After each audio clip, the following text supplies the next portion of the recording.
number 1, aka the front right behind the intake cam cap, and then number 2 in the order, which is right behind the exhaust cam cap. So when I cracked those 2 loose, I didn't have any problems. Like it felt like it was a 10mm Allen hex. No rounding, no weird shit.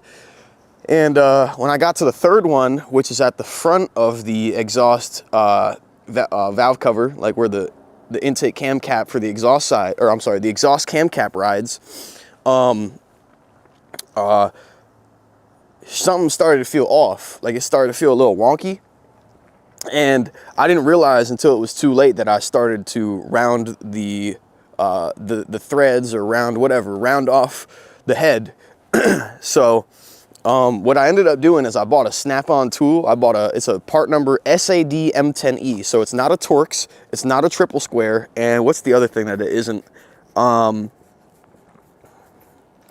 Allen. So it's not a Torx, it's not an Allen, and it's not a triple square. It is called a bihexagonal Toyota Lexus head bolt removal tool, and it's a socket. It's a 1/2-inch drive. So I bought that from Snap-on for $37, right? Shipping and handling, it was $65 for that one fucking tool.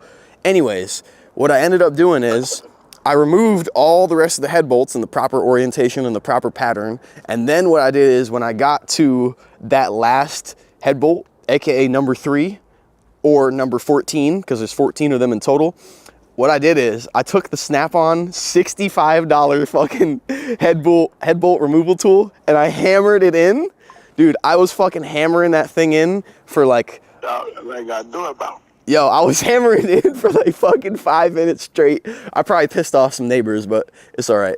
I was fucking ting, ting, ting, ting, ting, switch to the ball peen, ting, ting, switch back to the rubber mallet, ting, ting, ting. Bro, I'm over here hammering this fucking thing away. And like going like millimeters, bro, like literally at a time. Because I had to like basically reform the threads because I fucked the threads with a 10mm Allen, which is a 6-point. And the bihexagonal head bolt removal tool is, fuck, what is it again? It's 12-point, but instead of like triple square having angles on the bit at every 90 degrees, it's like every 120 degrees or some weird shit like that. So yeah, I'm ting, ting, ting, hammering this thing in, and then I finally get to a point where I feel like it can't go any further after hammering at it for like 5 minutes. And mind you, hammering at it cautiously, because this is a chrome vanadium socket. So I know it's a Snap-on, but the last thing I want to do is like shatter it or fucking break it when I'm trying to get it into the head bolt. So I throw the big ass breaker bar on there and fucking right, and I'm fucking crack this head bolt loose, and I'm gonna be honest with you, I was blown away. Like, not that I didn't think that it was gonna work, but I did not fucking think that shit was gonna work. I really did not. I can't even lie to you, bro. I really did not think I was gonna be able to get that head bolt out, and I am honestly I was blown away. And it's actually kind of funny. I'm gonna go grab it. I'll send you a picture of it, but bro, I was not anticipating that, bro. I really did not think I was gonna be able to get that shit out. Also, thank you guys, everybody. I'm having a little yap session with my guy on the phone right now. Also, like I said, John, we got the cylinder head off. Not only that, bro, you can still see the crosshatch after however many miles are on this engine. And oh, yeah, I could technically reuse the bottom end pistons and shit. They are cast, they're not forged. The crank is forged, the pistons are cast and the rods, but I might want to throw a new set in there just in case I want to go north of 450 or 5. They can handle up to that, but even if I do reuse them, I want to at least do new piston rings and shit. Why not? New preventative maintenance. Yeah, new bearings, you know what I mean? New main bearings, new rod bearings, basically everything that needs, you know, a brand new oil pump, everything to mitigate having to do that shit again later down the road. Because I'm gonna be honest with you, when I mate this engine up to that brand new R154 5-speed manual that's fully built, I want to put it in that car, and I don't want to take it out of that car until it is blown, until it is fucking Chotski'd, or necessarily ever, for a long time, at least for like a good 5 to 10 years. So we got some really good news. I spent 3 hours on the live stream and recording, removing the carbon buildup, So here in a moment, we're gonna unveil the beautiful, almost brand new looking pistons, and yeah. So my goal tonight is we gotta flip over the engine, we gotta remove the oil pan, we gotta remove the windage tray, and we also gotta remove the pistons, rods, and crankshaft, so that this engine right here is fully torn down. Because guess what? I go back to college tomorrow. So, and even though I don't go to a physical campus, I want this engine fully torn down. That way I can work on editing out all the videos I've been shooting, continually working on editing down all the live streams, because I have got a lot to do and I have a lot of video footage. Anyways, without further ado, thank you guys for tuning in. I'm JDMJ. We are working on the good old 2JZ that is going to be going in my 88 Mark III Toyota Super Turbo. My apologies, I guess I'm blocking the shot. Maybe I need to get over here. And here's the other thing too. I need to move this phone real quick because this is also affecting our lighting. Hold on one second. There we go. Is it still there? Is it this? I think it's this that affects the lighting. Hold on one second. Aha, that was it. Okay. I had another mount on top of the camera from my other phone, but it's all good. We're live on TikTok, Twitch, and YouTube. Thank you everybody who is tuning in. I do have to pull up the TikTok chat. If you guys are yapping or saying anything, I do have to pull that up. Currently, I only have Streamlabs up, so give me like 2 seconds and I'm gonna pull that up. And the other thing is, let me pull the part cart back over here because we are absolutely gonna need it.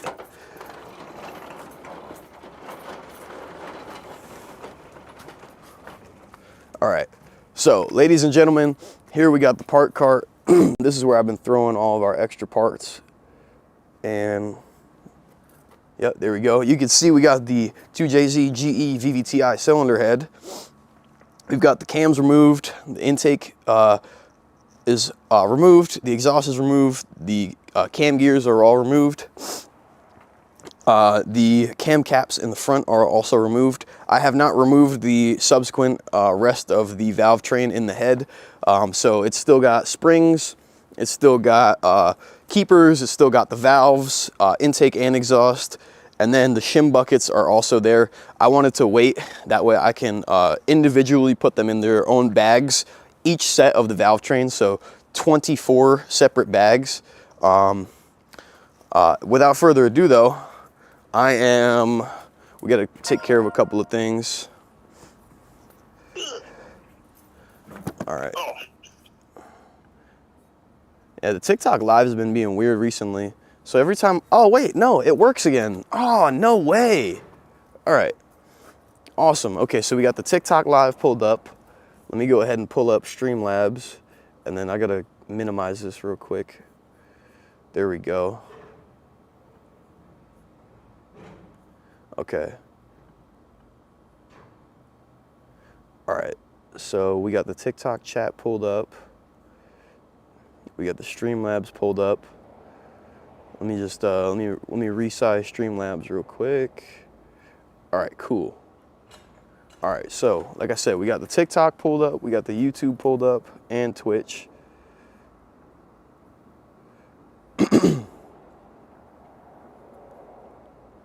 Let me move this mini feed back over.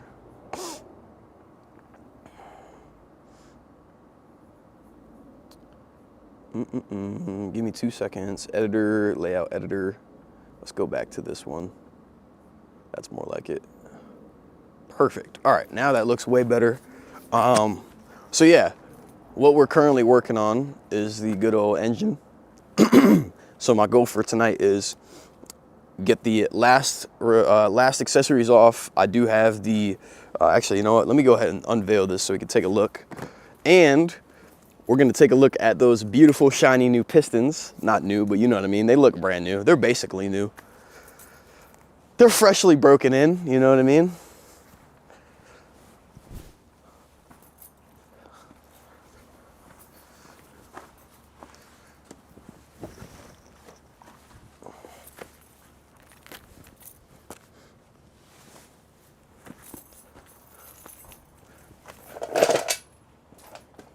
All right, and then I'm also gonna lay out these moving blankets on the sides. The good news is, now that we're also live on TikTok, Twitch, and YouTube, well, we don't have to worry about having another audio source or even another phone for the live stream, because the other day, TikTok Live Studio was being hella weird, and for some reason, like when I went live, it wouldn't, it was showing that I basically wasn't live. It said no internet or no network connection, which is hella weird. And then when I joined it on my phone, it said that I had network connection, so super weird.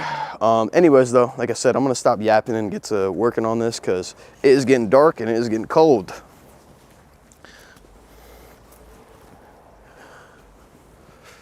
Oh man, look at those pistons. They're gorgeous. I'm gonna be honest with you, some people might call it a waste of time, but if I do end up using these pistons, I'll be honest with you, I'm glad that I've already cleaned them up, because cleaning carbon deposits off of a piston, for those that don't know, once it's outside of an engine, is a lot more of a pain in the ass. Especially when you don't have the cylinder wall or the cylinder bore to keep them from moving and shimmying and all that. Just bear with me real quick. I gotta just fold this real quick. Making myself a little crash pad because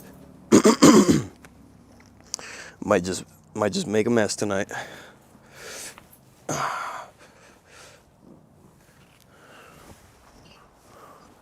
All right, that should do the trick.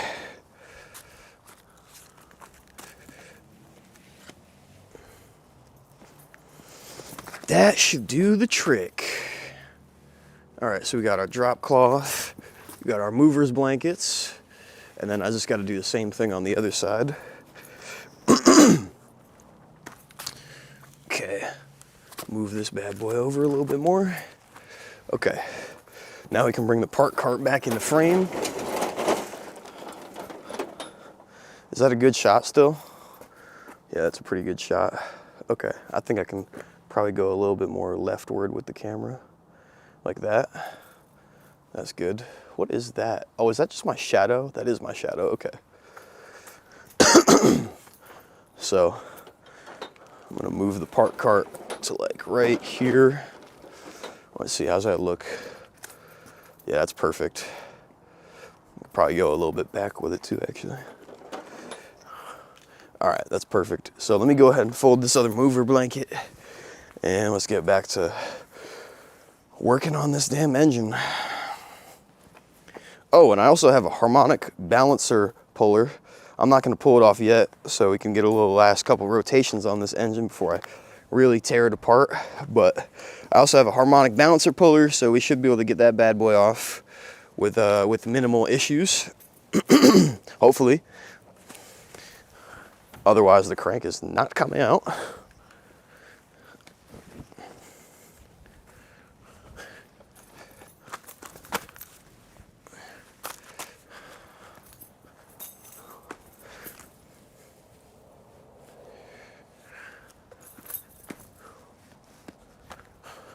Okay.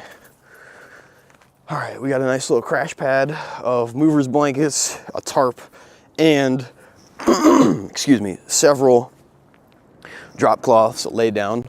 Like I said, the last thing I want to be doing is making an absolute mess when I flip this engine over, just in case there is any remaining oil inside of it. Anyways, now that I am set up, let me go ahead and grab my this, and let's see, do we have a pretty good frame? I can probably come in a little bit and down. Let's do that. I think I'm gonna go up a tiny bit more with the camera. Fuck it, let's go with that. And then we can just bring this in, and I could probably bring the lighting in a little bit more too.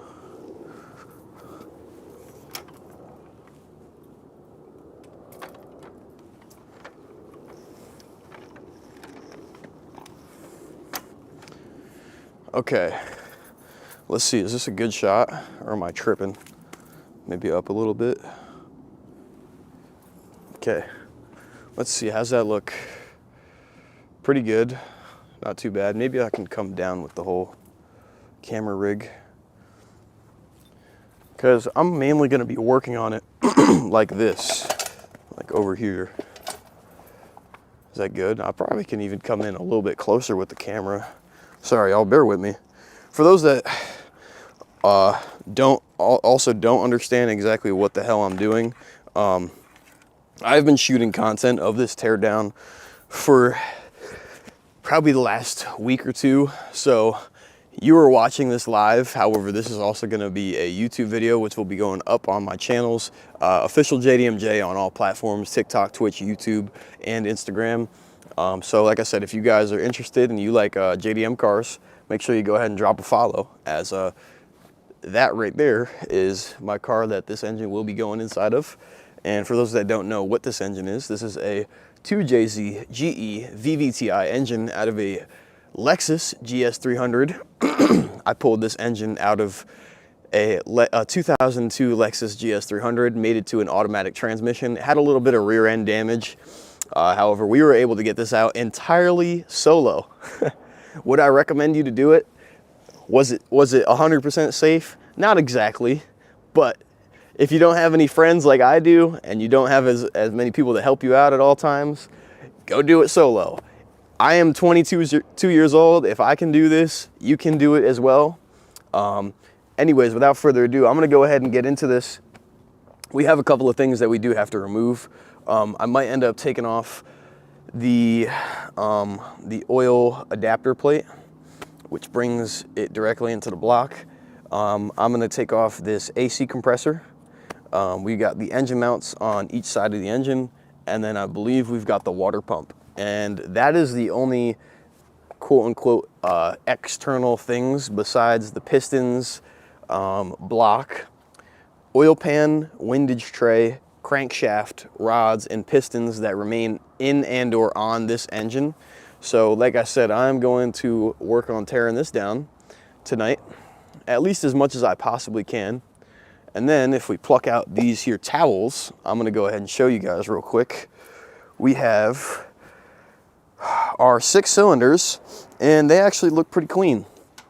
And the reason they look pretty clean is because I spent a significant amount of time cleaning them. So let me go ahead and bring my laptop a little bit closer so I can show you guys what I'm working with. So these pistons look nice and clean because I ended up taking all of the carbon deposits off of them. So I'm not gonna go handheld with you guys, but I will bring you a little bit closer. Why does that look like that? Oh, I know why. It's green. Hold on, let me disable my green screen. Hold on 1 second. Give me 2 seconds. Filters, edit filters, chroma key, disable. Yeah, why does that look like that? That's weird. Oh, I'm a dumbass. It's because it's actually fucking... That is funny. It's actually the shadow of the camera. That is hilarious. I thought it was the green screen throwing this off, the timing components. Let's see, is this better? Can I minimize that shadow as much as possible? Yeah, that's good. I'll just keep the camera or the light directly behind the camera. So, like I said, for those that don't know, now let me go ahead and rotate you guys a little bit. Oh shit. There we go. Is that a good shot? That is a good shot. That is a great shot right there. Holy fuck. Let me just move this bullshit out of the back.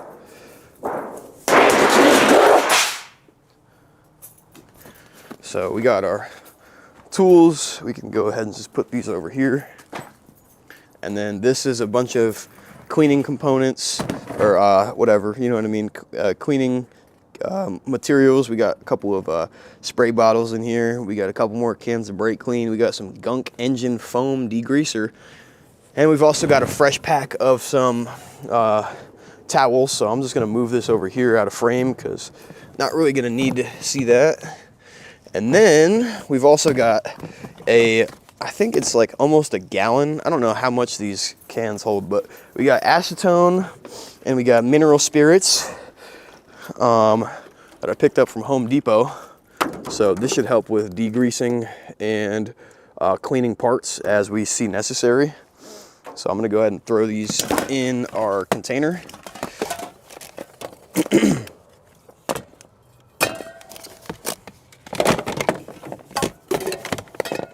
So we've got, in here, we've got 4 cans of brake clean, which is great. You can never have enough brake clean, especially when you start using it. We got some, so let me go ahead and show you guys what we're working with in here for degreaser and cleaning supplies. So we got brake clean. This stuff, I really love this engine clean, this gunk. So this is foamy, and what this does is this will actually help get a lot of all of this oil and mess off of the engine, carbon deposits, oil, basically everything that's all over this the engine. That should basically just slide off. So we've also got brake clean. Like I said, we've got 4 cans of each of these. I figured 4 cans should be enough. We got mineral spirits. I know I already showed it, but I see people popping in and out as we speak. So we got mineral spirits and acetone. And then, and of course I'm gonna knock over the cans of brake clean. And then we've also got some Zep degreaser. I have it in the house, so I don't have it out here. But I've got Zep purple and citrus orange degreaser. And then we've got these easy fill sprayers, but these are professional. So these are a lot larger than you traditionally can find. And the cool thing about these is these are a bleach resistant sprayer. So I should be able to put some pretty gnarly chemicals in here without having to worry about the spraying mechanism getting clogged up and breaking. For those that don't know, if you try this with traditional bottles, they like to break. The chemicals will eat through the components and make them stop spraying, make them no longer sprayers. So got these for about $6 or so. Very important to have those. And last but not least, like I said, we got some quickie job site contractor grade microfiber towels. As we need these, we got a fresh pack. And then I've also got a lot more other towels. And oh, we've got some even better news. So this here is the head gasket from the 2JZ GE.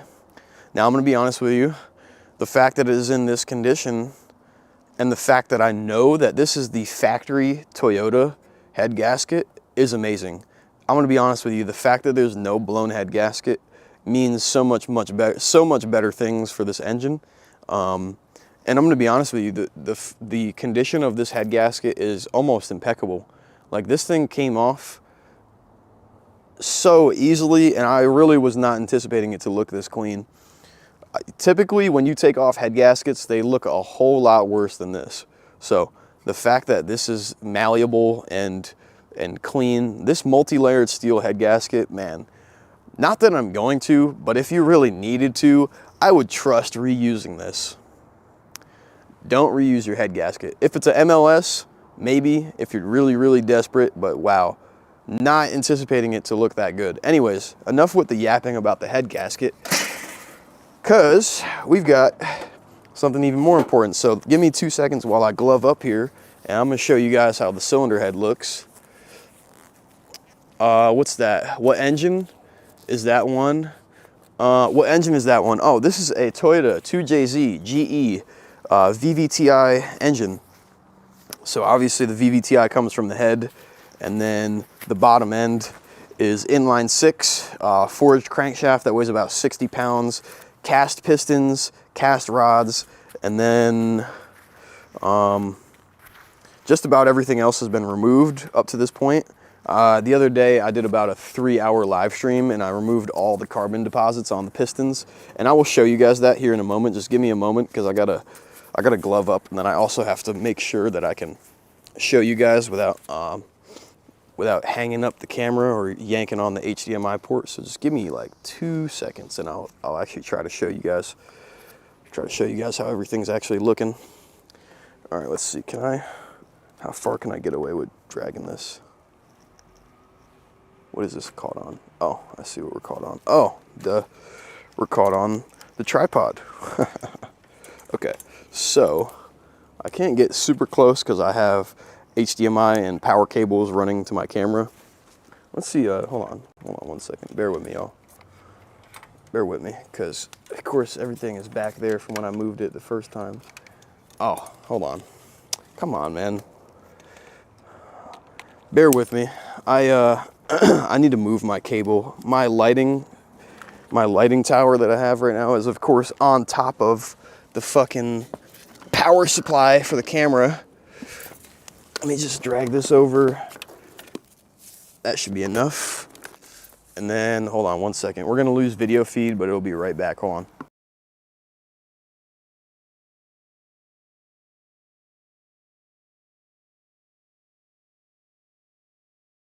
To do this earlier. All right, let me just double check that we've reestablished the video feed. Okay, are we back? We are indeed back. Okay, Wyatt, my day was been pretty good, man. I'm not gonna lie. I also got a Jersey Mike sub right here, chilling. A legendary Jersey Mike sub. This is a number 9, and I cannot wait to get into this because I'm actually a little hungry. But so far, mine's been good. I hope you guys are having a good one as well. Rocking and rolling into the new year. And what I'm gonna do is I'm gonna be cautious because I don't want to be yanking on the HDMI ports of my very expensive camera setup.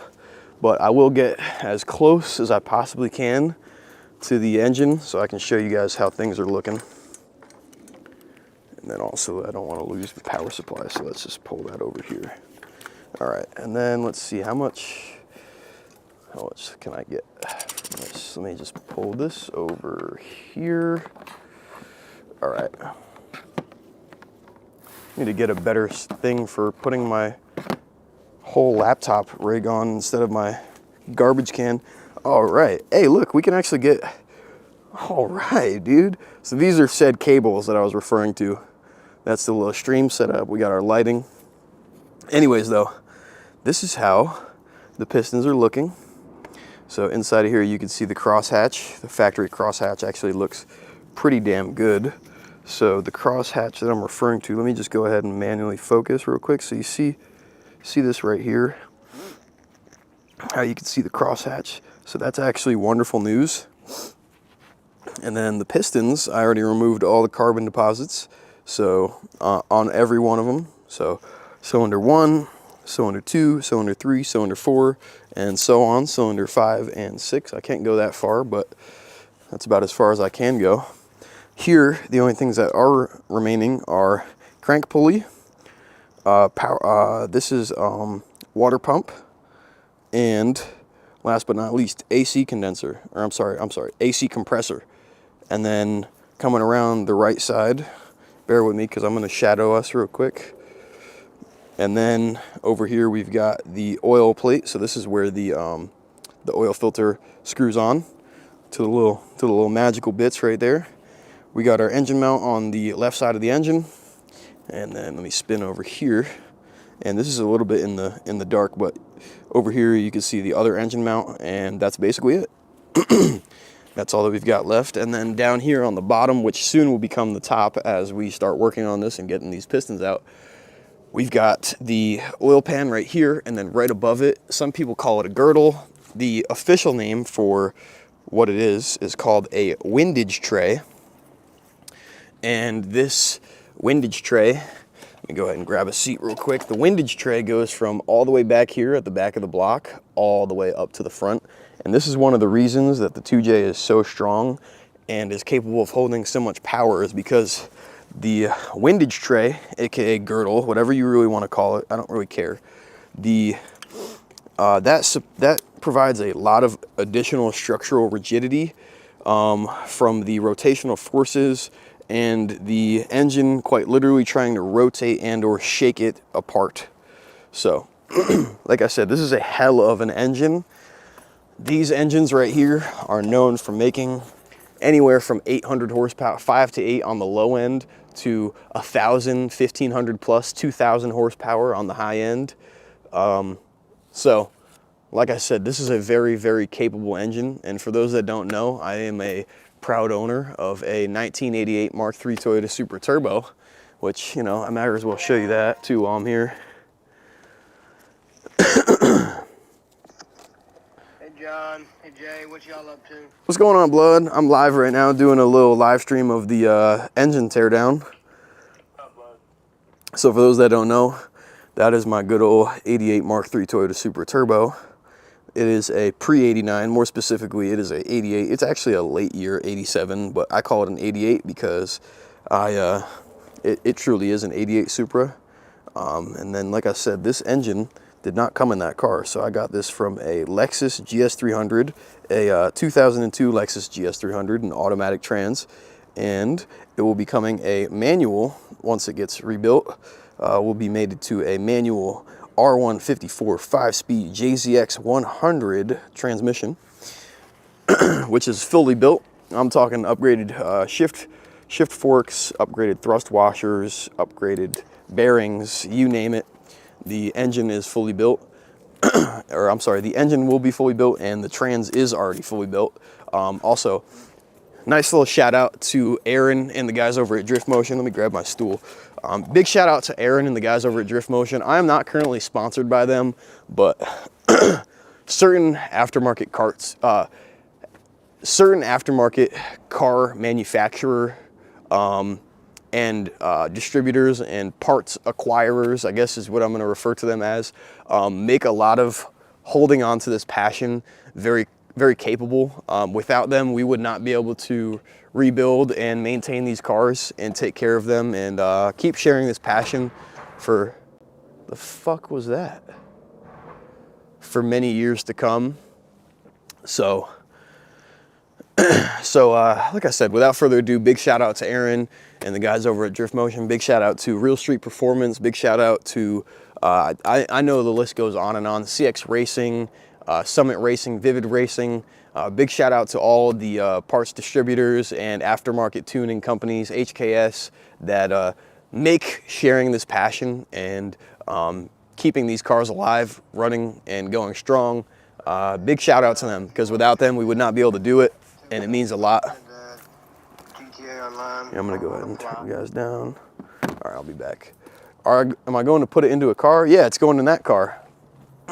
It's going in my 88 Supra. And I don't have my keys on me, otherwise I would pop the hood. But there is no, oh, also for those that may have missed this part, this car has not driven in 2 to 3 years. There's no engine, there's no transmission, there's no drive shaft connected.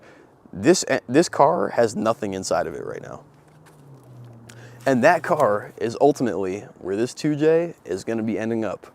Right there, right about there, right under that nice red hood, which might be carbon at some point. But anyways, like I said, without further ado, if you guys are interested in seeing much more content, keep in mind, I am one guy. I am the videographer, I am the editor, I am the mechanic, I am the producer. I do everything myself.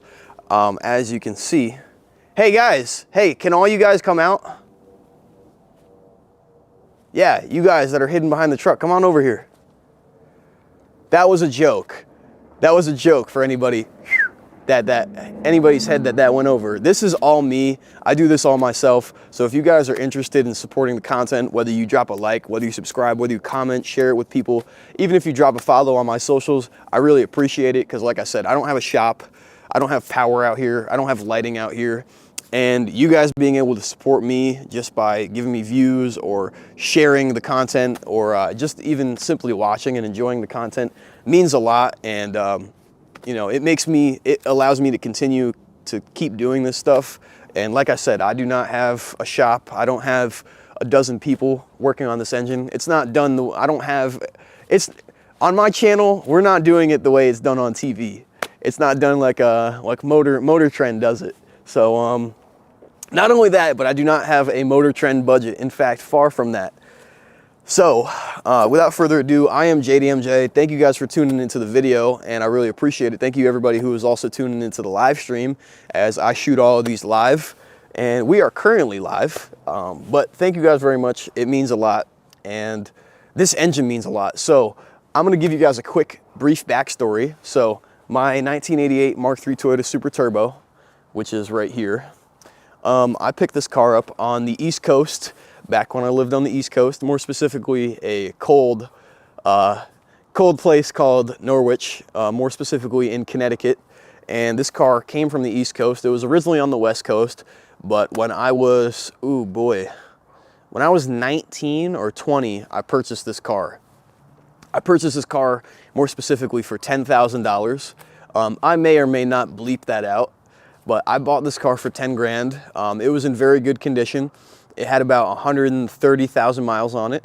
The interior was mint, the exterior was mint. It was a very well taken care of car. Some people were gonna say, oh, Mark III Supra for 10 grand, which might also get bleeped out. Yeah, Mark III Supra for 10 grand. You know, for those that don't know, these cars hold their value exceptionally well for those that have paint that's intact, interiors that are not fucked, and engines that are not molested. So, without further ado, like I said, I bought this car for 10 grand and I have loved it ever since. It got a long time of daily driving. I think I got it up to almost 140, almost 150,000 miles. Also, I see you guys dropping comments in the chat. Let me go ahead and check. That's a beautiful Supra. Thank you very much, man. I really appreciate it. Patrick, thank you guys very much for tuning in. I really appreciate it. But anyways, like I said, this car means a lot to me. It is very sentimental. This is my current only project car. You can probably see I've got other projects here and there. My daily over here and what was my truck over there. It's still a truck. There's still a truck under there, just in case you guys just in case you guys might have thought it was something different. But yeah, this is my most important and sorry, I'm not about to cry. I've been sick and the cold messes with me. Anyways, this is my most sentimental project car. It is hands down the one that I care the most about, and it means a lot to me. For those that don't know, like I said, this car started on the East Coast, and that's where my love for it began. I started taking pictures of it and posting it on my Instagram, Sanguine Supra, S-A-N-G-U, sorry, I need to go this way because I forgot. YouTube videos are gonna look like this. SANGUINE.SUPRA, Supra. That is both my car page on TikTok and Instagram. For those that wanna see me without me doing all the yapping, this is my channel, so welcome to Official JDMJ. Get used to hearing me talk, it's gonna happen.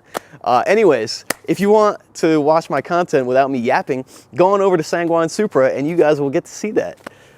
So, like I said, this car originally started as just my daily driver, and my dad lived out here on the West Coast for about 8 to 10 years, and I had, at that point, after I had graduated high school, I had had enough of living on the East Coast with my mom. Not that I had a problem with my mom, the East Coast where I live was kind of a dreary area. There wasn't a whole lot going on, and I needed to take a new step in my life. So what I did is I took my, excuse me, I took my 88 Supra and I loaded it with as much stuff, as many of my most significant belongings as I possibly could, like my MacBook, which I still have to this day and have edited and will be editing videos on, my clothes and some shoes. I loaded them up in the back of the car as much as I could fit in there, and we drove it 3,000 and nearly 400 or 500 miles across the United States, which was quite an experience.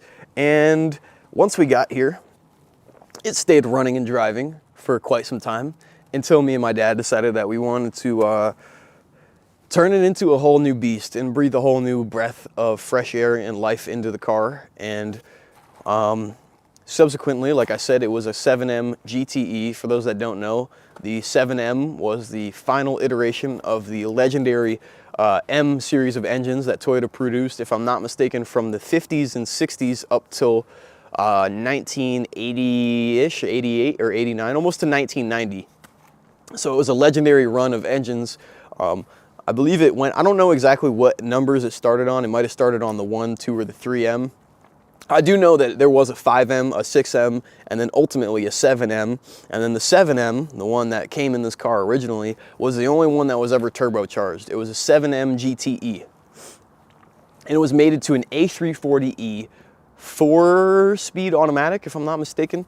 I'm pretty sure it's a 4-speed. I'll pop it up on I'll pop it up on the screen once I edit this video.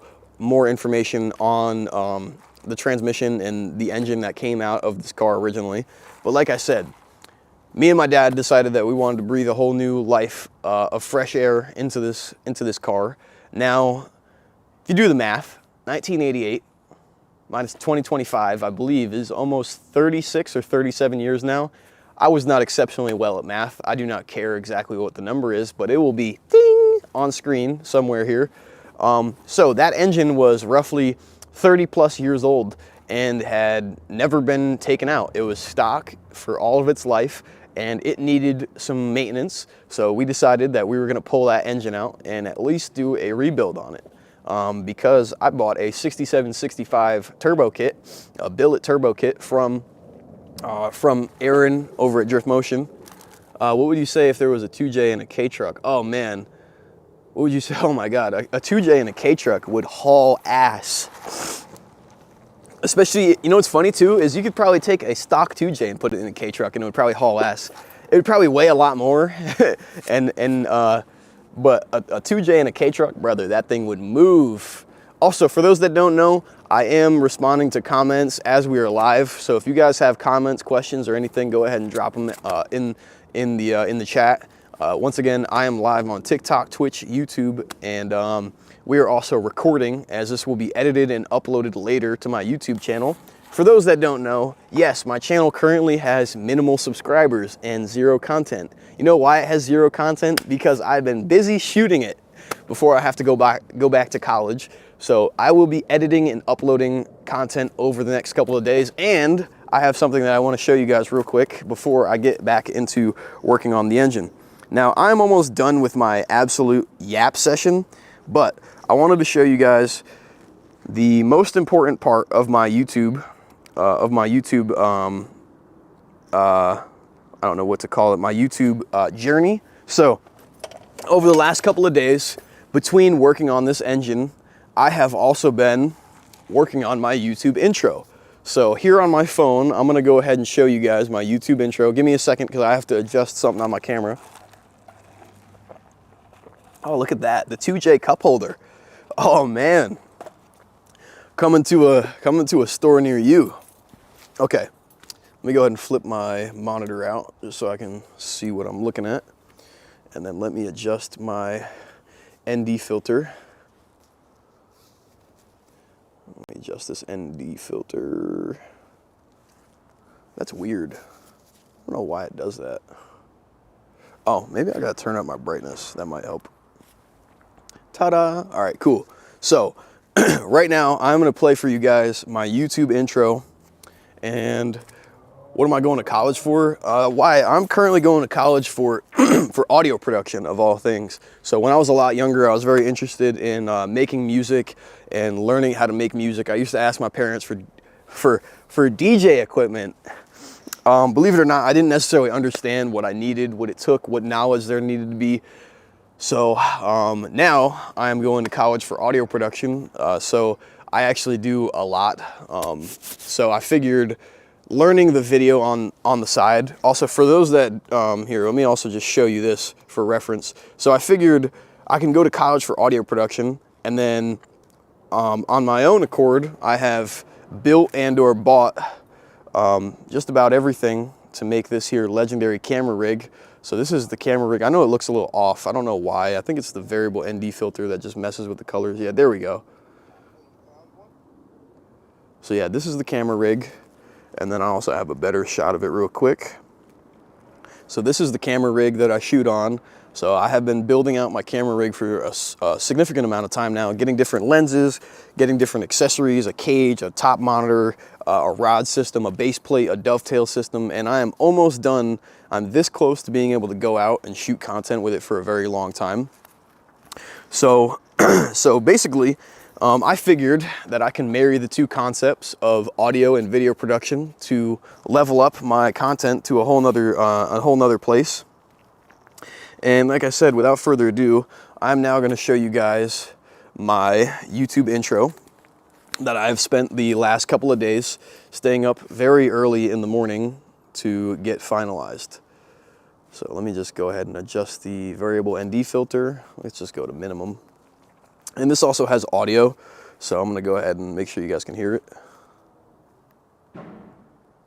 Of course, it's fucking paused. Here we go.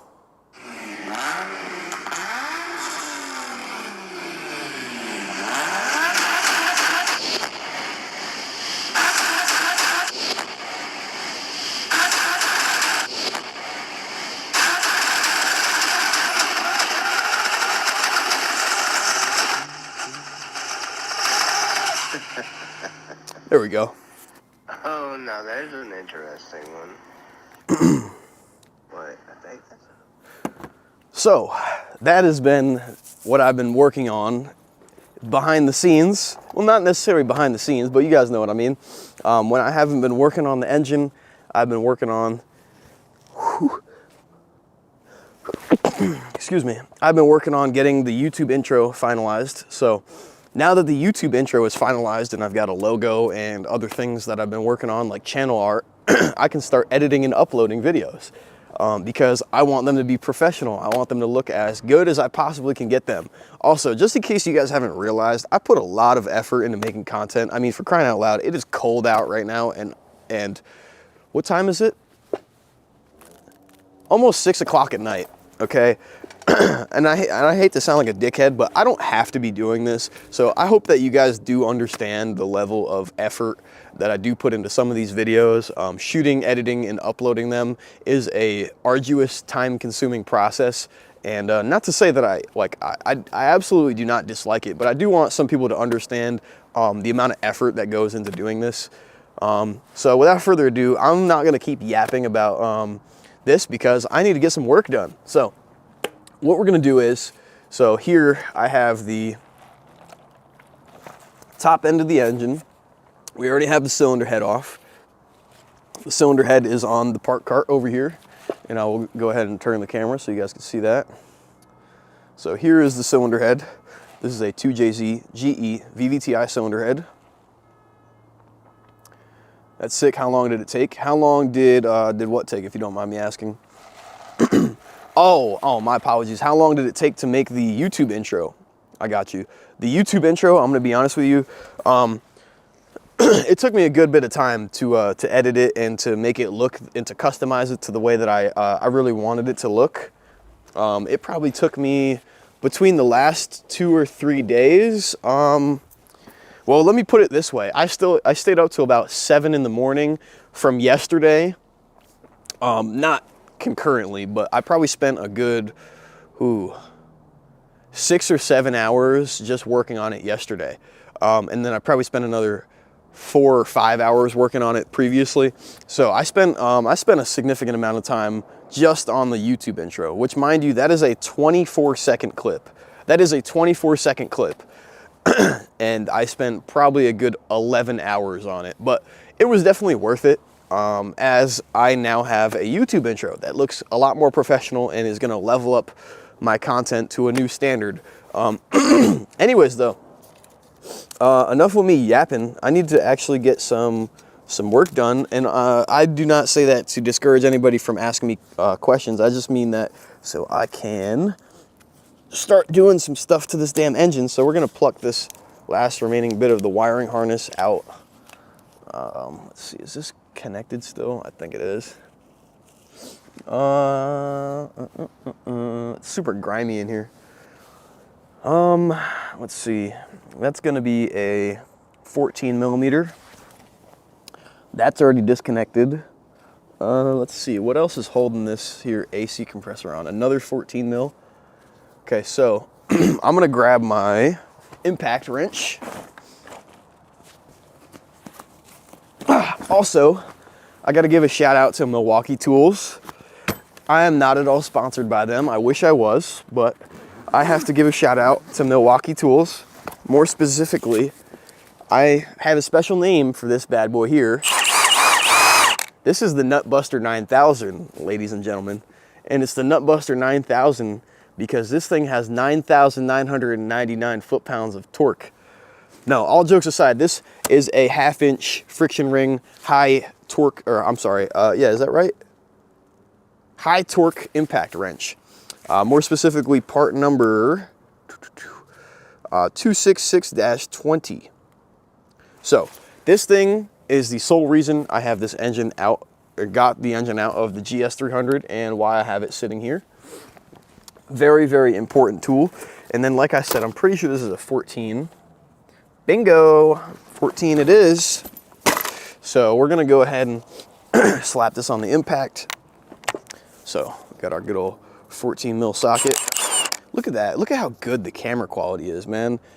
I'm gonna be honest with you, and I don't mean to sound douchey when I say this, but I am very grateful to have this level of setup so I can make this quality of videos. Not only audio, for those that don't know, also, I am mic'd up right now. I have a wireless receiver right here sending my audio to my camera. So like I said, just to reiterate, I have spent a lot of money, time, and effort researching how I can bring and deliver the best content to you guys. So I really do hope that it is appreciated and doesn't go unappreciated, as like I said, I spent a lot of time, money, and effort making sure that everything looks and sounds this good. But without further ado, I'm gonna go ahead and start working on getting this AC compressor removed. So let's get that timing belt up and out of the way. I have like 2 more connectors to remove. Oh, there's our banjo bolt. Oh, ta-da, that goes there. Who just texted me? Is that my mom? That is indeed my mom. Let's see what she just said. I'll watch it when I'm done dealing. Okay, cool. All right, so we're gonna get this AC compressor off. Up here is the power steering reservoir, which I think is also gonna be a 14 mil. Let's see. It's so grimy. Yep, I think that is going to be, oh, wait a minute, hold on now. Nope, that is definitely a 14 mil. All right, we're gonna crack this loose. Okay. Man, look at the gunk on that bolt. And look at that autofocus. Ooh, look at that autofocus. That was so quick, that was beautiful. It was gorgeous. All right, so we can actually take that bad boy off. And then just for the sake of putting this back in the proper place, I'm just gonna go ahead and put that bolt back in there. And here is gonna be our power steering reservoir. Oops, my bad. Power steering reservoir bracket.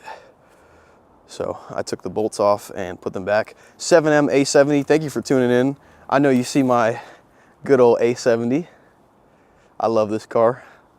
And this is my 2JZ engine that I'm working on tearing down so I can put it in that car.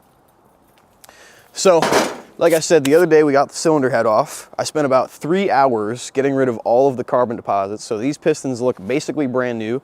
The crosshatch looks amazing. I'm gonna be honest with you, I have no idea how many miles this engine has on it, but as you can tell from the oil and engine grime, it's probably a lot. It's probably in at least the 6-digit range, if I had to guess. So, like I said, this came from a 2002 GS300, more specifically a automatic GS300. It had rear end damage, thankfully no front end damage, so I'm pretty sure that's why the car was totaled out. It did say on the windshield, no start and no run. It also, because of the fact that I got this car from, this engine from a car at a junkyard, there was no such thing as, oh, turn on the car and check how many miles it has. That wasn't happening. So, I have a couple things to remove here. We are gonna work on just about as full of a rebuild on this engine as I possibly can. And I will have to show the receipt. I'll probably put it on screen because I don't have it in my pocket right now. But believe it or not, I would like you guys to guess right now, how much did I get my 2JZ engine for? If you can guess, whoever guesses the closest, I'll give a shout out in my next video. If you can guess how much I got this engine for, I'll give you a shout out, 100%. I'm willing to bet I have the cheapest 2JZ ever acquired in history, in fact. Oh man, she looks a little rough. She needs a little TLC, but man, did I get this fucking engine for a steal. I mean, I basically stole it with how low I got it. Let's see. $340. Also, 7M A70, thank you very much for the follow. I appreciate it. Aha, so relatable. Trying to clean the block in 17-degree weather with snow on the ground. Yeah. $340. 3K. Oh, Wyatt. Oh, no, brother. So, Wyatt, you actually have a very good assumption. So, this engine here, because this is a naturally aspirated, this was never turbocharged, 2JZ GE VVTi cylinder head engine, right? Inline 6. And these engines go for anywhere between $1,800 on the low end to 2 to 5 plus, and I don't know, wherever whoever's high selling it stops smoking. However high they are is how high the price goes. So anyways, some people like to build the GE blocks, but without further ado, I got this engine, everything with like the accessories on it still, $450. But more specifically, the long block alone on the receipt, $276. $276. So when anybody asks, why are you putting money into that engine? Well, I got this for a fucking steal. So if it means taking $2 to $3 grand of parts and throwing it in here, so I have a reliable 2J that makes 500 plus horsepower, no problem. Guess what? I'm gonna do it. So, like I said, I got this for $276. I got it for an absolute steal. I basically stole it. And I had to spend 3 days getting this out of a GS300 on my own. I didn't have necessarily a whole bunch of people or friends that I could call in for backup. So the other thing too is I like to inspire people. You know, at the end of the day, my tagline is built to inspire, and I am building this to inspire other people. And I do want you guys to know that if somebody like myself can do this, I am probably 5'7", 135 pounds on a good day. 22 currently. So if I can do this, I want to inspire other people to go out and to chase their dreams, whether it be building a car or a motorcycle or whatever, you name it. If I could do this and I did it solo, you can do it. I'm not exactly telling you to go out and do this solo, because there are many things that can compromise your safety. Just make sure that you're being safe and follow your dreams, follow your passion. And without further ado, enough yapping, I'm going to go ahead and remove these 14mm bolts that hold the AC compressor onto the side of the engine. And she's probably going to be a little heavy, so I think we're going to take off the bottom bolt first, and then we'll take off the top one next. Okay, that's one. And then we're also going to put that back in there. Okay, let's see, is there anything else really holding this on? Let's just double check. Got some lighting, that's out. This side, that's out. Nope, I think this is gonna be it. So, I believe this is gonna be the last one. Let's go ahead and see what you guys are saying. That's a good price. Yeah, I really did get it for a steal. Not gonna lie to you. So yeah, like I said, I don't mind at all throwing some money into this engine to make it a good, reliable running 2J. Also, I was originally going to use the 7M. I really was going to originally use the 7M. But before my dad got married, I told this story at the beginning of the video. Before my pops got married about a year ago, we went to the junkyard to go get some parts for his wife's car. And when we went there, I was like, hey, Dad, can we go see what they have for like maybe Toyota Lexus? Let's see if they have any cars here. And we were walking through. We got to the last car in the row, like all the way up against this electric barbed wire fence. And it was a GS 400, I think, or something like that. It was gold. And the moment I had seen the intake cam phaser, because the hood was off of the car, the moment I had seen the intake cam phaser, I knew it was a 2JZ. I didn't even need, I could tell by the valve cover, and I could instantly tell it was a 2J. But about a week ago, I ended up going back to the same yard, and that car was no longer there. Not only was the car not there, but nor was the engine. It was long gone. So when I went there about a week ago, I was popping hoods, checking through roughly the same rows in the same type of vicinity, and I got very lucky when I came across a GS300, a white one, a nice pearl white one, with a little bit of rear end damage, and I popped the hood, I lift the hood, and there was the legendary 2JZ engine that I had long been looking for. So I subsequently spent the next 2 to 3 days removing it by myself, and without the Nutbuster 9000, this legendary tool right here, I would not have been able to do it. I would not have been able to drop the exhaust, disconnect the drive shaft, remove the transmission, remove the engine mounts, you name it. This tool right here is a fucking champion, and this is sentimental now because, believe it or not, you see how this has 1 bar of battery down? That is the same amount of battery that was gone after I had removed probably a good 75 bolts with this thing. This thing is a fucking champion. I might have to bleep that out, but this thing seriously is an absolute behemoth. So the Nutbuster 9000, without you, we would not have the 2JZ. So, like I said, very, very impressed with this tool. Shout out Milwaukee. This is a 1/2-inch friction ring brushless high torque impact wrench, and she means a lot to me now because without it, I would not have this engine sitting here. But I'm gonna go ahead and remove this last bolt here. Oh yeah, that's the last one, all right. All right, that's actually a nut instead of a bolt. So let's go ahead and double check that. Let me get these bolts out of here, and let's go ahead and get this off. I hope there's not another plug. Is there another plug holding this damn thing on? Okay, so the bracket is gonna come off. All right, let's get ready for this. I don't remember how heavy these are. Oh, it's not bad. It's not bad at all. So here is our good old AC compressor. Where I live, it's hot, so I'm absolutely gonna need it. What up, dog? What's going on? Silver Skyline. Hey, thank you guys for jumping in. I appreciate it. I hope you're having a good night. Hope you're having a good Sunday. For those with Toyota, any 2-wheel drive with series transmission can be bolted up to these motors. Yeah. W series transmissions. Yeah. So the only thing that you actually need is a bell housing, and once you get the specific bell housing, you can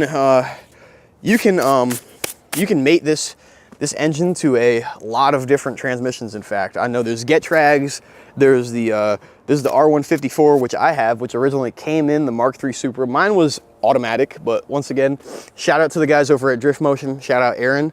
And I have a fully built R154 that I paid a hot price for. In fact, too much to actually mention how much I paid for it. However, like I said, that is what I will be mating this bad boy up to once I tear it apart and rebuild it, which we're actually not very far off from. So we have a couple of other things. I think I'm going to take off this this section where the oil filter bolts up to or screws onto. We got a couple more bolts to remove. I'm just going to take off that wiring harness section. Let's see if I can get this off without smoking my damn hand. Come on, baby. Oh, fucking hell. Nothing quite. Oh yeah, there we go. All right, I guess I'm gonna break it off. Whatever. It's all right. We don't need it anyways.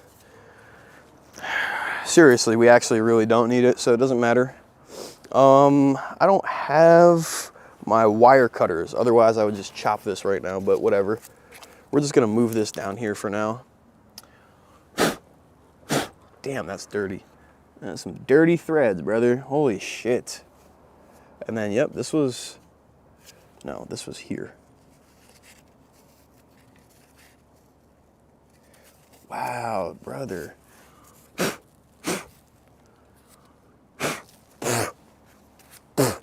Oof. I wonder how many miles this oil on the outside of this engine has seen. Actually, you know what? I'm going to be honest with you. As long as I put this, I'm going to put this one back on this stud. I'm just going to put this with the compressor where it came from, which is going to be this lower part of the compressor. There we go. I like to put all my bolts back with my with my parts as I'm pulling them off. And then we also got to take off this, which, oh brother, she's on there. It's on that stud. What else? What else is it bolted to? I mean, it could just be this. No, that's weird. I don't know. Maybe I'm not gonna take this off. I don't want to damage it, and I don't know exactly how to take this off right this second. There's no like real obvious way. I mean, you know what? I did already unbolt it. Here's what I will do. I'm gonna give it one tap. I'm gonna give it one light tug and tap with this breaker bar. If it doesn't want to budge, I'm not gonna fuck with it. That's what I will do. And then if you guys are dropping comments, just give me like 2 seconds so I can pop back over there and check them. Because believe it or not, the laptop is a little bit far from where I'm currently at. Hold on. All right. So I'm gonna use a breaker bar tool or whatever you want to call this, pry bar. Too much. You got a Tacoma W55 and out of the T100 or W59. Nice. You need an R154. Too much. Oh yeah, definitely too much. Wayne, thank you very much. Also, I appreciate it, brother. It definitely is a very nice engine. She needs a little bit of TLC, like I said, but should be able to provide that. I'm gonna very gently. Yeah, you see that doesn't feel like it wants to go anywhere.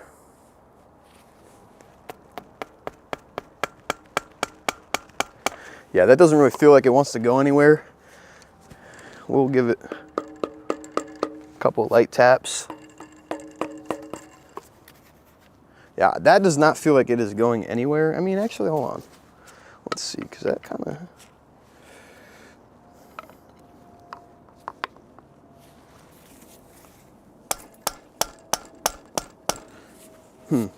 Yeah, I don't think that's going anywhere, so I'm going to do some research. I do have the factory 2JZGE and 2JZGTE. Man, that's a mouthful. Engine Toyota factory service manual. So I'm going to reference that. There might be a specific way or something else that I'm missing to remove this. It might be here, it might be, I don't know. So I don't want to damage it. That's the last thing I want to do. So I'm going to leave the oil filter sandwich plate or adapter plate, whatever you want to call it, on the engine for right now. I think the other thing I am going to take off if I can, which, oh man, I'm going to be honest with you, I don't think I can take this here engine mount off without removing that other bolt, which is blocked by this housing adapter. So I think we're going to leave these two things on here. This harness I can chop. This here harness I can chop because we don't need that. We're going full standalone. And you guys can see the good old 2JZ right there on the block. Man, I don't think she's ever seen that much sunlight or daylight or whatever. You know what I mean? I don't think it's ever seen that much light ever. So we're going to go ahead and pop these back over here in the meantime. And we're gonna, let's see. Let me see if it's easy to remove the water pump. Let's see. I think I might have to do a little bit more work to get this crank pulley off. I do have a harmonic balancer puller. It's on the park cart right over there. So I think we're gonna be working on that here shortly. But I'm gonna be honest with you, this engine rotates freely and it rotates freely quite well. Gregory Roberts, thank you very much for the follow. Clay, thank you very much for the follow. I really appreciate it. I appreciate you guys for tuning in as well. Oh, there's our timing belt. Ta-da! Which has been chopped. Maybe we can reuse this one later. Throw it on the park cart. That's a joke for anybody who that missed. Definitely not going to reuse a chopped timing belt. Anyways, I'm going to go ahead and rotate this. Wow, I'm going to be honest with you. This even, oh, drop my mic. Hold on, let me put my mic back on my pants. I'll just put it on my pocket. Call it a day. All right, so actually, you know what? Let me put this on my side. That's more like it. All right, so yeah, everything rotates freely. Not only does it rotate freely, it actually sounds like it is sealing quite well. Like the piston rings and stuff, they sound like they're in not the worst condition. And like I said, I also removed a bunch of carbon deposits that were all over the top sides of these pistons. And let's give it one last rotation just so I can clean off these last two. I had a little dust settle on them. And yeah, so I'm gonna I'm gonna go ahead and bring you guys a tiny bit closer, and I want you guys to see how freely this engine rotates and why it is a very, very good thing. So let's go ahead and tilt y'all down, and that should be pretty good right there, right? Yeah, there we go. All right, let's see, you guys saying anything? All right, nothing, okay, cool. So I'm gonna go ahead and rotate the crank, and I want you guys to take a look at how well she spins. So I probably gotta go forward. Look at that. It's hard to imagine that this thing rotates at several thousand RPMs. That is insane. Anyways though, you can see how well everything rotates. Some of these pistons still have a tiny bit of nastiness on the top of them, but most of it has been completely deburred and removed. And then I think top dead center is like here-ish. Or I think it's like right there, but it doesn't really matter because we don't have the head on. We don't have to worry about the pistons and the valves smacking, becoming best friends. So like I said, I'm gonna try to remove the water pump, which is this unit right here. So it looks like we got a couple 10s on the back. And then I think what I am gonna do is I'm gonna rotate this that way, ass end over here, front end over there, so we can get a little bit more light on this side of the engine. So let me go ahead and bring you guys back real quick. And let me just, let's go ahead and rotate this engine so I can start working on getting this water pump off because I can't see anything right now.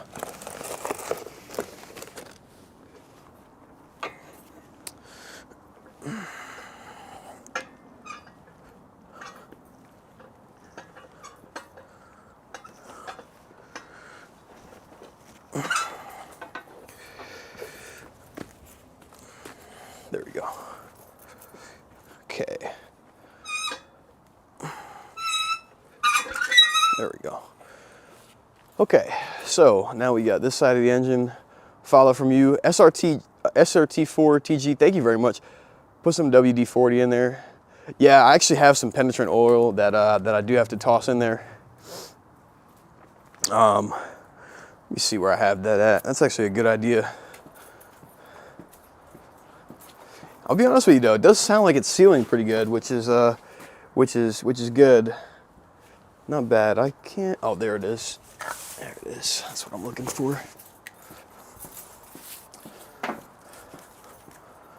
Here we go. Get a little lubrication on those piston rings, which is actually a good idea because we're probably going to need it coming up here soon.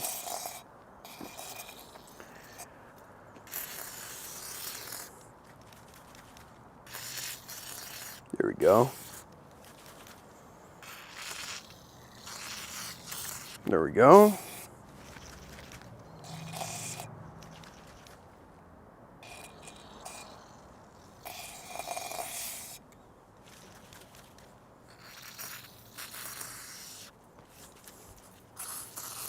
Let's see how things rotate now.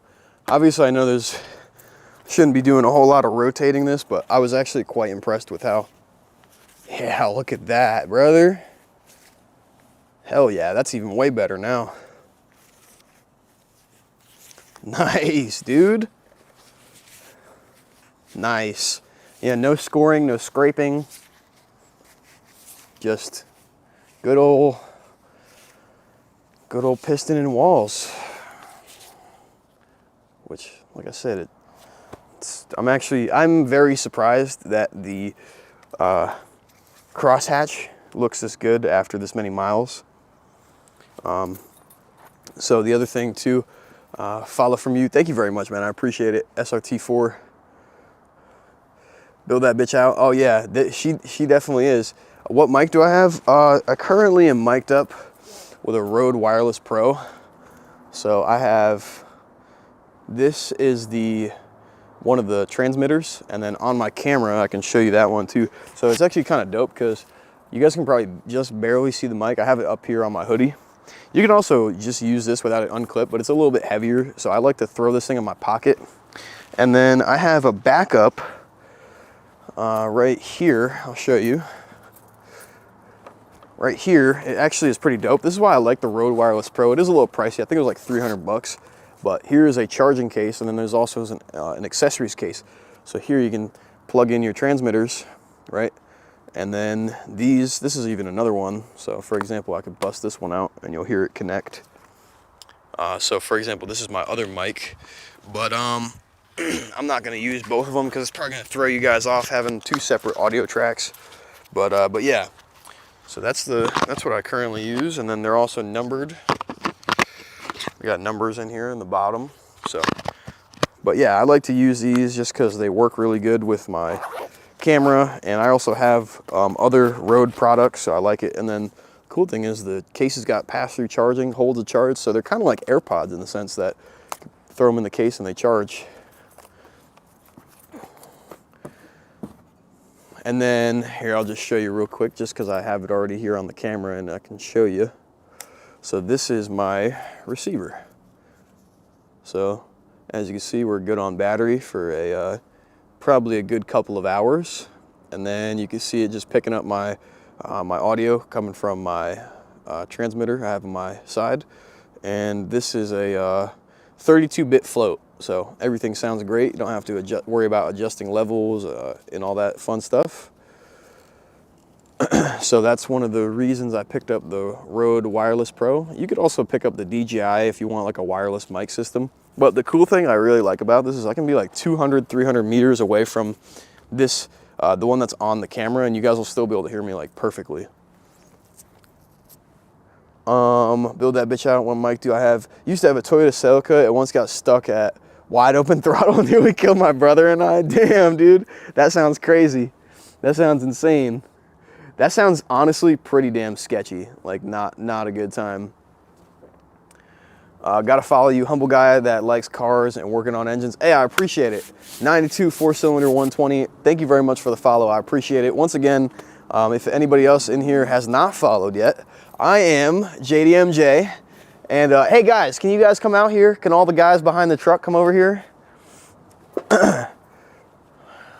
Come on guys, stop playing around, come on. All right, for those that didn't get the joke earlier that missed it and are tuning in now, I don't have a shop full of people. I don't have a Motor Trend budget, nor do I have 8 guys to come help me work on this engine.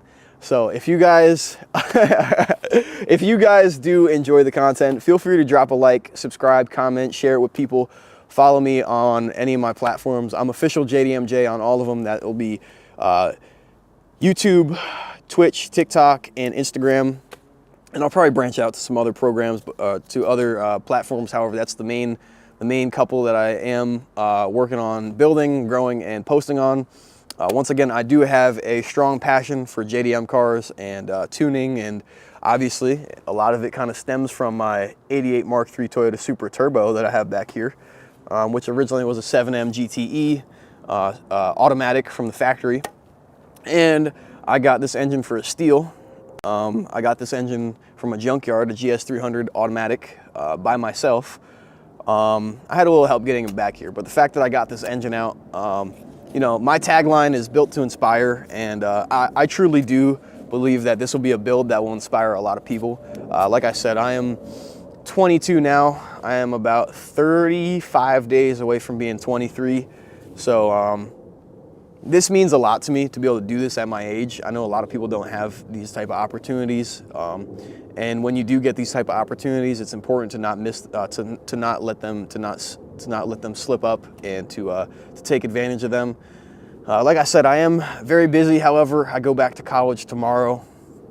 I do it all online, not that it's a big deal, but I do go back to college tomorrow, so I will be a lot more busy. Hence why I'm out here at what is probably 7 or 8 o'clock at night. It's currently almost 6:30 here on the West Coast. But thank you guys very much for the support. I appreciate all the follows. I appreciate all the comments. I appreciate everybody who's now just finding my channel and popping in. Everybody who joins the live streams, I really appreciate all of you. Thank you very much. But like I said, once again, I will be covering various different forms of content in regard to cars, engines. I'm also planning a lot of longer form content, like things that go on for like an hour to 2. on engines and different manufacturers and just a lot of different historical tuning and things of that nature. I'm not going to spoil it, but that is what I'm also working on in the pipeline. It's not just the car build. I plan on building out my platform into various different ways. And if you guys do want to see more content of just my car without me yapping, go on over and follow me at Sanguine Supra, SANGUINE.SUPRA. That is me on TikTok and YouTube and Instagram. Mainly Instagram and TikTok are my most viewed platforms, just because, like I said, it took me a while to kind of warm up to talking and doing the YouTube thing and having enough money to build out the camera and get a crispy audio setup, and, you know, even being able to be out here, you know, 100 feet from my little spot where I can live stream and record. So like I said, we're still in the infancy of a lot of this, and everybody that's just joining to support me, I really appreciate it. It means the world. Fuck, you guys are gonna get me emotional over here. Damn it. Anyways though, let me stop. Like I said, it means the world to me, and I got this engine for a steal. This car behind me is very sentimental. So I will not be, I believe a lot in quality over quantity, and I will not stop until this is up to my standards. And you know, this, like I said, this build means a a lot to me. It means a lot to me. So thank you guys very much for your support. I really appreciate it. Let's see what you guys are saying in the comments. A70 in the back. Yes, indeed, Alice. There is an A70 in the back. It is a gorgeous one. I love my A70 Supra. Let's see what we got here. You have one here. Also, you could have bought mine. Got to rebuild it though. Well, a 2J? Nice. Nice. I'll be honest with you. I got this engine for a steal. I got this one for $274 is the price of this long block or short block, whatever. And then with everything, all the accessories on it, I got it for $450.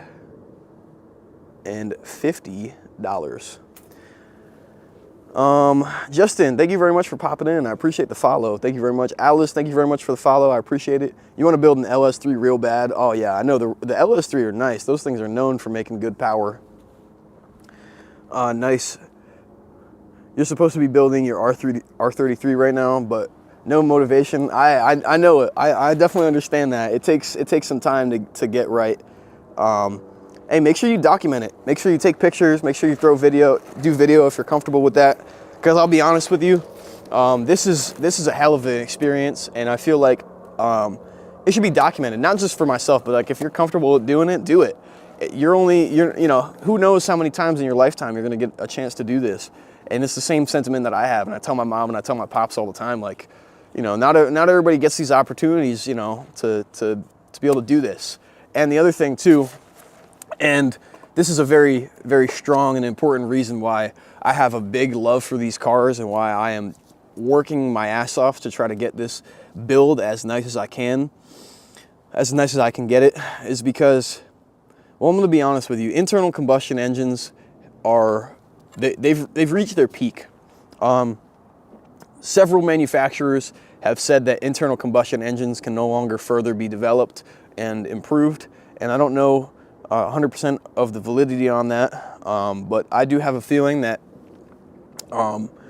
soon electric vehicles will be mass produced, and I wouldn't be surprised if they try to ban or get rid of gas vehicles on the road or make them more difficult somewhere within the next 5 to 10 years or even longer than that.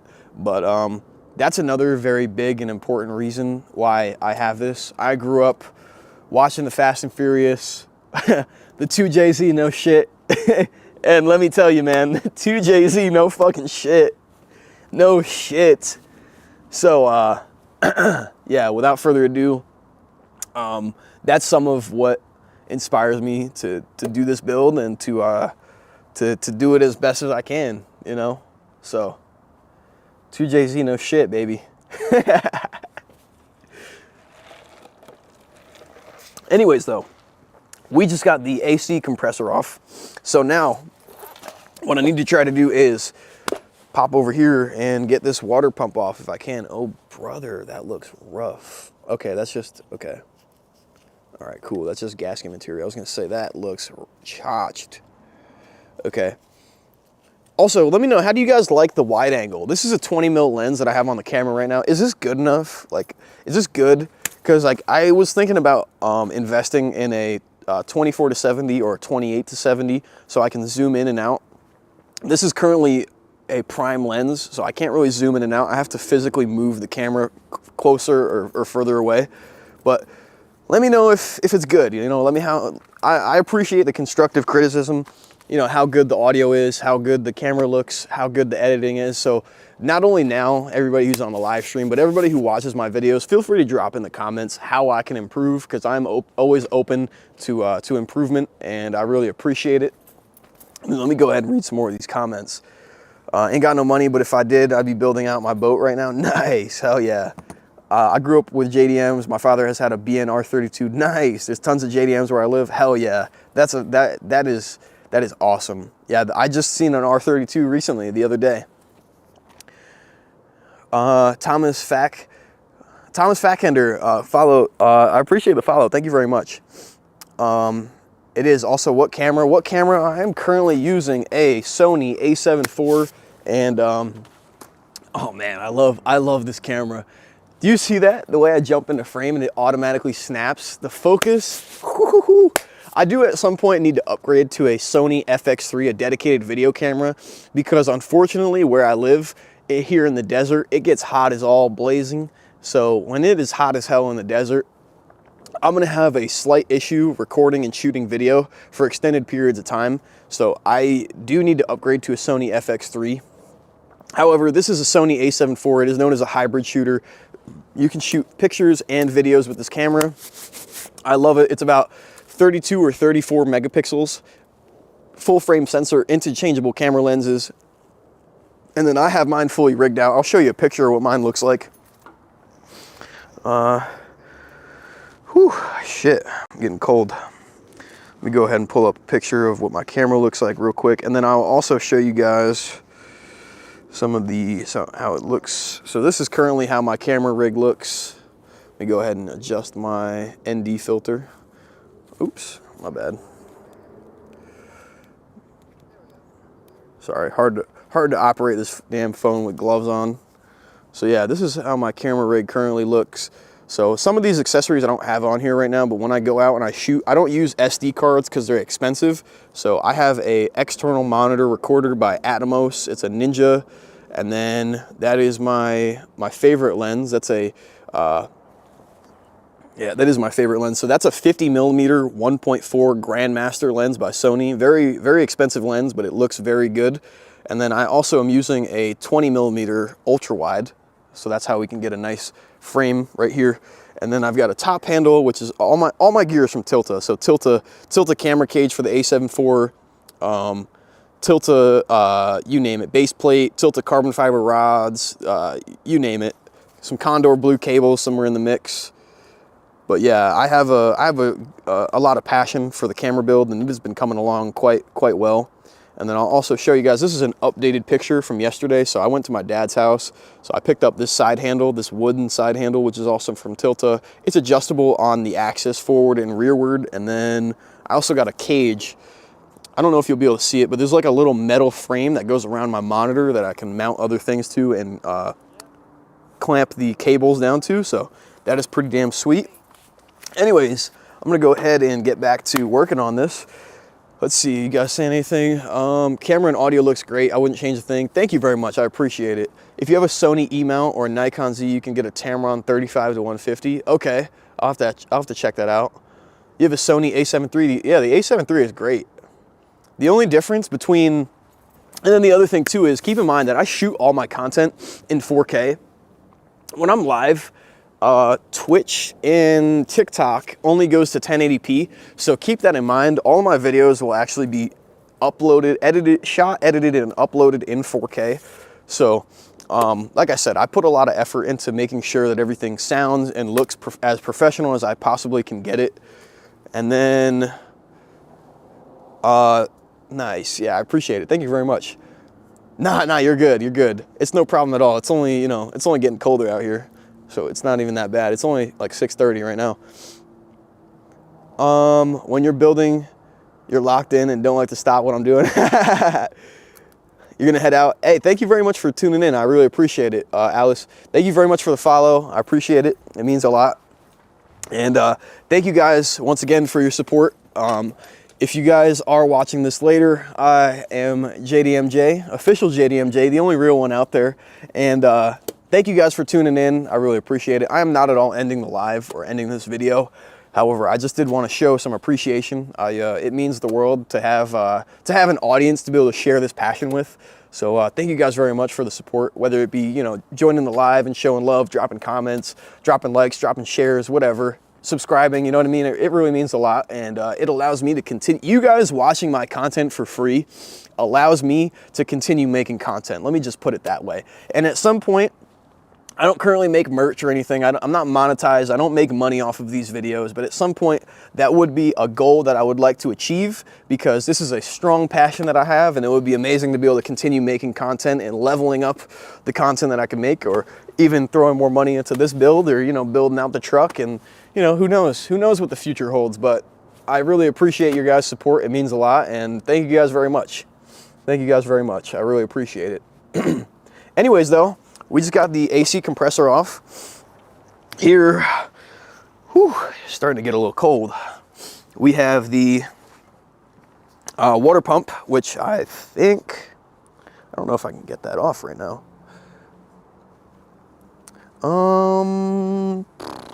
Shit. I think it might be time to remove this crank pulley. I'll be honest with you. I don't think I can get this this water pump off until crank pulley comes off and bottom half of the timing cover comes off.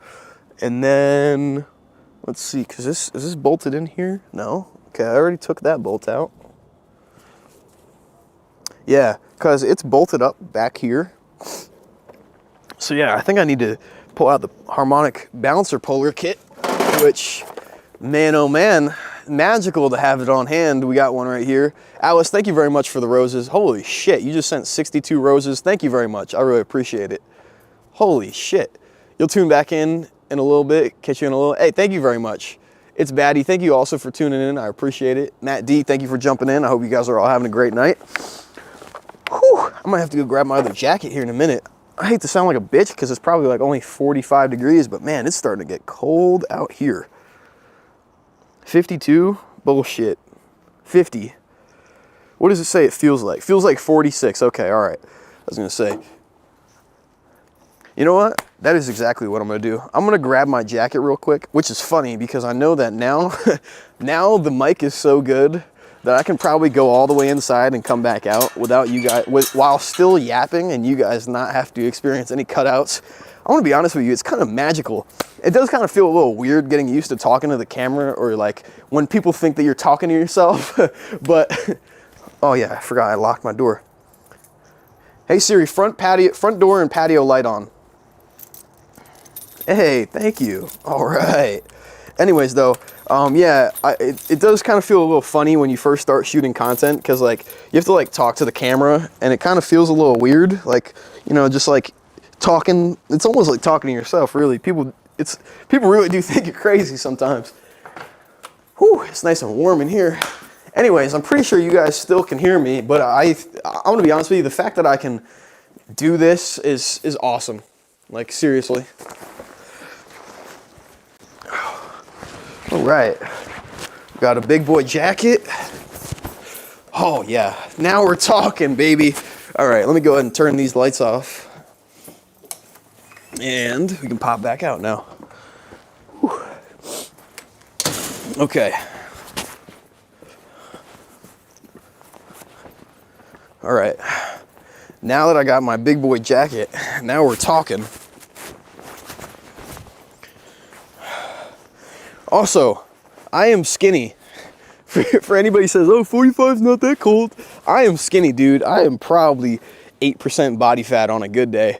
So, being out in the cold, it gets to me. It does. Even though I grew up on the East Coast where it was a lot colder than this. And right now it is currently a lot colder than this. So what I'm gonna do real quick is 92 4-cylinder. Thank you very much for the follow, brother. I appreciate it. I'm going to, real quick, I have the harmonic balancer puller kit, which I think will work. I think it will. What I'm gonna do is, I have the Toyota 2JZ engine manual on my phone in files. Let me just go ahead and pull that up. I want to double check what the next thing is that I got to do. I'm gonna have to take one of these gloves off in a minute. Files. Oh, there it is. Engine 2JZ and GTE manual. Download. All right, cool. Okay. So yeah, also for reference, this is what I'm using. This is the manual. I downloaded this online. If I were to buy this, it would be a lot more expensive. So we got that bad boy right there. I'm gonna pull you guys over a little bit more. And then, all right. So let me go ahead and just breeze through here. I am looking to see, I just wanna make sure the way that I pull off this, this here crank pulley is proper. So this is all cylinder head teardown, cylinder head reassembly, installation. I need to get the block teardown. Hold on one second. Engine unit, removal. There we go. Removal, exhaust manifold, installation. Aha, cylinder block. Perfect. This is what we're looking for here. Nice. Disassembly, remove drive plate. Install engine to engine stand for disassembly, remove generator. I think that is so funny. In the manual, they call the alternator a generator. Remove timing belt and pulleys.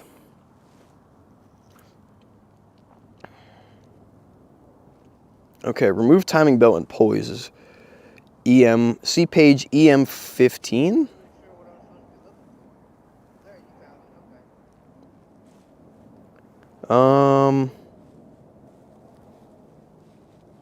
Okay, I guess we got to go to EM15. Remove timing belt and pulleys. See page EM15. Can I click on that? Hold on. I got to take one of these gloves off so I can see.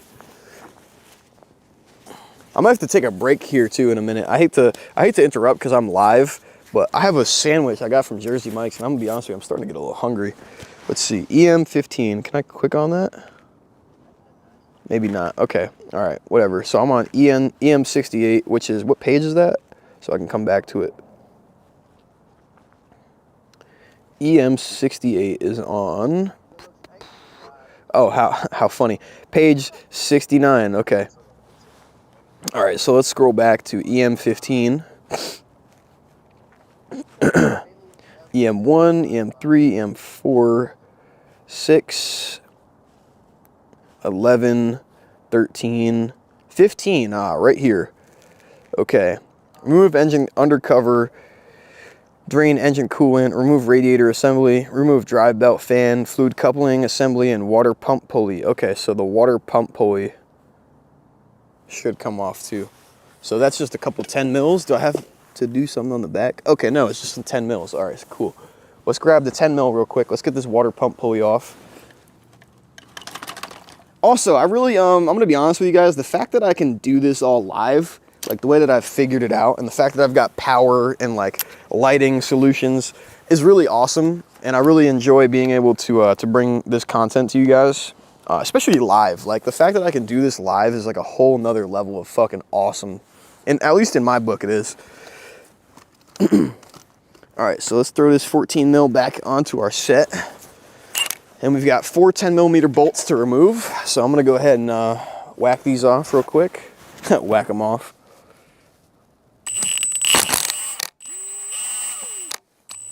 Okay, it's gonna be 1.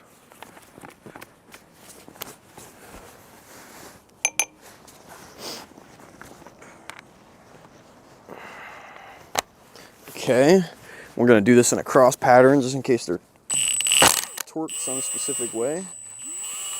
Okay. Okay. We're gonna do the bottom one now. I just gotta hold this real good. There we go. Man, now that I got my jacket on, I feel like I could rock and roll all night. Shit. All right. I'm not gonna stop, by the way. I don't plan on stopping until I have the pistons out of this engine and the crankshaft sitting on the ground. Also, for reference, I am not stopping. There we go. Hey, crank pulley, I'm sorry, water pump pulley is now disconnected. So we got that bad boy off. No spacer, nothing to worry about. And then I'm just gonna throw these bolts back on here so I don't have to worry about them later, knowing where they went. Because they went back where they came from. Keep it simple. And then it looks like there's a front housing and a back housing now that I realize it. So we're gonna just thread these bolts back on. And I am actually gonna open up that Jersey Mike sub in a minute because man, I am starting to get hungry. I don't think, what have I ate today? I had a breakfast sandwich at like 7 in the morning. That's all I've ate. Okay, so we're gonna throw this on our park cart. And let's just reference this manual real quick. Drain engine coolant, remove power steering. Okay, hold on. Remove in water pump. Remove drive belt fan, fluid coupling assembly, and water pump pulley. See page CO7. Where the fuck is CO7 at? Want to hit the water or call it jet? I'm already in the air, sir. I see you on the ground over here, but what do you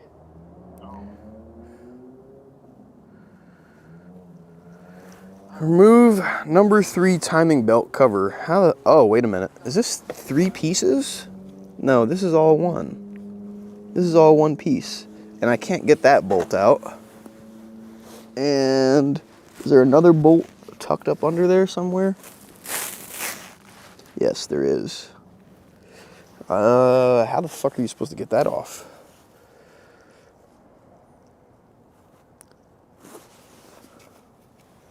Two more, we can run it.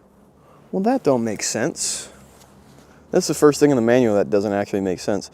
Because it's telling me to remove, oh wait. I feel stupid.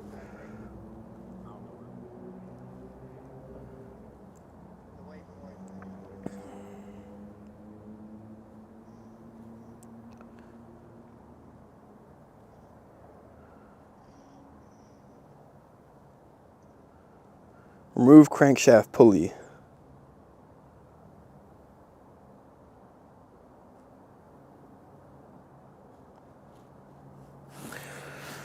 Okay, remove crankshaft pulley. We're gonna see, actually, you know what I might do? I'm gonna see if I can, yeah, no, I don't think I can get this damn water pump off either. I mean, maybe, no, because they're both bolted up there. Let's see if you guys said anything in the chat. Okay, nothing. All right, cool. Cool. All right. So yeah, I think we got to take the crank off, the crank pulley. So I'm going to go ahead and let's just check out this kit here. Let's see if this will work.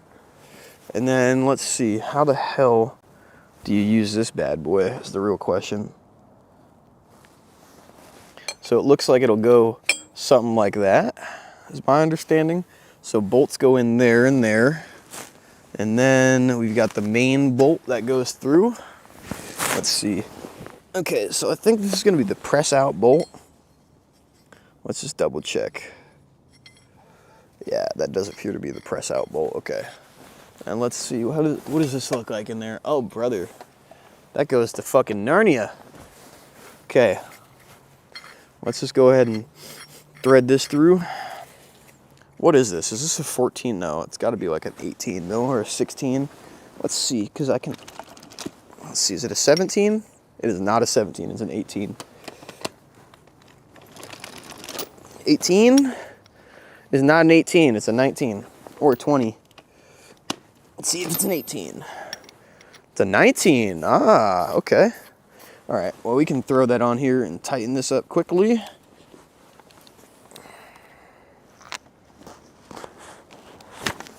Brother, throw this bad boy on the impact. There we go. Okay, that should be good. Let's see, I hope this fits. Oh no, will it fit? That's a good ass question.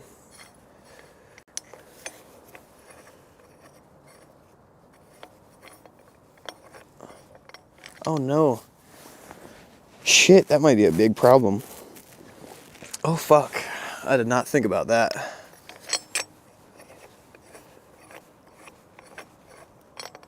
Yeah, and that's a bit of a big deal.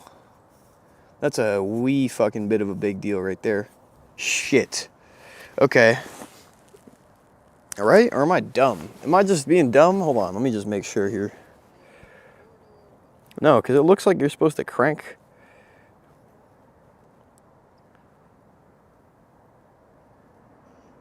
Remove crankshaft pulley.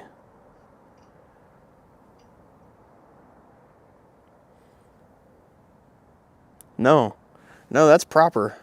Because these two bolts go in there, but if this main bolt doesn't even go into the fucking crank pulley, how the hell am I supposed to get it off? Not with this tool, I'll tell you that. This one's not gonna cut it. So the problem that I actually have is I'll show you guys. So this crank pulley, this whatever, harmonic bouncer puller, this central bolt right here is supposed to thread in to the crankshaft, and it does not, which is a slight issue because we can't really do shit right now. At least for in terms of taking the crank out, which is not a big deal, but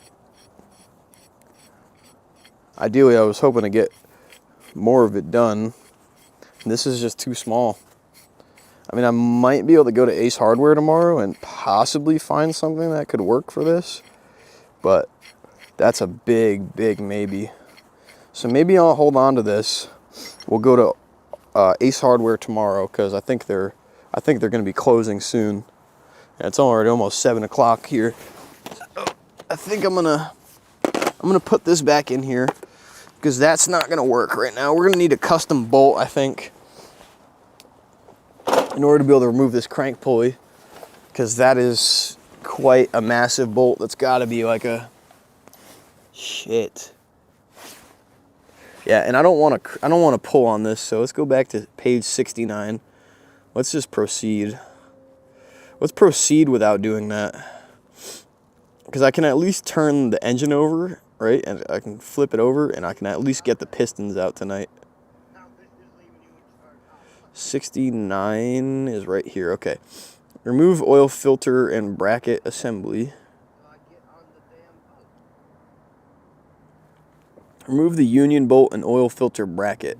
So the union bolt is what holds this oil filter bracket on, which is going to be that big ass bolt. Scheiße. Let's see, can I take this sensor off? How the hell do you take that off? Oh brother. Oh brother. Yeah, at some point you get into shit on the engine that you're just like, oh fuck me. How do I take that apart? And that's a bigger wrench than I even have. That's like a 22. That's a custom wrench size. No, all jokes aside, I just don't have that in this kit. So I can't remove that. Remove oil filter and bracket assembly. We can ignore that. Remove number 1 oil pipe. Remove fuel inlet pipe. Remove left-hand engine mounting bracket and insulator assembly. Okay, well I can at least remove the right-hand side. So this side, because since I can't get this this oil filter assembly housing off, I can't do a whole lot in terms of that. But I do only have 2 more bolts on this side holding the right side engine mount on, so I can at least take that off, which is going to be a 14. Let's go ahead and throw that bad boy on. Oh, brother. Whew. Yeah, I'm going to have to take a break here in a minute so I can at least eat, because I am starting to get real hungry. Let's get these bolts out, though.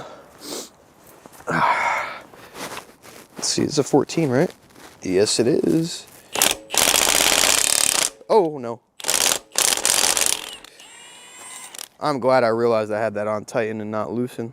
Thankfully, I did not just damage or break that bolt off. Always make sure, that's a good old reminder that I will never forget. Always make sure that you're lefty loosening when you don't want to be righty tightying. Okay, there's our engine mounting bracket. And believe it or not, I am actually gonna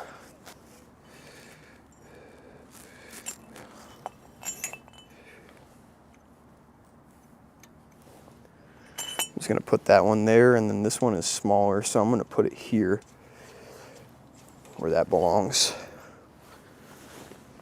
Okay, and then let me grab a towel so I can clean these gloves off a little bit. Okay, so we got the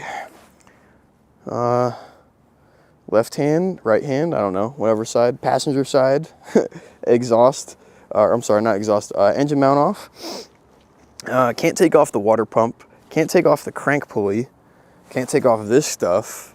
So I think it's time to flip the engine upside down now. Let's see if you guys are saying anything in the chat too. Nothing, okay, cool. Okay, so I am going to, I'm gonna put this drain pan under the engine, and then I'm also gonna, I think what I might do too is I'm gonna shimmy the engine a little bit forward. Here, let me go ahead and put you guys.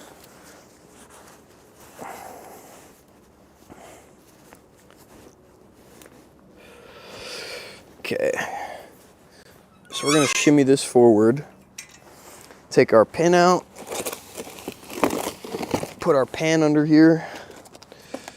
There's a good chance there might be some remaining oil and mess that's gonna come out. And then let's grab that big ass tray pan too that I threw under my truck.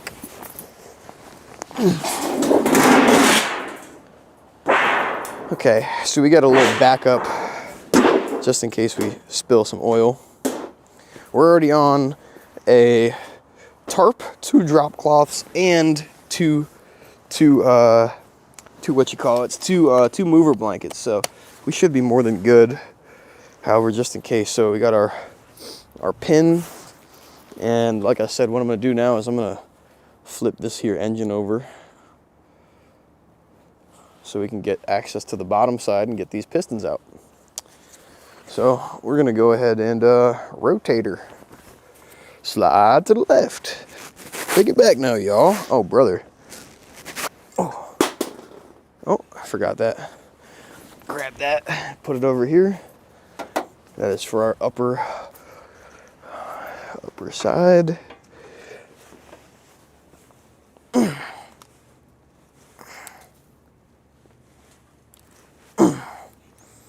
Oh yeah, I had a feeling that was gonna happen.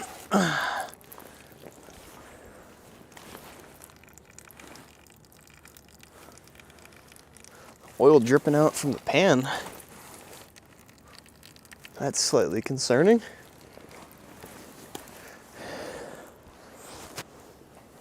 All right, we're just gonna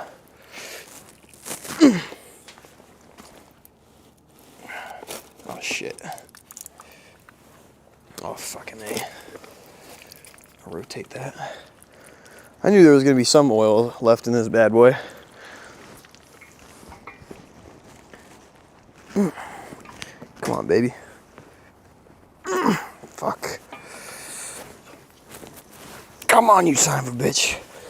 You're a big bitch, aren't you? Fucking hell. Whoo-wee. Shit. Okay, well. That's more like it. At least enough to get this safety pin in. Which is, which I gotta lift the engine and put the safety pin in. Okay, cool. Now we know she's not going anywhere.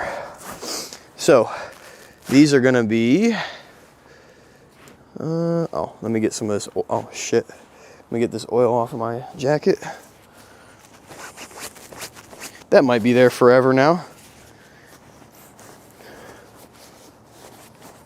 Okay, anyways, the hell? Okay, 10, 10, 10, 10, 10, more 10s. Okay, looks like we just got a shit ton of 10s to take off. Okay, and then, you know what? Let's see. Should I keep it sideways? No, I think I'm gonna go full vertical. I think I'm gonna do another rotate. What am I up to? Speaker base, I'm currently tearing down a 2JZ GE engine for this here Mark III Toyota Super Turbo. I need to rotate this one more time though, so I can get this bottom girdle and oil pan off. Yeah, just dump the oil out, baby. Let it flow out. Just throw this under this side to capture whatever. And throw this over there.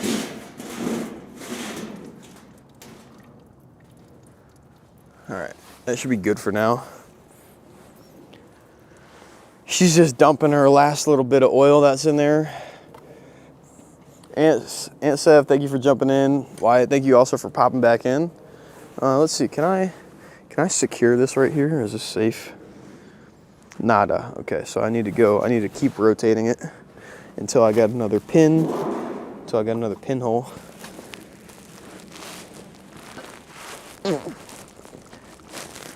Oh, I got one right here. That might be good. That's good enough to work on, and so you guys can see it. Let me go ahead and bring the camera down a little bit. So,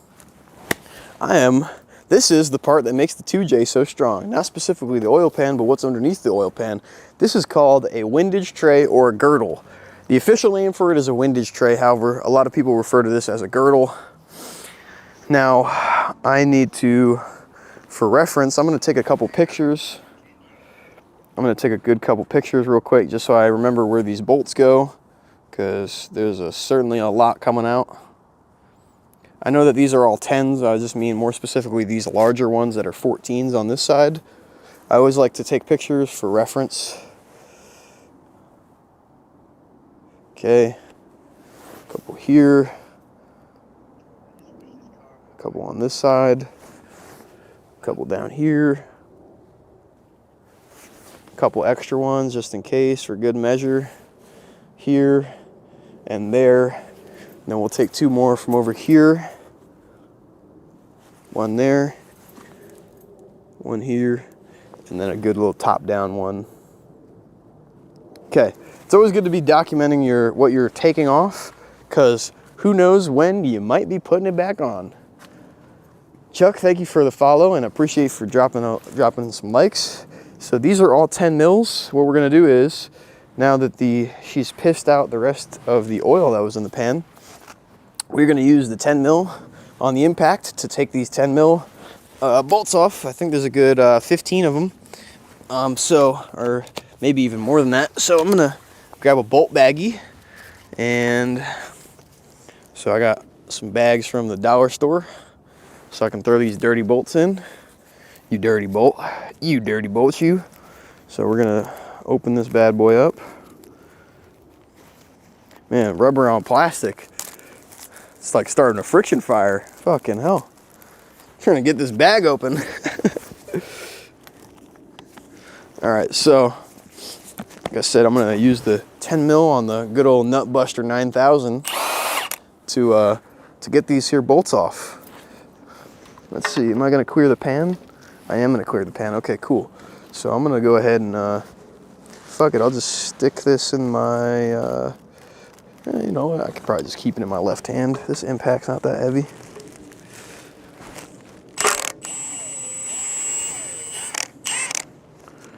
Okay, so as I'm taking these off, I'm just gonna throw them in here. I'll name the bag later. I am gonna go in some form of pattern. Some people are probably gonna say it doesn't matter, but I like to have a form of pattern. So I'm just gonna be doing like an X pattern. Looks like these have got washers as well. Come back up here.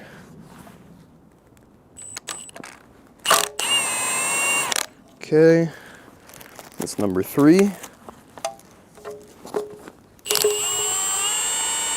Number 4, no wonder why it was leaking over here. That was loose as all hell. Didn't even crack that loose, it just spun out.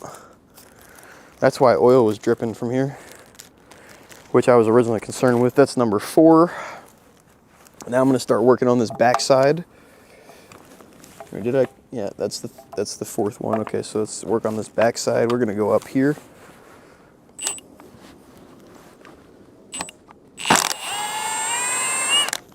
Okay.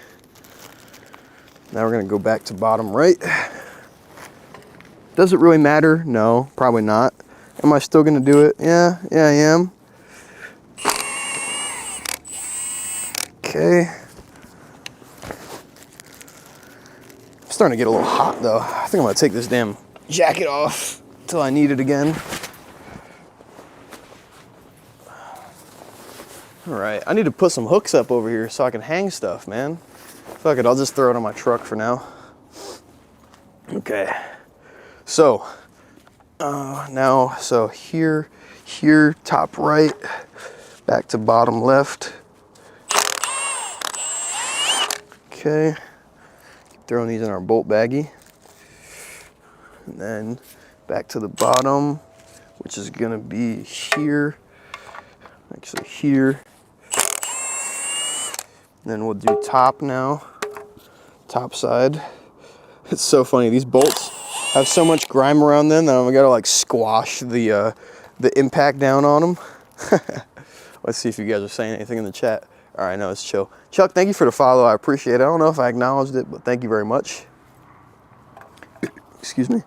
So I'm gonna go back to this back one. Then we're gonna go to the front side.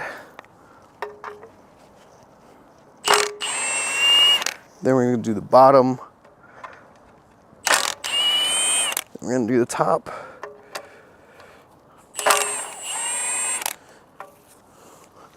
And I've got like 3 more, I think, or 4 more. So I'm gonna do this back one. I'll do this top, I'll do the front one now actually. We're gonna do this top one. Actually, no, we're gonna go back to the back. Okay, now we're gonna do the top. Actually, I'm gonna do the bottom first, just in case, that way I can hold this. Okay, that one's a nut on a stud instead of a bolt. That's not a big problem. We got pictures, we know where they go. Let's go ahead and tap that bad boy out if it wants to come out.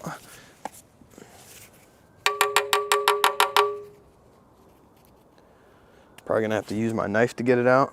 That thing is in there good with how much oil and grime was on these bolts.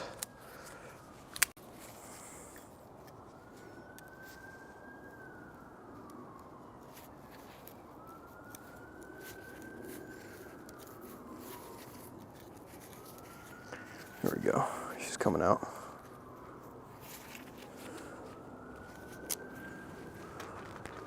Okay. Out that one, and then I think we've only got one last nut holding this here oil pan on.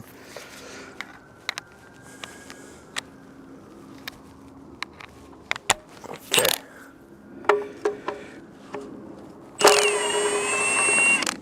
Okay. And we're probably gonna have to do the same thing, but it's not a big deal.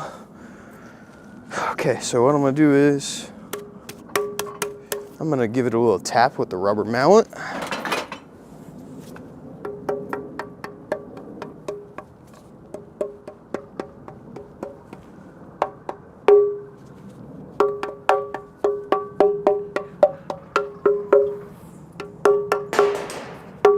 The hell was that? Oh, okay. Just a hose clamp.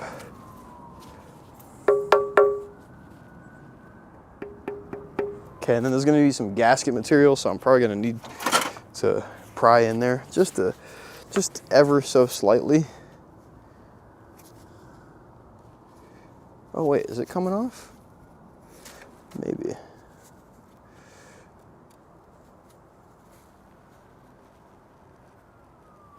I don't know. I don't really think I want to have anything to do with doing that. Let's see if there's a pry area.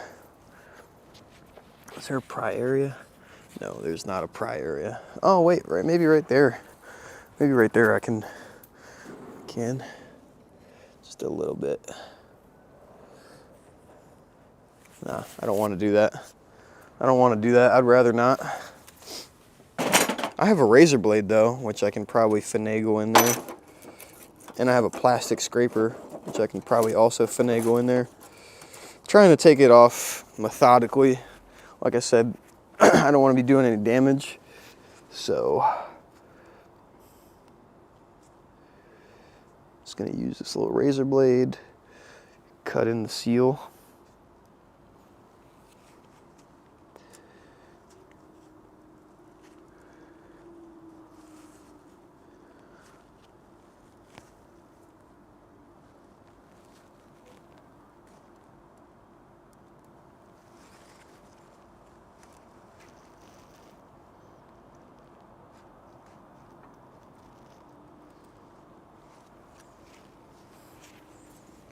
Okay, so far this is coming along pretty good.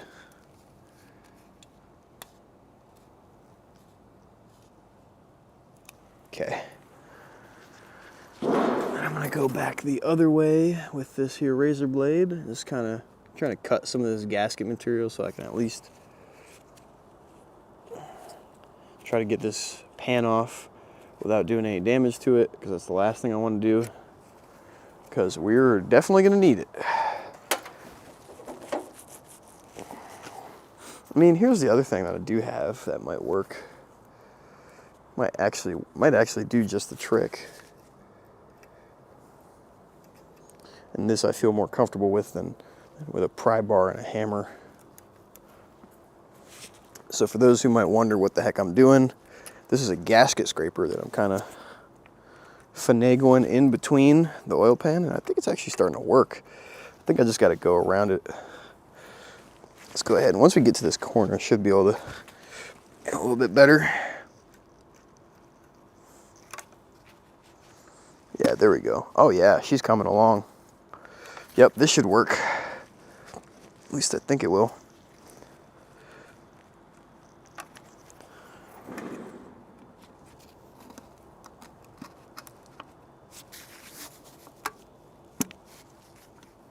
Yeah, it's funny. The gasket is still holding this pan on, and holding it on, it is pretty damn well, in fact. But there shouldn't be a whole lot more to disconnect here before she's gonna want to come off. And now I think I can get the little pry bar in there without doing damage to the pan or the mating surface.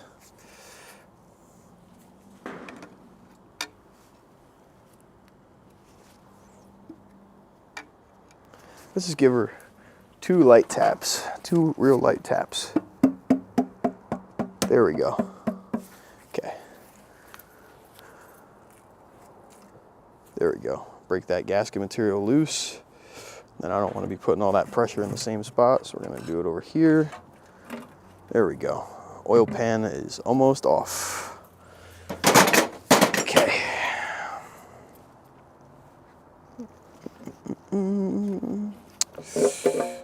Alrighty. Okay, there we go. Making a mess.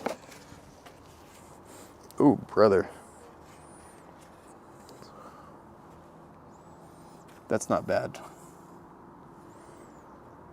Smells heavily like gasoline, but that's not bad. It's not bad at all. So here's how the oil pan is looking. No real silvery metallic sparkles to be concerned about, which is good news. Pretty damn good news, in fact. So I'm gonna go ahead and take this nasty oil pan and put it on the park cart for cleanup. Excuse me. Get a little of the soda going.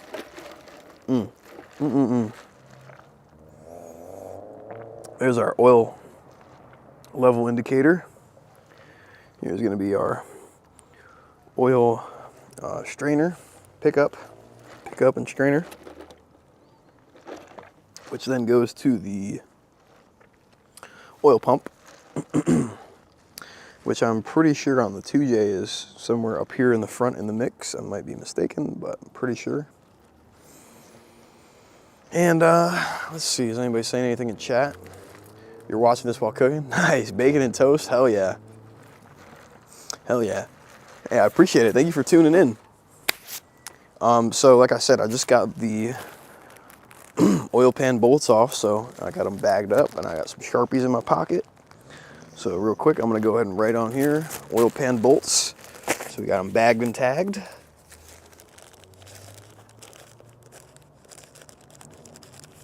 Oil pan bolts. There we go. Okay, so I can also throw that on the part cart. Now I know where those go. Now that they're nicely bagged and tagged. And then let's see, how are we gonna get the girdle off? Okay, so the girdle is 2 14s in the front, and then 3 6 14s along the side. Actually, those look like 12s, so hold on. Okay, it looks like 12s and 14s. So it looks like we got 6 14s, and then 3 6 9 10 12s. So we're gonna need the 14 mil and the 12 mil, which is gonna be here and here. And then we can take this 10 off and put it back on our little socket set since we're good with it. I'll be honest with you, these Toyotas, you'd really be surprised how much you can get off with a 10, 12, and a 14. You basically take the whole car apart. All right, let's see. Okay, so these actually are 12s. Okay, so these, we got 3 6. Sorry, my math was also off. They're 8. There's 8 12s, not 10. So we got 8 12s. Okay, and then it looks like we got 6 14s. So I'm gonna go ahead and start cracking these girdle loose. Actually, before I do that, let me reference the manual, because I want to make sure I don't damage something like this pickup or something like that when I inevitably take this off. You want to fly or you want to shoot the back?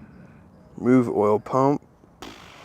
CLU8. Remove rear oil seal retainer. I don't know how you give it back though. Okay, looks like we got to remove the rear main seal, which is 6 bolts. Okay, so we're actually going to do that real quick, just because. And then let's see, looks like they're 10s. So 2 4 6 8 2 4 6. Okay, so we got 6, and we're going to need a 10 mil wrench, which is going to be this guy right here in the front. And then I'm pretty sure these should come off pretty easily. Now that I've gotten most of the oil mess made, we can slide that up and out of the way. Same with our pan tray. And then I'm gonna rotate the engine just a little bit in our workspace. Okay. Alrighty.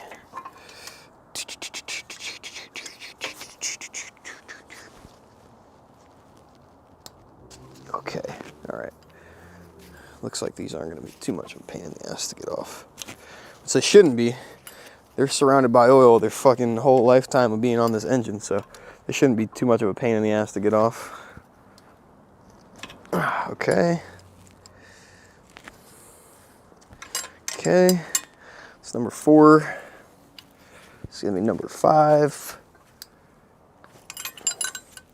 And this is gonna be number 6. Okay. Let's see, can I spin those loose? Oh, I can. Okay, awesome. Awesome, awesome. And then I'm gonna save these bolts, and I'm also gonna bag them and tag them here in a minute.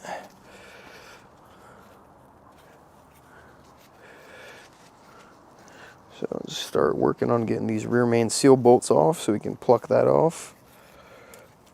And then I'm also gonna work on taking apart this here where the oil pickup and strainer rest.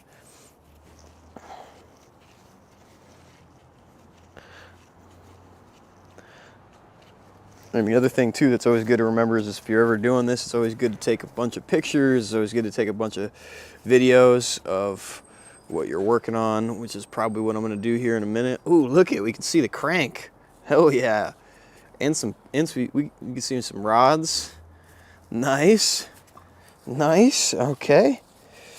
I got 2 more bolts to remove after this one comes out. And man, it's dirty back here. Hell, I might have to get new gloves after this. Oh man. I think soon I might end up calling it though. I do want to get down to the point where I can take this all apart, but I can't. I think I just might be able to get the pistons out tonight, but I know I'm gonna have to call it soon.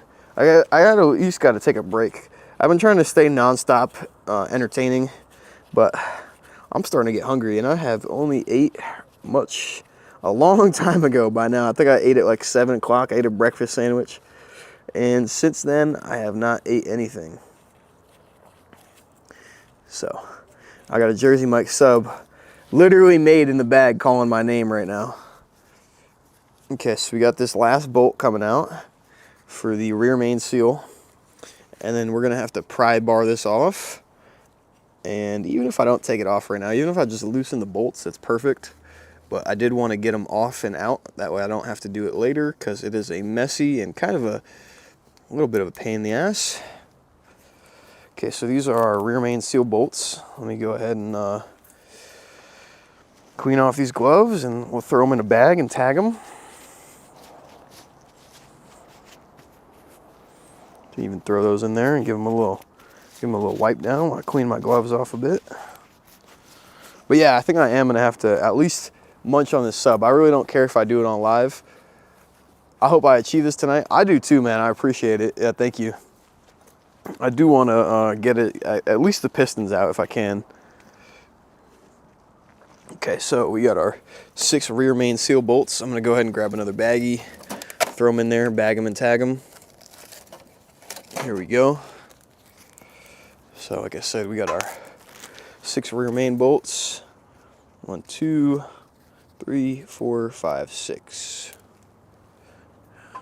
2, 4, 6. Here we go. That's our rear main seal bolts. As you can see, they are grimy as all hell. Go ahead and throw these bad boys in our bag.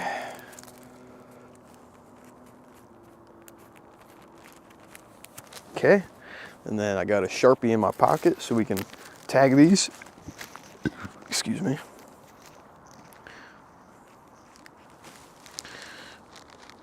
I gotta put this down so I can write it. Just write rear main.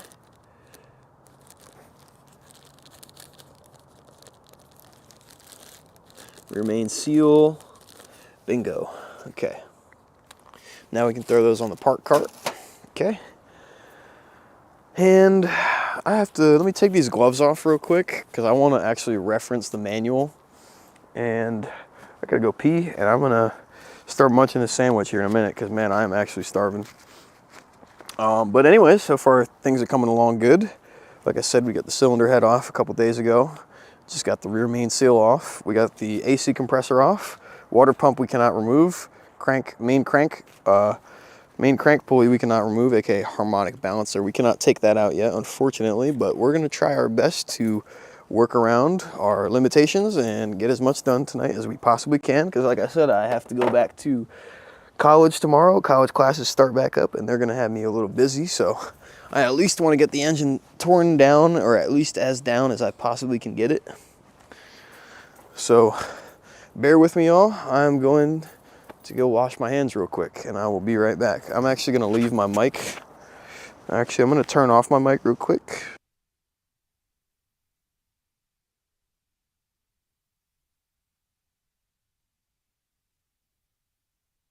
Probably be easier actually if I just take my mic off.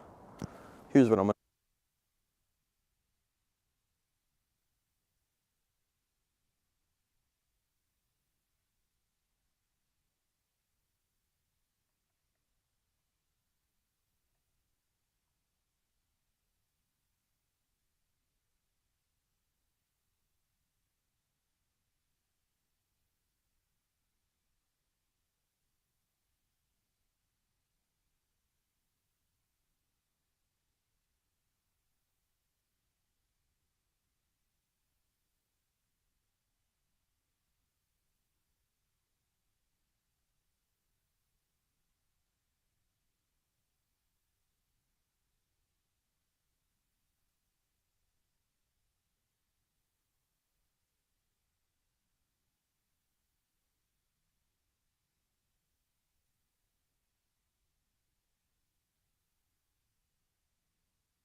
What the hell?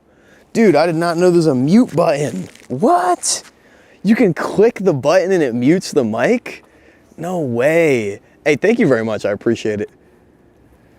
Mic disconnected, no audio. No audio. Now you can hear me? All right, perfect, perfect. Yeah, I did not realize that. You can click this other button on the Wireless Pro down here and it'll mute the mic. Dude, that's sweet. If I knew that, I wouldn't have had to disconnect my mic. I would have just kept it on when I went to go to the bathroom real quick. Fucking A. Anyways, though, I'm gonna go ahead and put this in my pocket, all this extra wire, and clip this back onto my belt loop. Back there. All right, we should be good now. And had to throw the jacket on because I was starting to get cold. Anyways, let me go ahead and tilt you guys up and bring y'all back a little bit so I can get more into the frame. So, ladies and gentlemen, 2JZ, no shit. So I'm gonna take a couple of pictures of this here before we start taking things out, because I always like to have more frames of reference for the way things belong before I start taking them out. So I'm gonna take a dozen of pictures with the flash on, and then what I'm going to do is I'm going to take a quick video of this entire section. It's always good to take pictures from all sorts of different angles, make sure that you've got a bunch of different frames of reference, and then I'm going to shoot a quick video. Oh shit. Yo, hold on guys, I'm going to jump out of the PlayStation chat. Yo John, by the way, I might join you in a little bit if you're still on. Unless you're jumping off soon. Yeah. All right, bet. Yeah, I see you playing the forest right now. You're in the forest, deforesting shit. But yeah, give me a second, because I got to shoot a video of the inside the oil pan. So I figure out, so I got a frame of reference when I got to put the pickup and shit back in and the strainer. I'll be back in here. All right, cool. So we're going to do a little video. We're going to turn on the flash. Okay. So here is the good old oil pan. Underneath the oil pan, the internals on the 2JZ GE engine.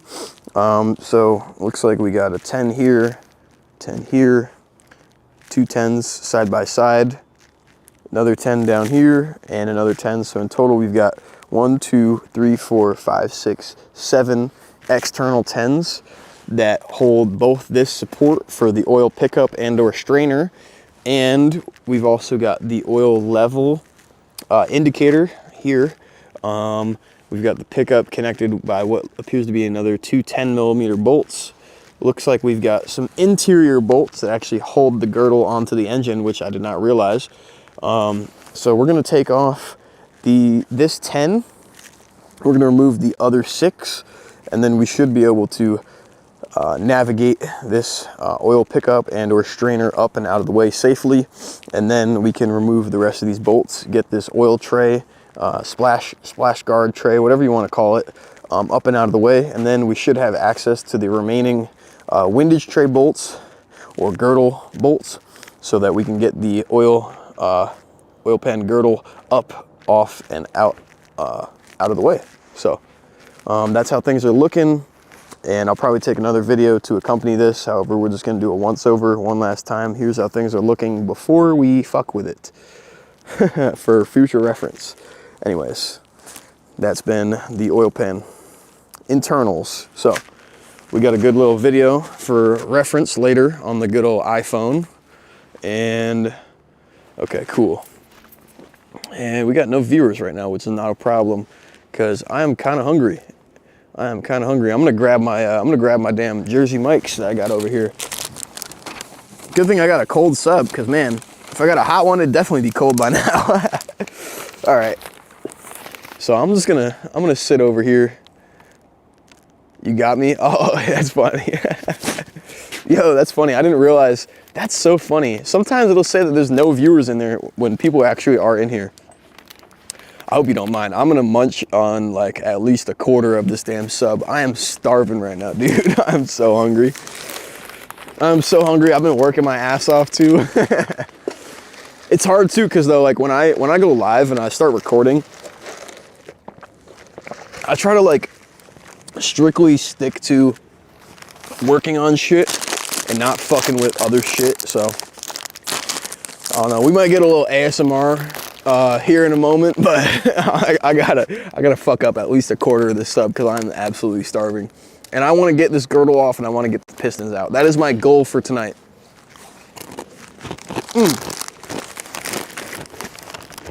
So, to fuel the fun, we got a little Jersey Mike's giant sub. We got some jalapeno Miss Vicky's. These are the best ones. And let me show you guys what we got for this sub here. This fucking sub is absolutely loaded. Like, no joke, absolutely loaded. Fuck it. 2JZ can hold the chips. This is probably gonna be the most loaded you will ever see a Jersey Mike sub. Oh my God, there's some juice in here too. Oh, brother. Oh my God. Oh my goodness. Whew. Let me not drop this sub. I would cry, dude.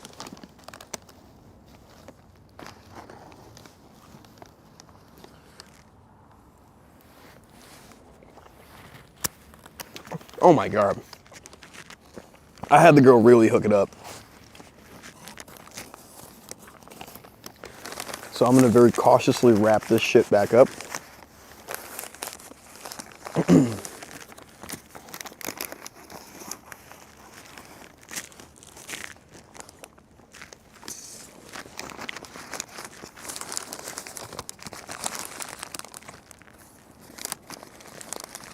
All right. This is gonna be a quick sneak peek of my sub. Put the rest of this down here because I'm probably gonna fuck it up here in a minute. This is a number 9 with addition of prosciutto, I think, or prosciuttini. I forget exactly what she called it, but wow, take a look at that. That shit there is fucking loaded to the max. Literally dripping, saucing down my hands. Fucking hell. That is a fucking sub right there. Anyways, I gotta fuck this quarter of the sub over, get a little energy, and we'll get back to taking off this oil girdle and removing the rest of the windage tray so we can get the pistons up and out of the engine and out of the cylinders. Holy shit.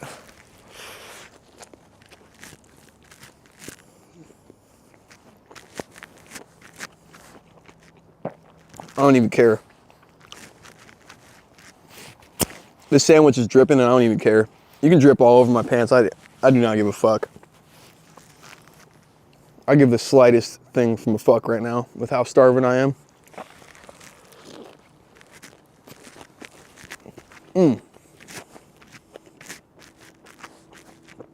Wow.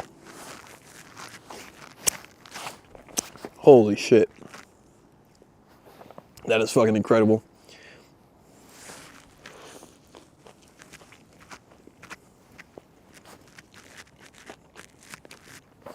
Wow. This is a fucking amazing sub. That shit literally is loaded as fuck, no joke. I don't know if you can see this. I got fucking, it's like fucking sauce dripping all over my fucking pants. I do not care. I do not give a fuck. I will eat this sandwich barbaric as fuck right now how starving I am. Hey, it is good though. Wow. Number 9, add prosciutto, everything. When they ask you, oh, do you want it Mike's way? Tell them you want everything, all of the things. And then I got mustard and spicy mayo, I think, or buffalo, something like that. Wow. You will not be disappointed.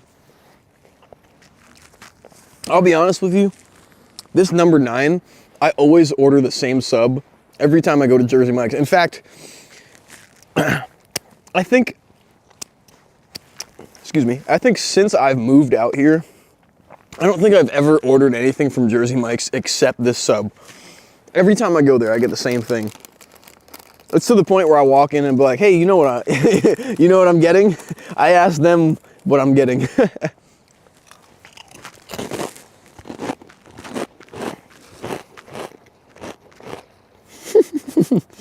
I can't help but think about how fucking ASMR these chips are probably getting picked up by the mic. People are gonna join into the live right now and be like, what the fuck type of ASMR engine teardown is going on here?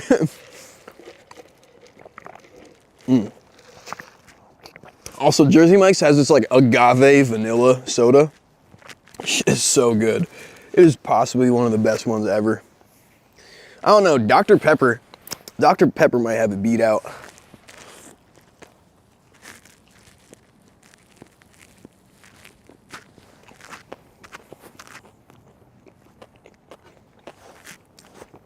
Wow.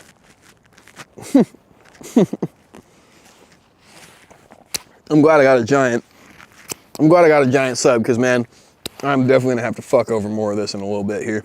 Wow.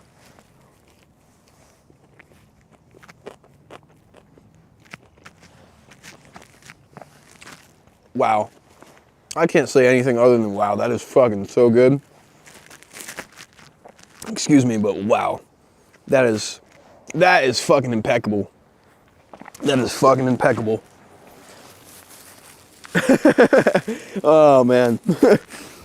It's funny because I was gonna take a break. I was gonna end the live just so I could go fuck off some of this sandwich, but I don't even care at this point, dude. I do not care.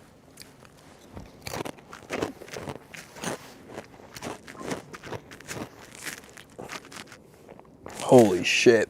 The fucking jalapeno chips. Sometimes what I'll do is I'll take these jalapeno chips and I'll throw them in the sandwich in between the bread. But because of the fact that this shit is so loaded, I can't do it this time. But I'll be honest with you, you ever go to Jersey Mike's and you pick up a number 9, that's the way to do it. Also, for reference, number 9 is a Club Supreme. I think it's got turkey. I don't know what the fuck it's got on it. All I know is it's fucking amazing. I was gonna try to remember what they put on this. I have no idea. It is the best sub that I think they ever have, though.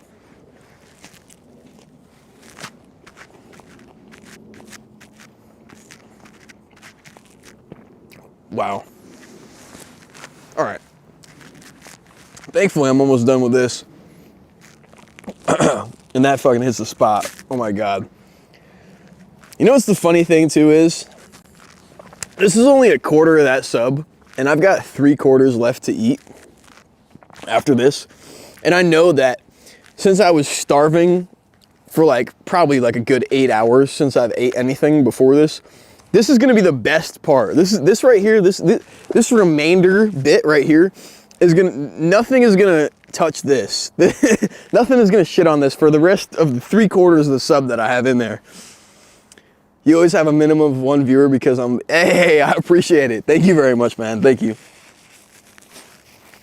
I'll be honest with you, this has been a pretty successful stream. We've had almost 700 viewers total, which is pretty damn awesome. I think that's a little bit more than I normally ever average.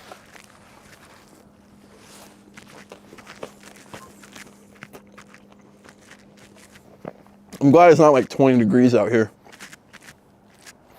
If it was a lot colder, I would not be able to hang.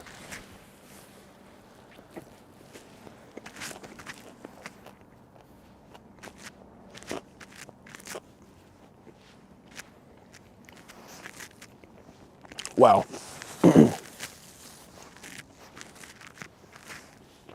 That was the shit. Holy fuck. All right.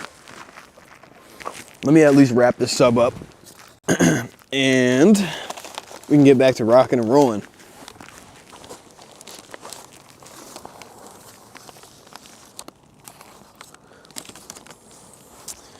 Holy shit, dude. Hold on. I gotta show you guys this. This thing is fucking immense. I paid like $30 for this sub and everything, which is absolutely like crack smoker prices, but whatever. I don't even care. That shit is so good. Take a look at that fucking sub. Holy brother. That shit is so good. I wonder what the battery is at of my light. I'm probably gonna have to swap out batteries here in a minute. I don't even care. I'm fucking off another quarter of the sandwich.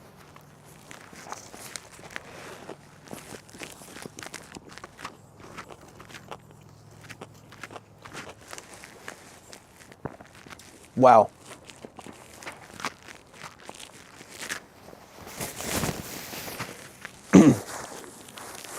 Yeah, I'll tell you what though. I'm glad I got a giant because I'm gonna want more of this later. I'm definitely not facing this whole giant to the face right now though. This shit is ridiculous.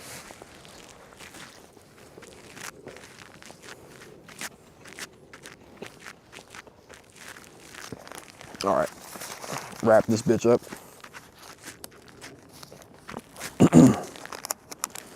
Man, that girl hooked me up with this fucking sub. Not like she gave me a discount or anything, but man, she did such a good job like rolling it and everything. Like, holy fuck. Major props. Major props. Okay. At least I got the rest of that wrapped up for later. That shit is so good.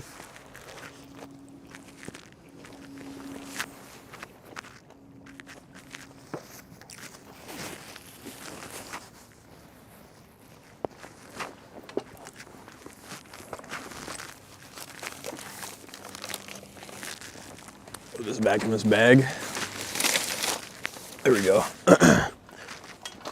Okay, so far, engine teardown is coming along pretty good.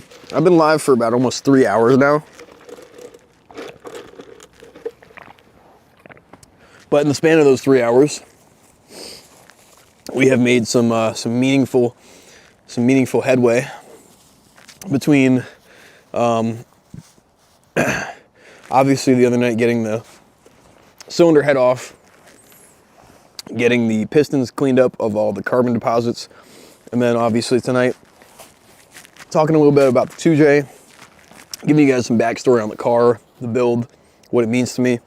So so far I feel pretty fucking accomplished, even though I have not gotten those pistons, excuse me, those pistons out yet. We've gotten the AC compressor off, water pump I cannot take off. Fucking hell. Sandwich just keeps dripping on me. Anyways, though, sandwich is a leaker. I cannot get the timing cover off yet because we need to get off the crank pulley. Crank pulley cannot get off because the harmonic balancer pulley that I have does not fit it. So I'm gonna need to get like a custom bolt from Ace Hardware tomorrow.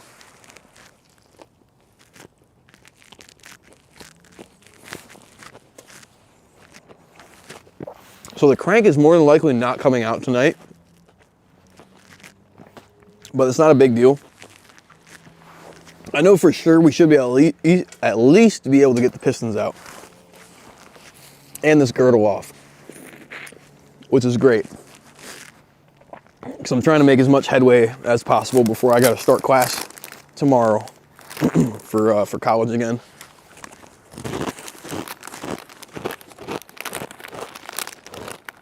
I'm gonna pop back over there and check the chat here in a minute.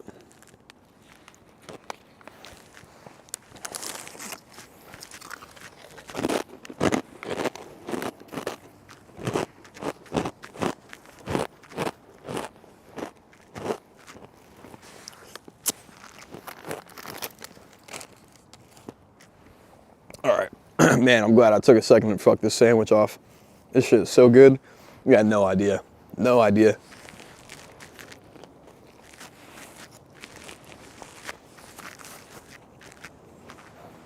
All right, let's see what we've got going on over here. It's about to be 30 out there in Texas. Damn, that's cold. I do not miss the 30 below, the freezing temperatures. And here, let me move my camera up a little bit. I do not miss the freezing temperatures. And on top of it, like the negatives, fuck that, dude. I grew up on the East Coast.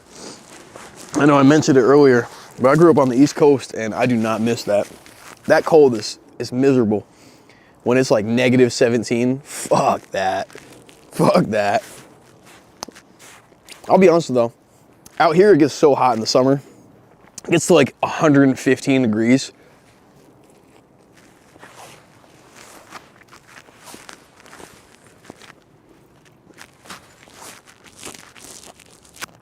And I'll be honest with you, 115 is absurd.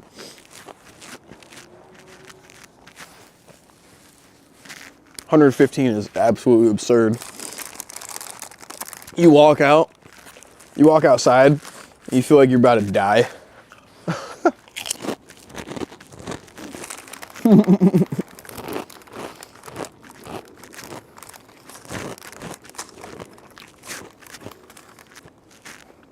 The heat it's not that bad though after you've lived here for a minute.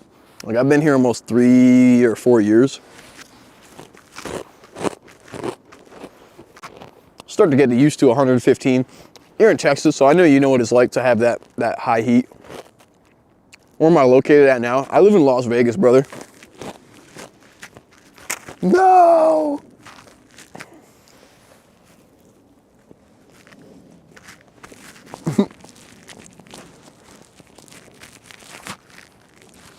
I just lost like a 30-second of my sandwich. And a jalapeno.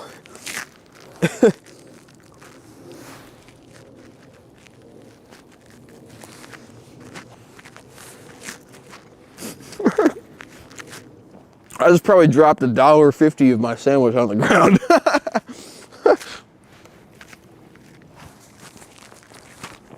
Oh my God, that's kind of funny. Shit.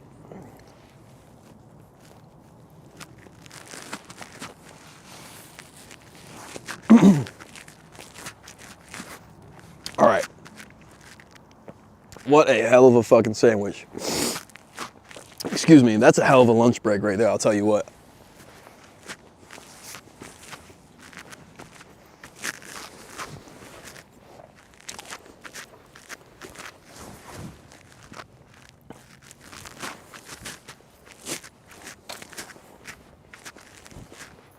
Okay.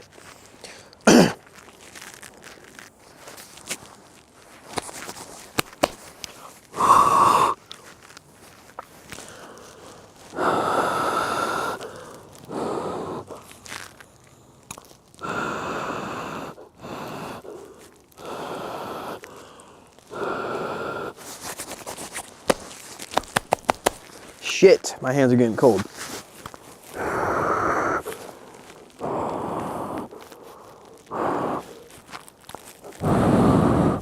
All right, that's more like it. Go ahead and throw these in my pockets real quick. Okay, so we can get back to tearing out the oil pan. I don't know what I would call that. Slosh plate, baffle. That's the word I'm looking for. The oil pan baffle.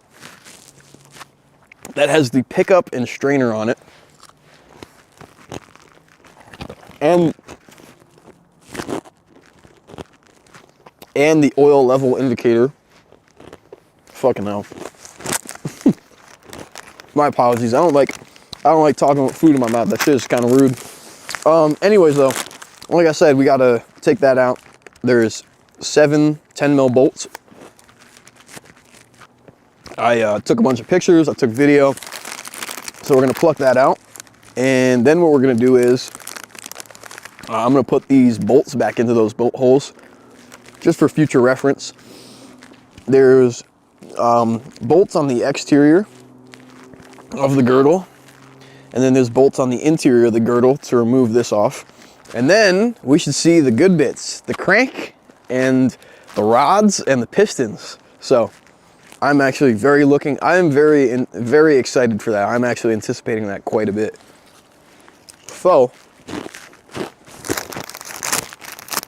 I'm gonna go ahead and toss these chips in my bag and get back to work.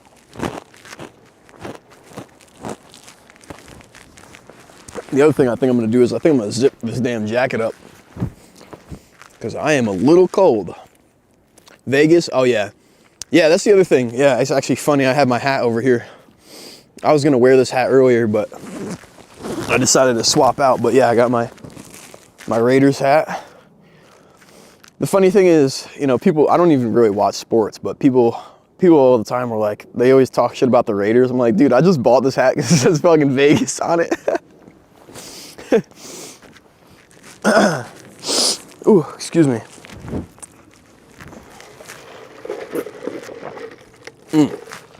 Okay. All right. Now we're talking. Now we're talking. We got some more fuel for the fire going in the system. Can't have fire without fuel and spark and ignition, or spark and oxygen. Shit. My fire was gonna go out if I didn't get any fuel. All right, let's go put these, let's go ahead and put these gloves back on. Oh man, they're cold. Whew. Oh brother, cold rubber in the winter. About to start a friction fire by rubbing these joints together. Okay, but yeah, okay, so like I said, yeah, I live in Vegas, so I'm looking forward to getting this car nice enough to go to SEMA. Ideally, that would be a very awesome goal if I could get to SEMA. I don't know if they'd let me come or how that works or what the deal is, but definitely would love to go there with it. And then the other thing that I would really like is to go to Supers in Vegas again. I know some of the guys over there that host it, more specifically like Aaron from Drift Motion, and I would really like to do that. That would be pretty sweet. And this is one of our oil pan bolts here. It's 10 mil. Just carefully get this up and out of our socket. And this can go in our oil pan bolt baggie. Excuse me. So I'm gonna go ahead and throw that in our bag, which is gonna be oil pan bolts.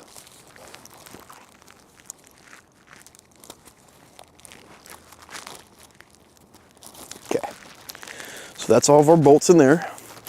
Are, I think, 14 or 16 or so of them. That looks a whole lot more than that. It looks like fucking 37 bolts in there, but I know it's probably like 16. So we're gonna throw those over there. And then I'm pretty sure this is gonna be a 10 mil. So let's just double check. Yep, so 10 mil here. Okay, so those are all 10 mil. I already took video. Let's just double check. Is this charged? Okay, we're charged. Let me check what my light is at. Okay, we're at 1 battery. Let me go ahead and swap my other battery out real quick so I don't have to worry about losing light. Okay, hold on 1 second. Just pluck this out. Throw our other battery in. And I was not joking at all about having no lighting over here. If I didn't have this Milwaukee light, you guys would not be able to see anything. Bingo. Okay. So we should be good for more than I'm probably gonna need on light. I think I get almost 4 hours out of these 5 amp hour batteries, and I've got like 4 of them. I could literally probably keep this light on day and night if I needed to. So I'm gonna go ahead and make sure we're lefty-loosey, okay? And then I'm gonna, I think as I take these out, I'm gonna put them back in.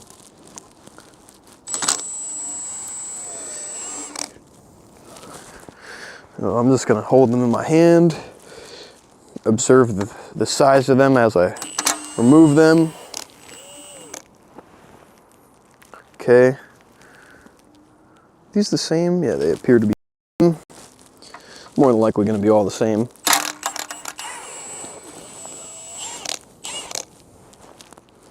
That's the same. Is it the same? Yeah, it is. This one's just got oil all over it. Excuse me.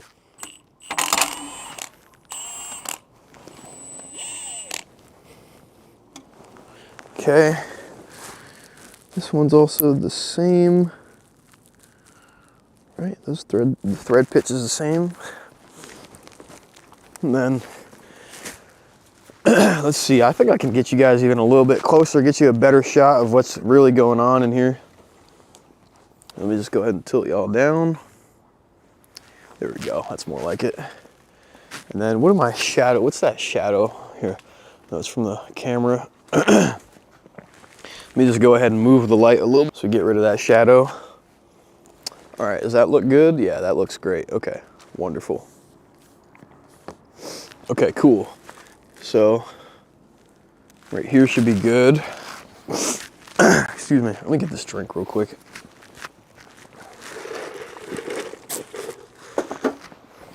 All right. Okay.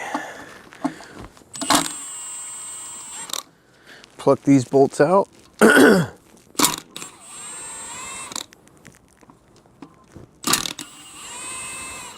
Okay. Those all appear to be the same. All 7 of them. So, let's see what happens when we try to shimmy, shimmy, shimmy a this bad boy.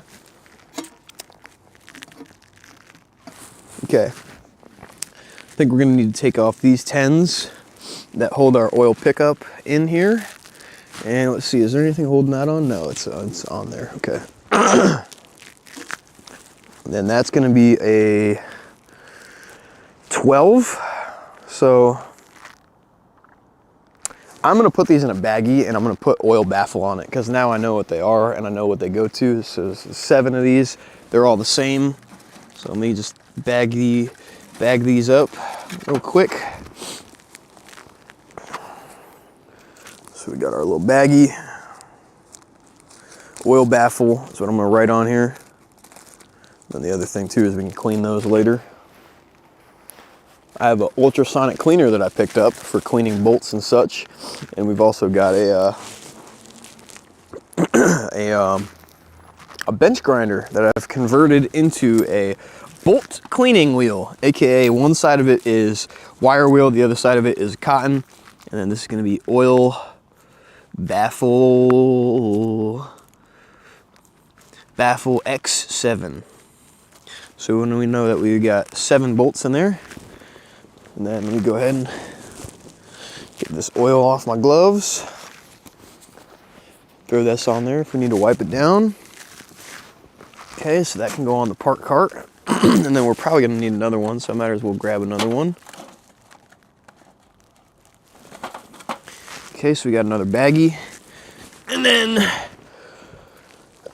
like I said, we're gonna need to take out these 2, which are also 10s, right? Yep, that's a 10.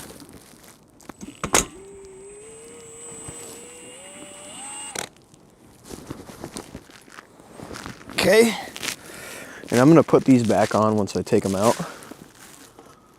Let's see, can I shimmy this safely enough out of the way so I can access them? Let's see if I can. If not, I don't want to because I don't want to damage this.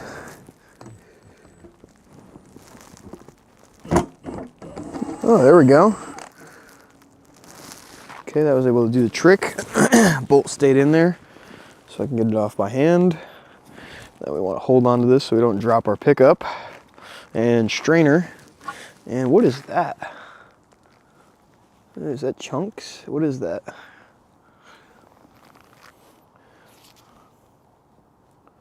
It's a chunk of something in there,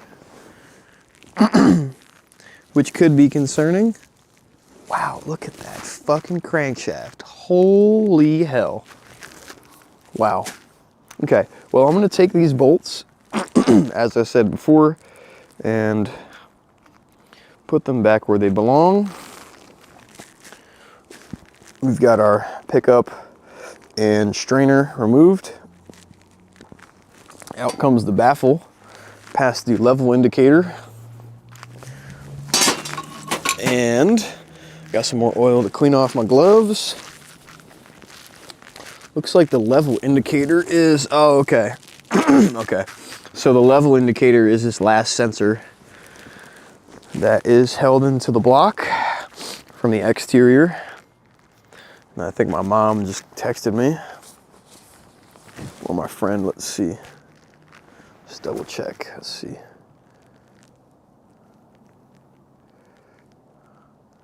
Okay.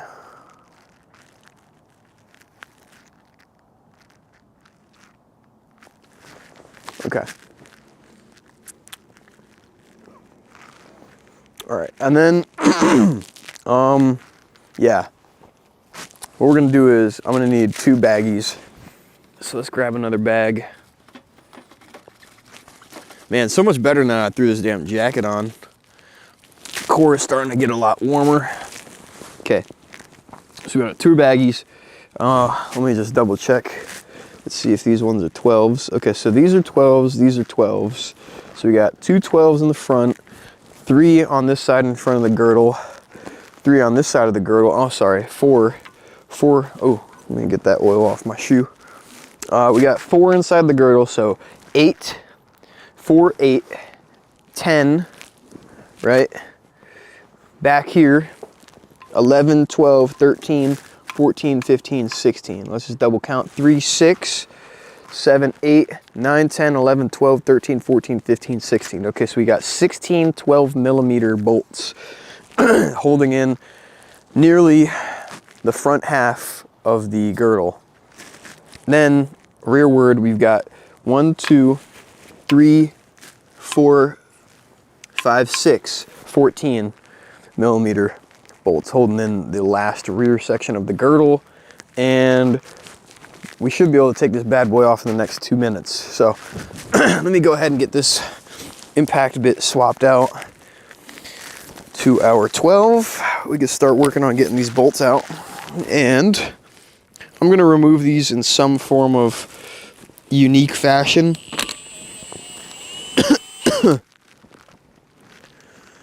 Also, it looks like these got oil on them, so I'm gonna just clean them up a tiny bit, wipe them off. So I'm actually gonna take these out and I'm gonna put them in orientation because I don't know if these are different lengths or not. So until I verify that, I'm gonna just kind of line these up on my stool. So we got 2 of them, similar size, 12 mil. Now we're gonna go into the girdle. Let's see what the size of these are, just double check to see if they're all the same or not. Then I know if they've got to get bagged individually, if they're all going in the same bag. Appears that they're dissimilar, I think. Hold on. Let's just double check.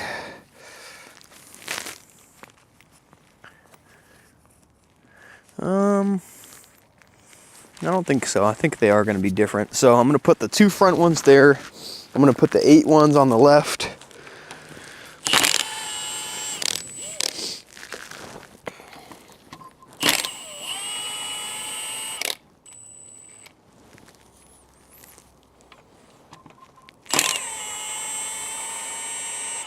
Okay. Go ahead and pluck this out. Excuse me. I'm gonna also clean off the oil from these.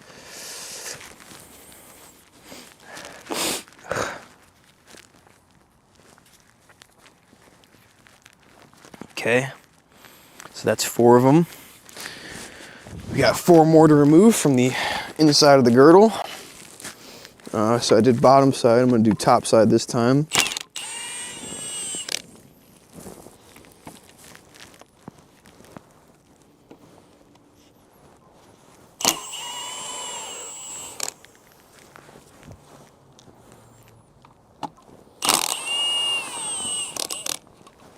Okay, that's 3 more.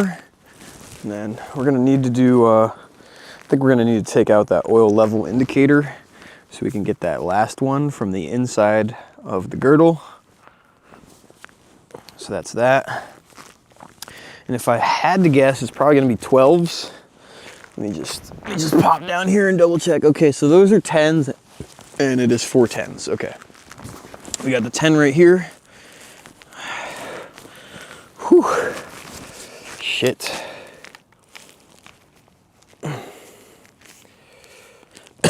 Excuse me. Let's go ahead and pop this on the impact. And take a seat, brother. Fucking hell. Alrighty. Let's get this off. Out with you.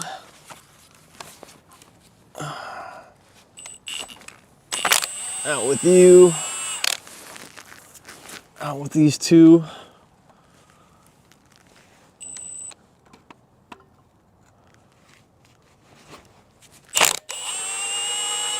Okay. And we got 1 more. And I think I'm gonna put these back in once I get this oil level indicator up and out of the engine. So this should, oh brother, should is the key word. I don't think there's anything else holding that in. Oh, I think there is actually, hold on. This is a good reason why you don't fucking pry on shit before you know what's holding it in. I think there's 2 Phillips bolts that are holding it in right here. Right there. Yep. At least I think there is. I think.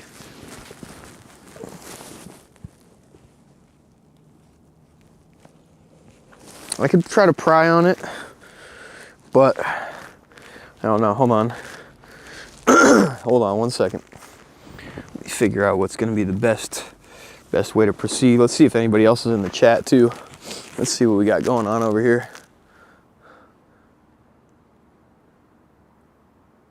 What are the metal chunks? Oh fuck me. I don't know. That's a good question. That's a good question. I got to figure where the metal chunks came from. Damn, is that oil all over my shoe? Holy shit, dude. No joke. Oil is really no joke on the shoe. You can really straight bust your ass. I'm just walking on cement. What are the metal chunks? Dude, that is funny. I don't know what the metal chunks are. I hope I can figure out what they are. Sorry, you'll catch me later. Gotta go to bed. I've had no sleep in 32 hours. Hey, I appreciate it. Thank you for tuning in. Yeah, thank you very much, 92 4-cylinder. Thank you for tuning in, brother. I appreciate it. But yeah, I feel that I was up for a very long time working on the YouTube intro, so I definitely understand. But yeah, I think I don't want to like grab or touch this too much. You know what I'm gonna do, just to make this easier? I'm gonna go full vert with the engine, like that. That's better. Now I don't have to be leaned all the way over as much when I want to remove these last couple of bolts, and I can use some form of pry bar tool to get this out.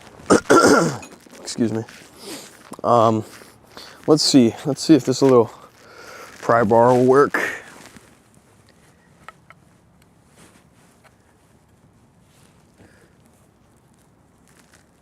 Okay.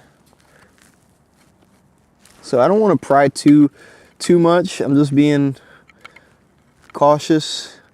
Like I said, I don't want to damage anything. So I think I have to take out these 2 small Phillips screws in order to free it. Not a big deal. I might be able to get it too. Let me see. Let me just swap this 12 out and throw the 10 over there.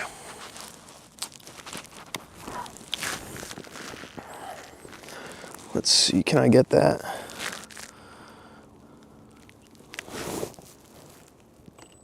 That's a horrible fucking idea. That is a horrible fucking idea, mate. Let me tell you about it. So we're not gonna do that. We're not gonna do that. Let me try to think of where I have a Phillips. You'd think the Phillips would be the most on-hand thing I have, but it's actually the most off-hand thing I have right now. Hold on. I think I have a Phillips on my counter.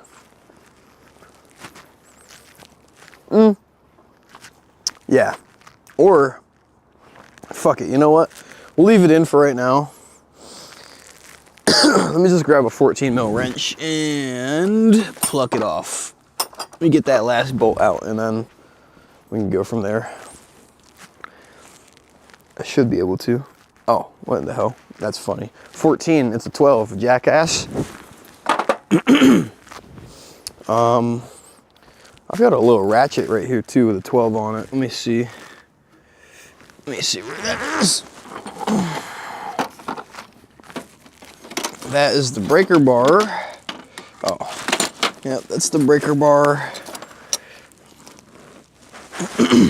Hold on. Let me grab this ratchet, because if I can get the ratchet in there, it'll be so much easier. Oh shit, I'm laying on my fucking... Nope, that's my keys, okay. Okay, is that what I'm looking for? That's a little too small. That's a 1/4 inch.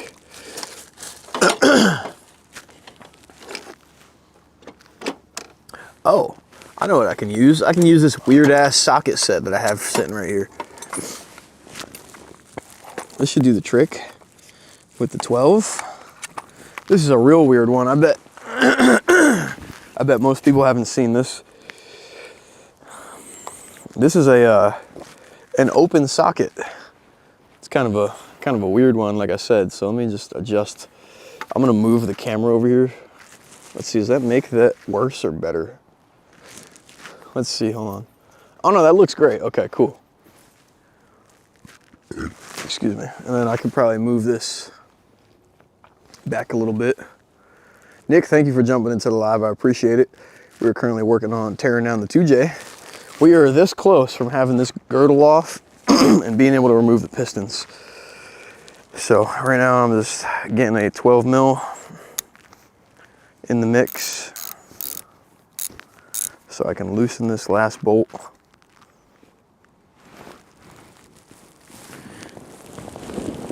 Oh, fuck. Ow, crankshaft is not going anywhere. That is not pleasant.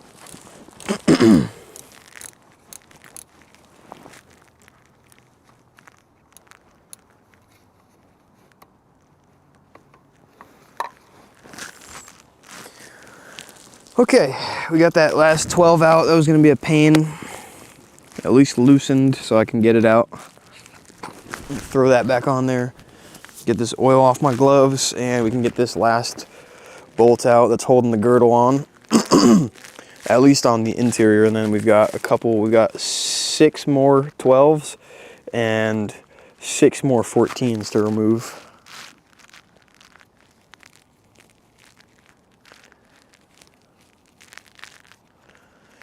Do.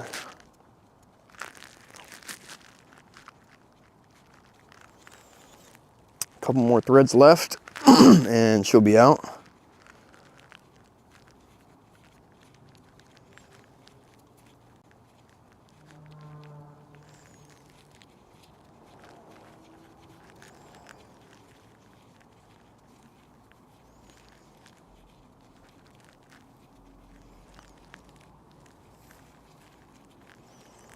Damn, this thing goes to Narnia.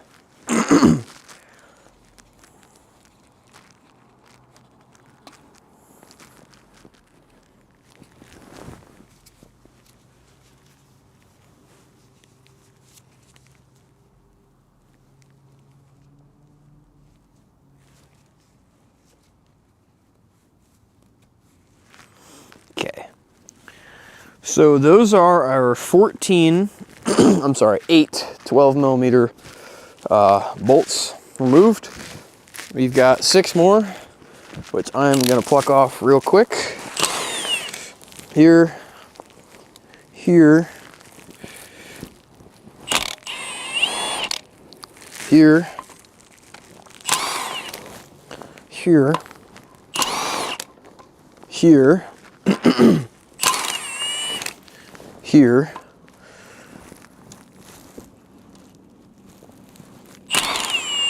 okay, so that's our 6 other bolts, which they appear to be all the same length. I'm just gonna lay these out in another pattern right here on my stool so I can bag them and tag them.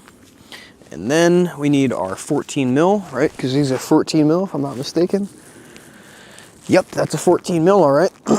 Okay, so we are nearly moments from taking this oil girdle off of this 2JZ bottom end. And let me just go ahead and slip that bad boy in there. Let me just make sure the shot is good. Oh, the shot is brilliant. How's it look? Yeah, full screen, yeah, that looks great. Okay, cool. All right, y'all, like I said, we are just moments from taking the 2J bottom end off. These bolts are obviously going to be a bit longer. Looks like they're all going to be the same more than likely. And then go over here. Move this interior. Move this exterior back to this side. Move this exterior. And off with this exterior. Now, let's just double check. Okay, girdle should not be held on by anything else. So I'm gonna put the good old impact down and put our bolts on the stool for the moment. And let's get this good old girdle off the 2J. How's that sound? And then actually, I want to be in frame. That way it's not just bottom half of me. Let me just tilt the camera up a little bit. Am I in frame now when I'm over here yapping? Yeah, okay, I'm in frame. Okay, cool. So like I said, we got the girdle loosened. I'm gonna go ahead and grab a good old, oh yeah, that's the sound you want to hear.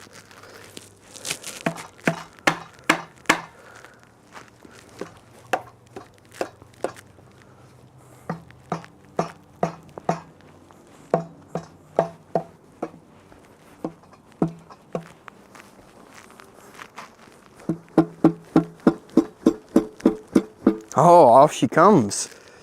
Comes she off. Oh, man. Oh, wow. That was easy. That was a lot easier than I was anticipating. Okay, oil girdle is now separated from the dowels, holding it to the rest of the block. Now I'm gonna grab this harness so it doesn't get all hung up. The last little bit. Off is the girdle, and there. Oh, she's dripping oil, so I'm gonna go put her on this tray. Okay, let me go ahead and wipe these gloves off. And ladies and gentlemen, that is our 2JZ teardown. We're down to pistons and crank and rods and main caps and rod caps and obviously bearings. But wow, that does not look too shabby down here. Give it a little rotation.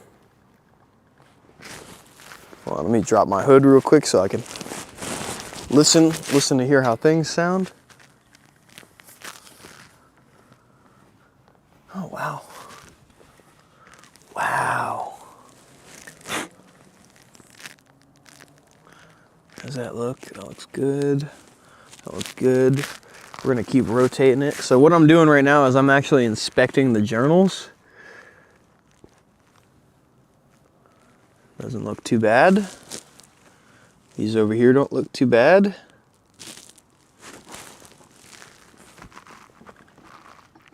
Nice. Excuse me. So yeah, this doesn't look too bad. Go ahead and properly wipe these gloves off. Got a lot of oil all over them. And now what we're gonna do is we can pull our pin, because there's not a whole lot of weight left of this engine. It's just the block now. And then what are these bolts? Are these, okay, I remember what these are.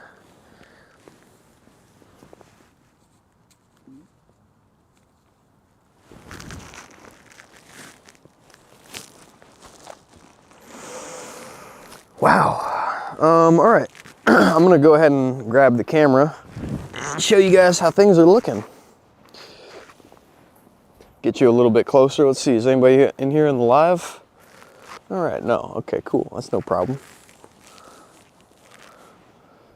Okay. So I'm actually gonna pluck these gloves off because they are real grimy, and the last thing I wanna do is touch my camera with these gloves. Excuse me. Man, would you look at that? It doesn't look too bad at all.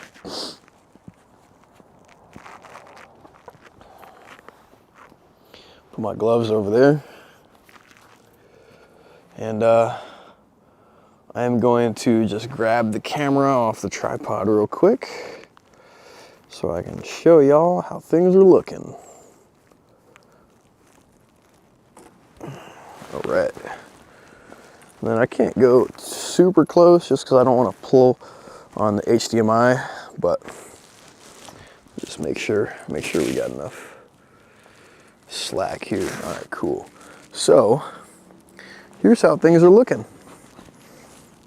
So obviously I am manning the camera, so I can't rotate the crank as well, but things are looking pretty good. Things are looking quite good, in fact.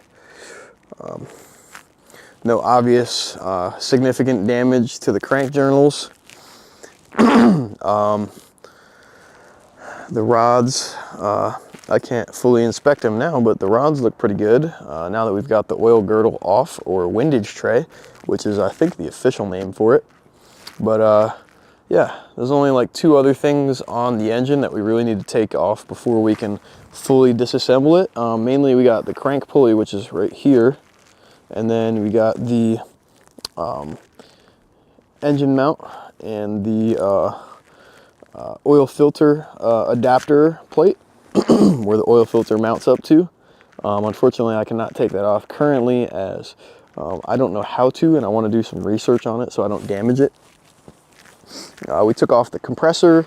We took off the water pump, I think is also still on, but we can't take that off until we get the timing cover removed, the lower half, and we can't remove that until we get the crank pulley off. So in the meantime, like I said, this is how things are looking. Things are not looking too bad at all. And yeah, looking pretty good. So I'm gonna go ahead and put you guys back on the tripod. And yeah, things are looking good. I'll put you guys right there. Okay, I can even pull the tripod back a little bit to right about there. Should be good. Is that a decent shot? Let's see if I'm in frame. How's the camera doing on temperature? Oh, she's chilling. Okay, cool. Chilling like Bob Dylan. Okay, let's see, am I in frame? Wonderful, I am in frame. Okay, cool. Pull these pants up a little bit, and okay, so the next main thing, I don't know if I have that socket.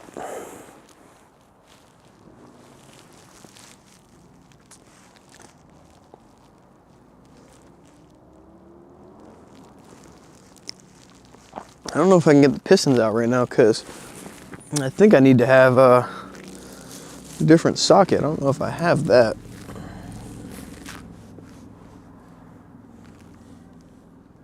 Looks like we still got a little bit of oil in the block,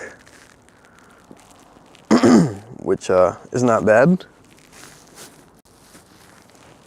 I'm gonna go ahead and grab the gasket scraper real quick that we used, which I think is, where is it? Oh, it's right here. Perfect. And then we can throw this back on the park cart. And let me just go ahead and clean this off.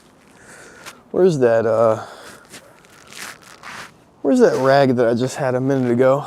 Did I put it over here? Aha, I did put it over here. So I'm just gonna use the gasket scraper real quick to clean off some of this grime around the block. Well, it's kind of nice now. Nice to have that windage tray off.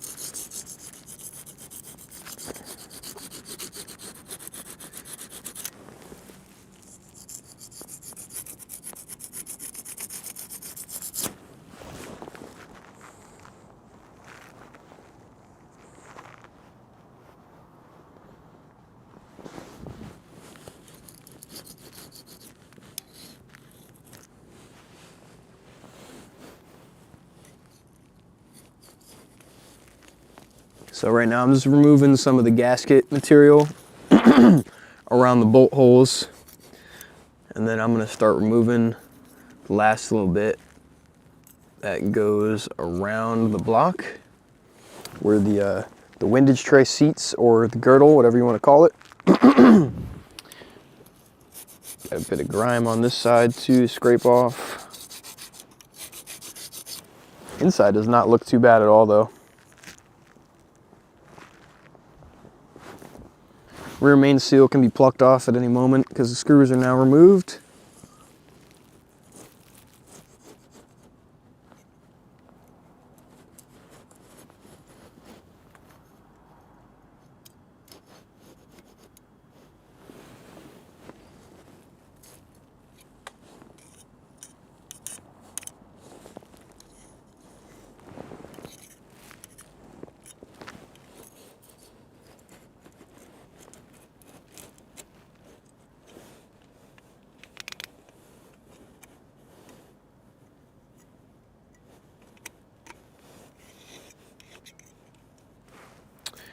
Yeah, so far this is coming off pretty good.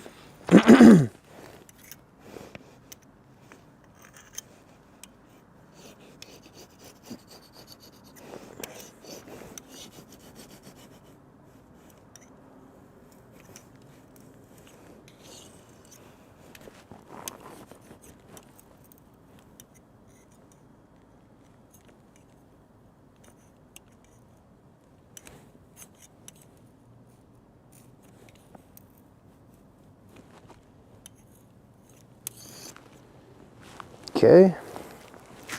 Do the same on this side of the aft of the engine.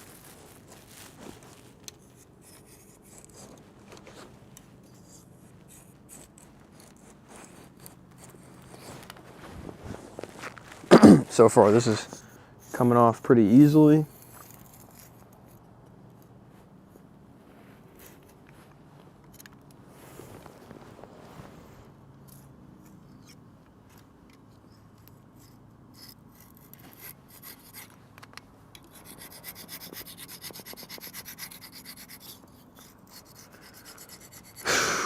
We did it, guys.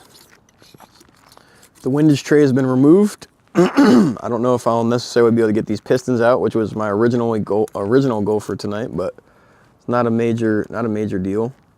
We've at least managed to get a majority of this engine disassembled, and there's not a whole lot left holding it together. Mainly just these rods, the crank main bearing. I'm sorry, not main bearings. The crank caps, the main caps, and then the pistons and our connecting rods. And obviously we got some bearings in between there and a couple of other things, but that's mainly it. That's just about all we got left in here. So I'm just using this gasket scraper to get a couple of these. Oh my God, that's satisfying. So yeah, we're just using the gasket scraper to get some of this stuff up, off, and out of the way.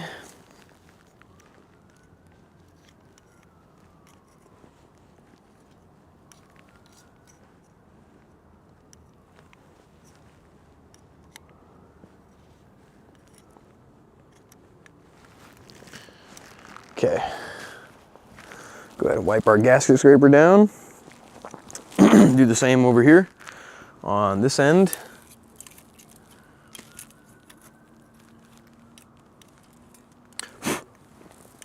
Then even if we get a little bits in here, it doesn't matter.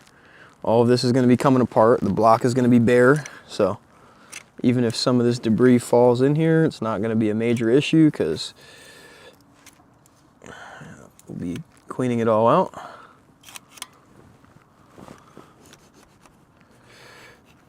Just going over the rear main seal real quick. And then I think I'm going to pluck this rear main seal out. That way we got another less thing holding this crankshaft in. I might, just might, like maybe ever so slightly, try to pull on the the crank pulley. But if she does not budge at all, I'm not putting any force on it because you can actually damage the crank by doing that. So, and even if I can't do it tonight, it's not a big problem. I'll have to, just go and get the proper tool for removal. which is not a big deal. We can make that happen. But yeah, what I'm gonna do here is tap this rear main seal out here in a moment. I don't want to pry on anything, so bear with me while I block the camera real quick.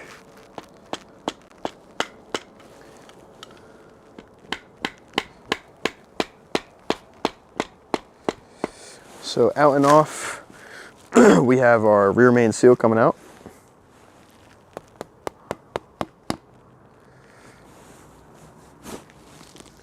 So I'm just kind of, oh, there we go. There she is. So that's our rear main seal. As you can see, actually not in the worst condition. Let's see. Okay. So yeah, actually not in the worst condition. That's our rear main seal right there. Here's the exterior. And here is the interior. So not too bad looking. I am going to throw it on the park cart, even though we are not going to be reusing that. And then let me just wipe my hands down. So that is now removed. That is one last part that we have to remove. And then we got our main caps going from the front to the rear. We've got 1, 2, 3, 4, 5, 6, and 7. And there's also a sequence of which to remove those, so I'm going to be referencing the manual before I start messing around with taking those out. I think what I am going to do is, yeah, I'm not going to do that. Actually, I don't know, hold on. Let's just double check. Let's just double check to see how things look.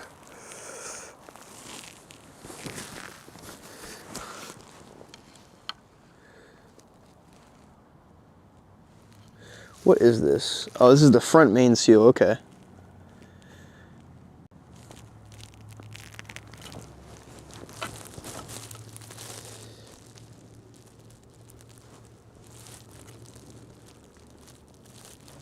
Yep, yeah, that's enough of that. So we're not gonna be doing any, yeah,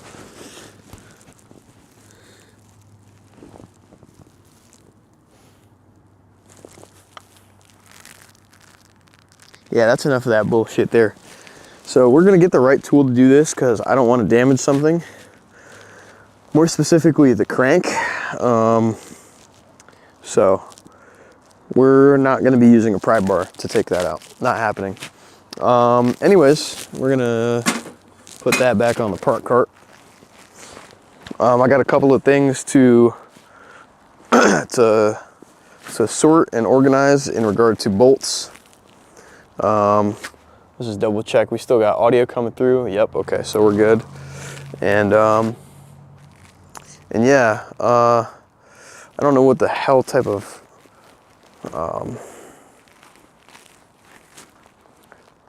bolts those are going to be.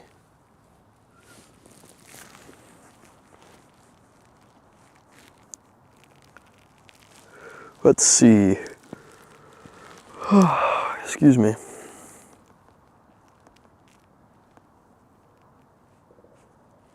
Right now, I'm going to reference the 2J manual real quick.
1, 2, 3, 4, 5, 6. Okay.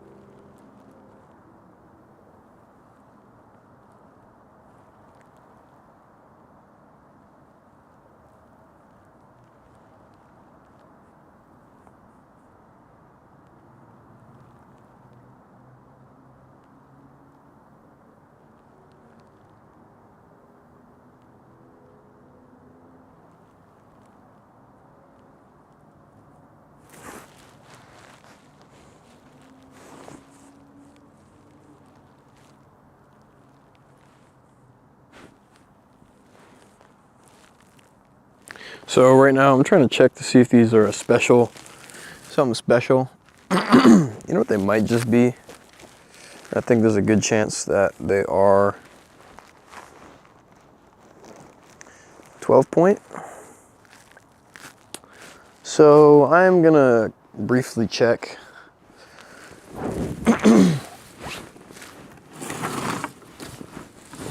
I'll see if I at least have them in here. I don't know, there might be a good chance that I do, maybe not.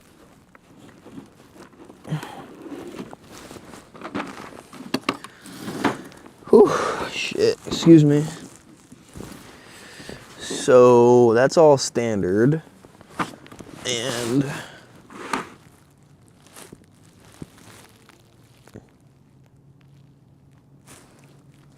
maybe this 18, perhaps. That's a little bit too big, okay? What about for the other one? That's too big. That's definitely too big. Okay, so maybe a 16?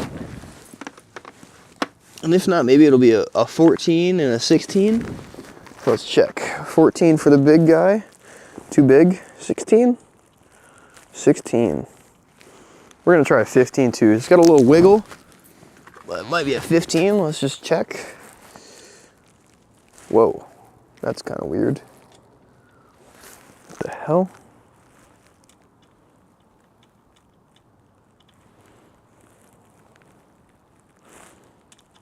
$14.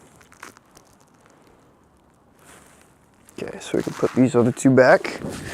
This is gonna be our 15, and this is gonna be our this is gonna be our 16. Let's try a 12. Are the whoops, I did not mean to do that. I didn't just damage that, did I? No, I didn't. Okay. Let's move this back over here.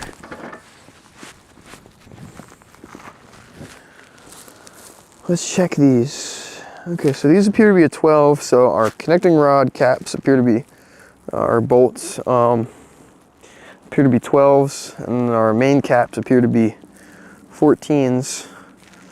The only thing I'm slightly concerned about is the amount of force of which that I'm gonna have to exert to get these out. I don't know if I want to put a standard small socket through that. Let's double check. What do we have over here? Our 14 is elsewhere. Shit. Is that it? No. That sucks because that is a 1/2 inch drive. Where could that be is the real question.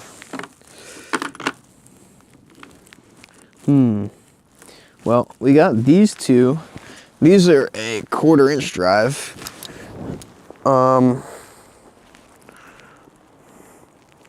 Let's try this. I don't really want to put this much force on these. I don't know. I don't know how tight these are. That's my thing.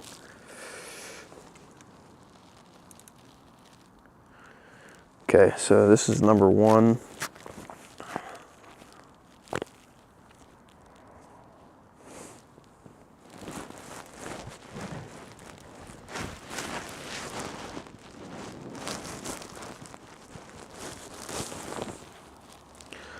Let's just double check real quick. Let me see.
dear Lord. Those are tightened to all fucking hell. Yeah, I don't know if I want to put that much stress on this socket. I think it's probably the safest for me to get I need a 1/2 inch 14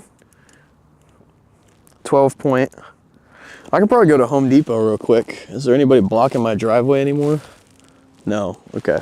I could probably dash to Home Depot. What time is Home Depot open till on a Sunday is the real good question.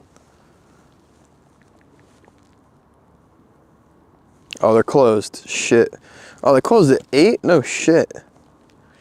All right, Home Depot's closed, so that's not it.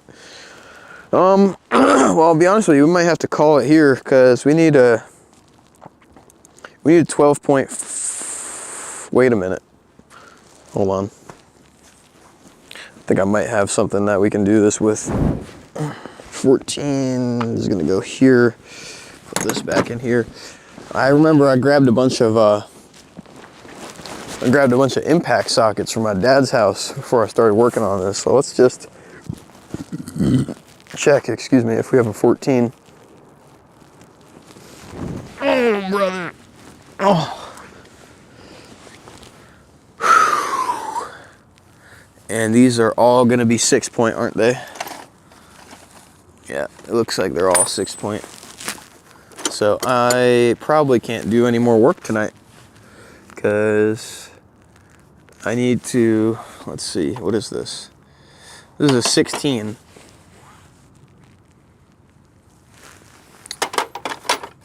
Is there 14 in here? Is that the 14? That's a 17.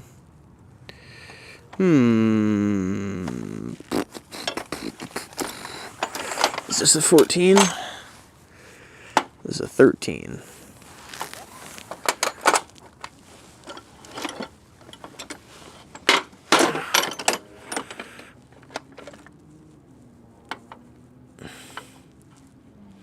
That's a 5/8. We're not SAE or metric.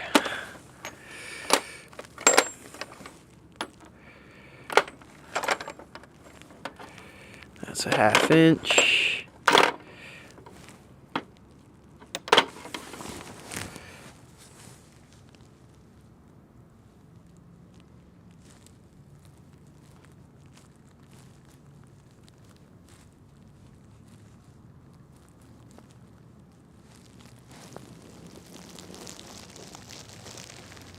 Oh, shit, excuse me.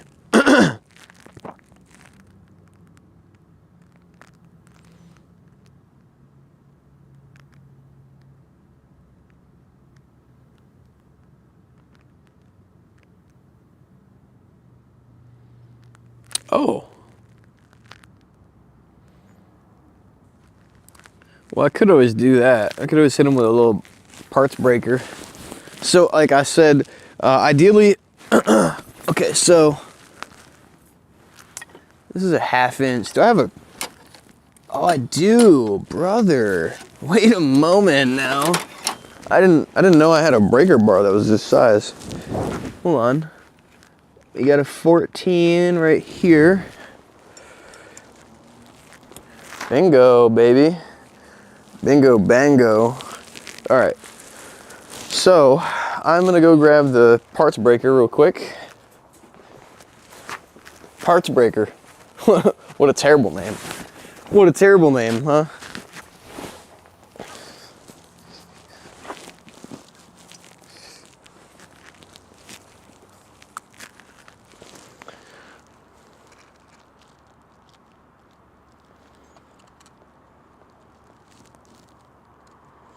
So right now what I'm gonna do is on the main caps and rod caps, I am hitting the bolts with some parts breaker to hopefully facilitate getting these off a little bit easier.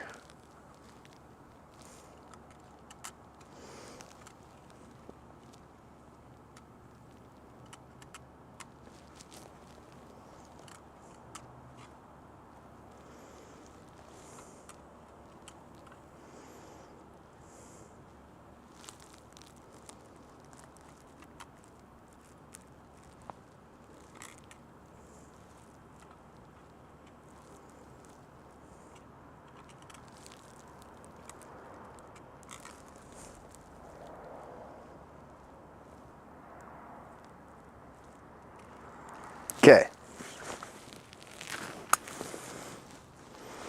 Okay, that should do the trick for now. Let those soak. Let's see if there's anybody in the chat asking questions or anything. Nada. Okay, it's pretty chill. Pretty chill. Okay, so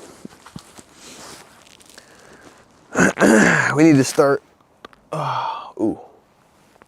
here in the center. So we've got our 12 point. This is gonna snugly fit on our breaker bar. And we do have our 12 point. I do wanna, I'm gonna go grab some gloves real quick. My hands are starting to get cold. Oh, you know what? I think I've got the perfect gloves in here that I can use. Oh shit.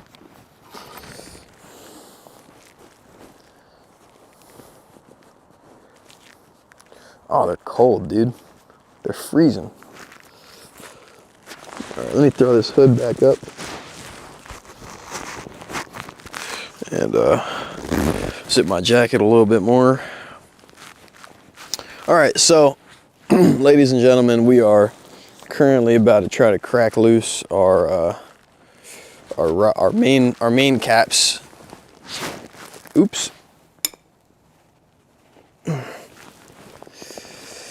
I accidentally just teabagged our bolts neatly. Oh man, that's too funny that I had neatly organized. So I think we had 6 here.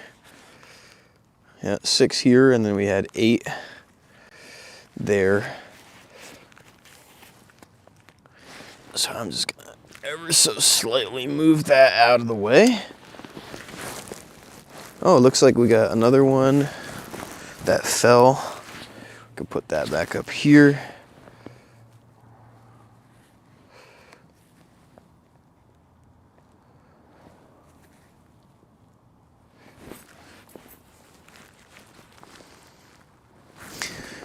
I want a little music, so without further ado, I'm gonna throw my AirPods in because we do not want to get copyright struck.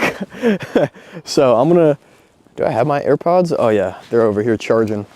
So I'm gonna go ahead and throw my AirPods in so I can get these last main caps and rod, oh man, that hurts. Ow. And rod caps out. Whew. Okay. And we're gonna get a little music going in these headphones so I can crack these off. How funny. I already got the song pulled up I want to listen to. Okay. All right, so I'm gonna go ahead and throw these gloves on and we're gonna work in, out.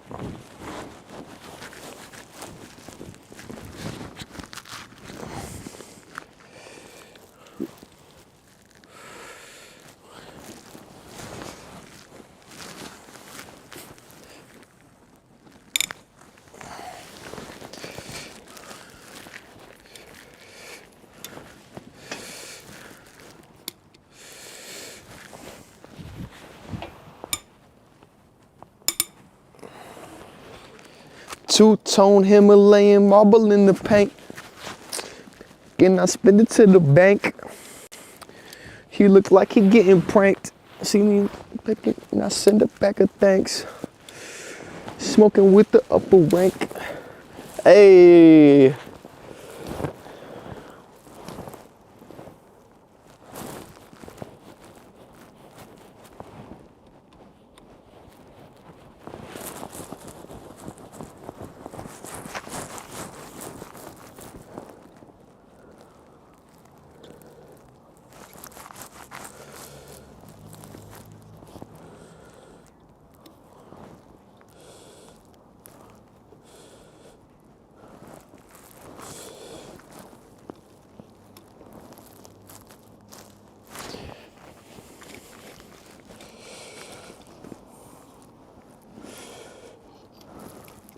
All right.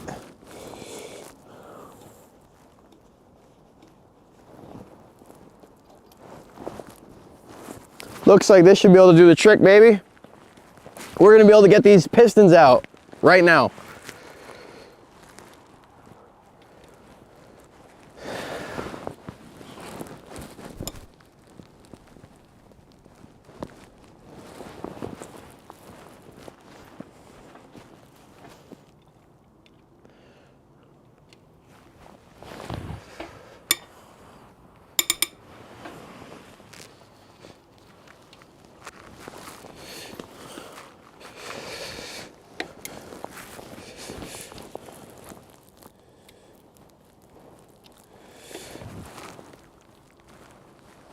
Fucking hell.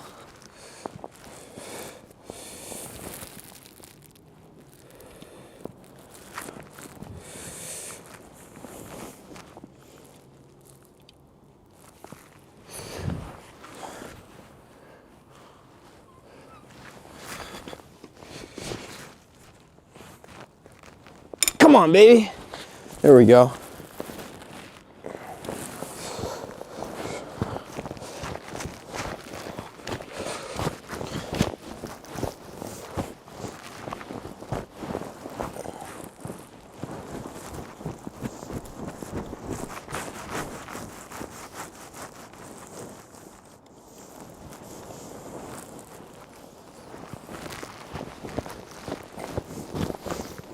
Almost got these rod bolts out. We're disconnecting the main caps right now. Rod caps are gonna be next.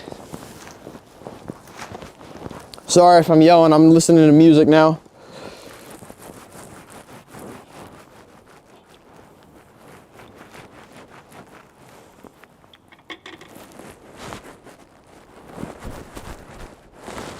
Check, check. Check, check, check, check. Make sure I didn't just mute myself when I touch my mic. All right, cool. We're doing good. We got the first two main caps loosened, numbers 3 and 4. I'm working inward, outward.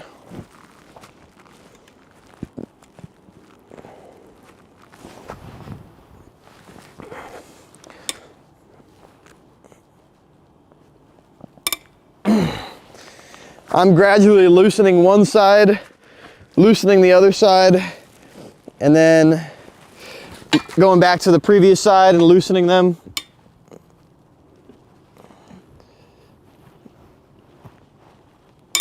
Yeah, baby. Yeah.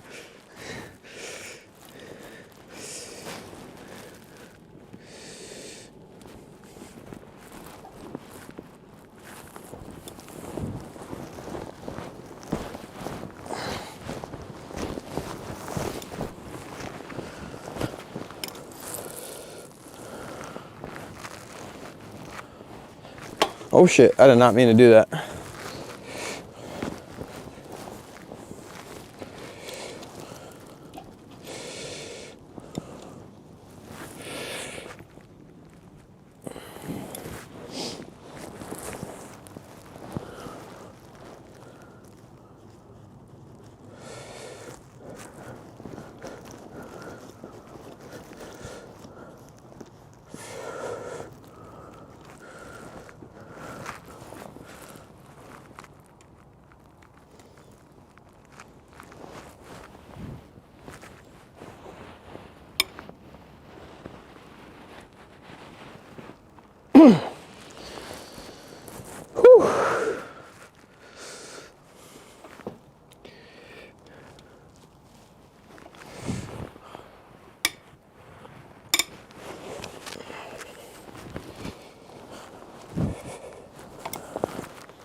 Hey Siri, play First Light. First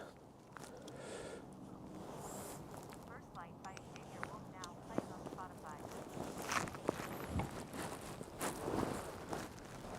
Spotify. Oi! Okay. We've got 3 more main caps to loosen before they can be disconnected. I'm going to be putting these in their own box in order. These are loosened. Also, I'm working my way inward, outward.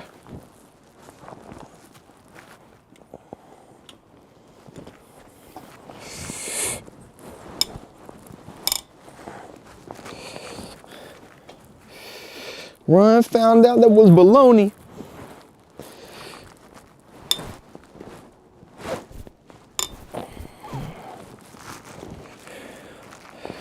Just to add it to the list, I smoked with a car, me smoking on the 5th.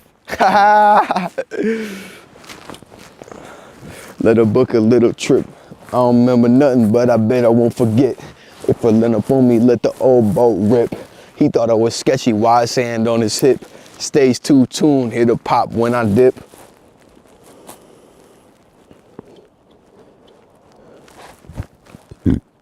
Excuse me.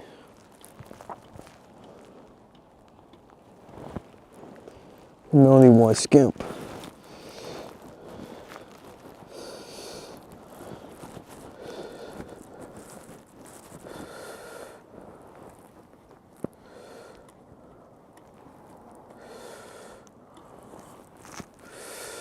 Okay. Going back to the front side of the engine now. Gonna crack these last cam caps loose. I'm actually gonna pull instead of push because I feel like that's been working a little better.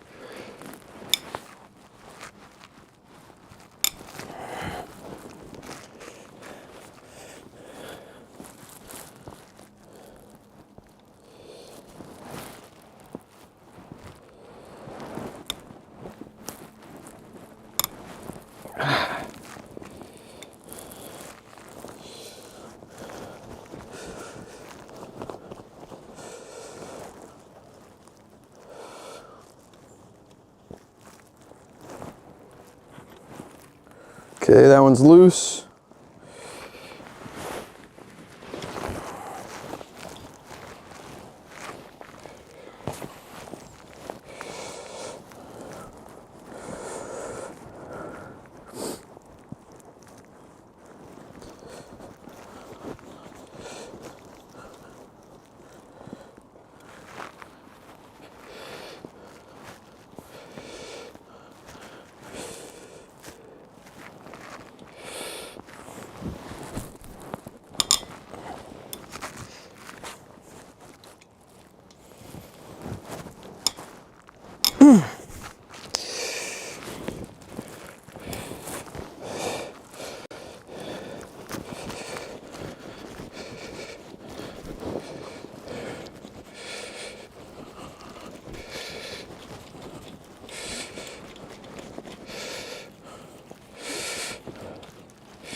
I'm outside just standing on business. Who the fuck is this? Pull up just to pull off. I be glitching shit. He ain't think I slide cause I'm rich. I'ma spin again. Then I put his pack up in the wind.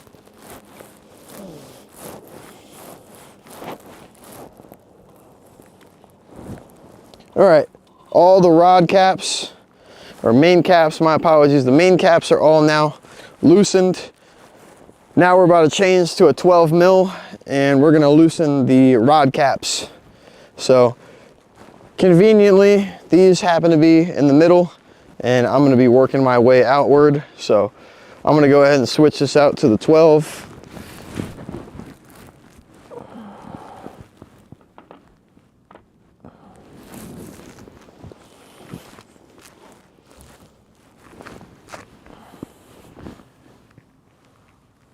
There's our 12. And we've already hit these with parts blaster, so they should be loose and much easier to get off. Oops.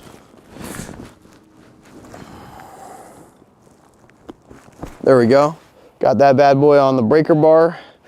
So I'm gonna go ahead and work my way inward, outward. Let's go ahead and change up our music a little bit.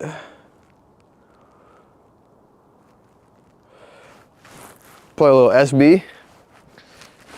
It's a smash.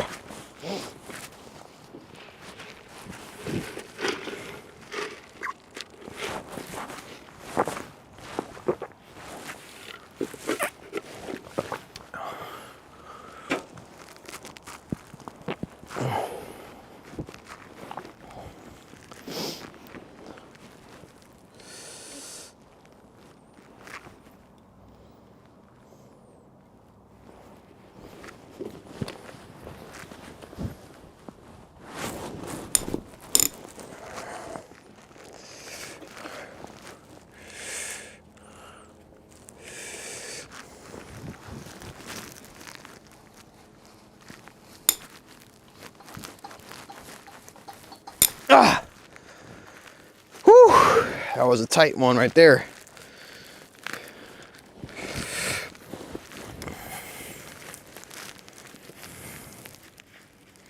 Up in there, the room is padded. Make it straight, jack 'em. Rub it up, motherfuckers. Reaping them undercover soap.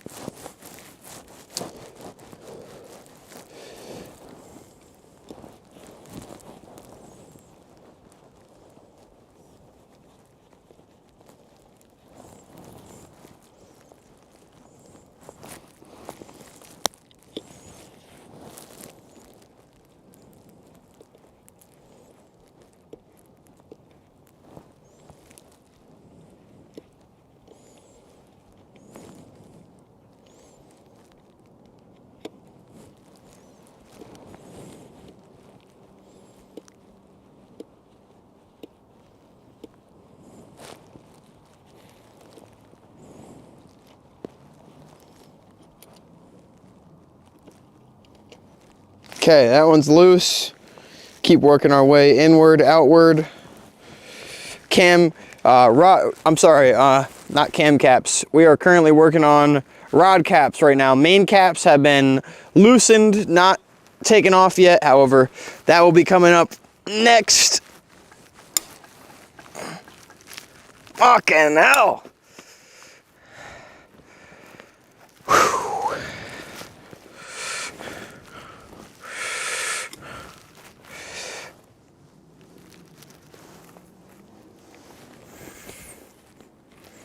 We're gonna try to push on this one.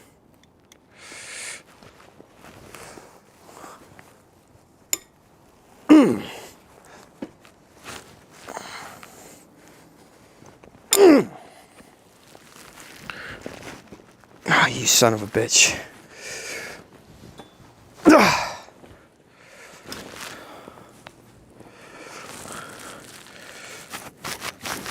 Hey Siri, next song. Hey Siri, next song. Oh yeah, play that Jay Green.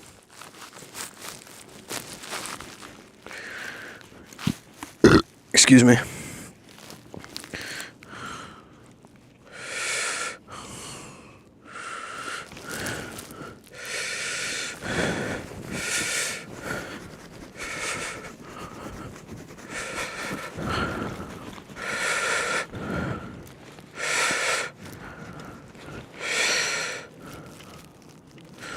Okay, those two are loose. Trying to knock me off. Y'all ain't even coming close. Getting no motherfucking. Y'all was wanting something. Y'all ain't getting nothing.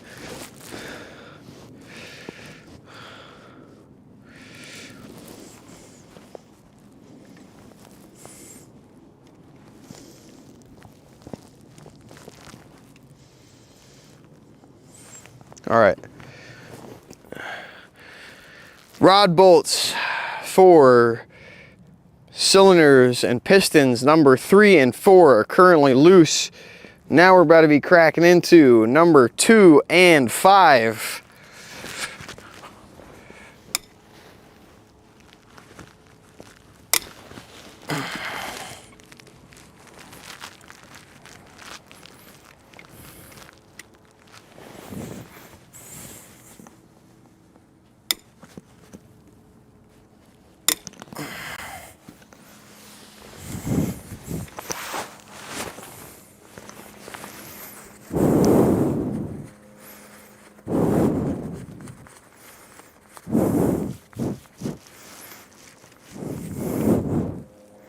Hey Siri, next song. Turn that bass up, Bruce. That is so funny. No, I don't care about Bruce on the web, Siri. Headlock. It's hip hop. He looked up, all he seen was a red dot. Heat stick, hot stick, round with a mop stick. And then I blocked it. And you losing, get with me. And I keep blickies. I got money and like the mailman, Phil Math Classic, ran it up. I got hella bands. Whew. Okay. Number 2 is loose. Now we're moving to number 5. Not even. I don't know, block bleeding.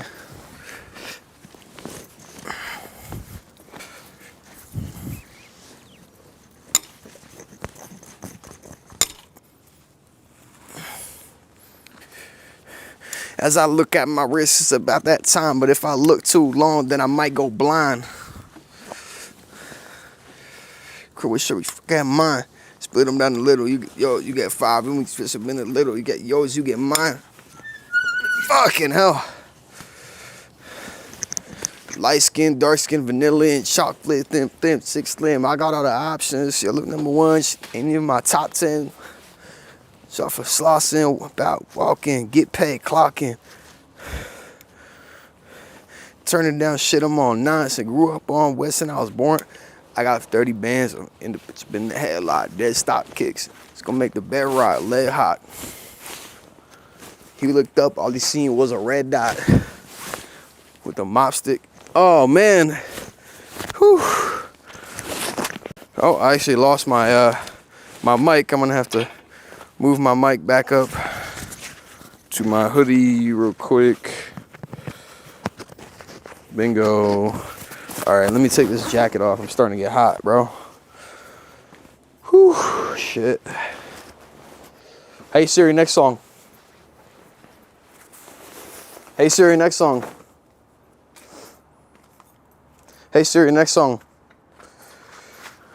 We're gonna keep going until you get to a good one.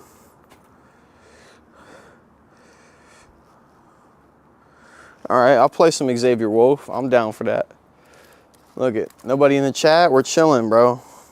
All right, like I said, we've got so far all of the main caps loosened and they're ready to pluck out. I have not pulled them out yet, as I want to put them in order. Hey Siri, next song.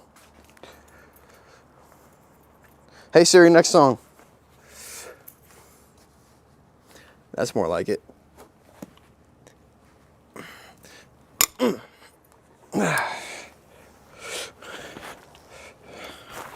Disconnecting the rod caps right now, loosening the rod bolts. So far it's coming along good. Make sure we still got audio and we're great.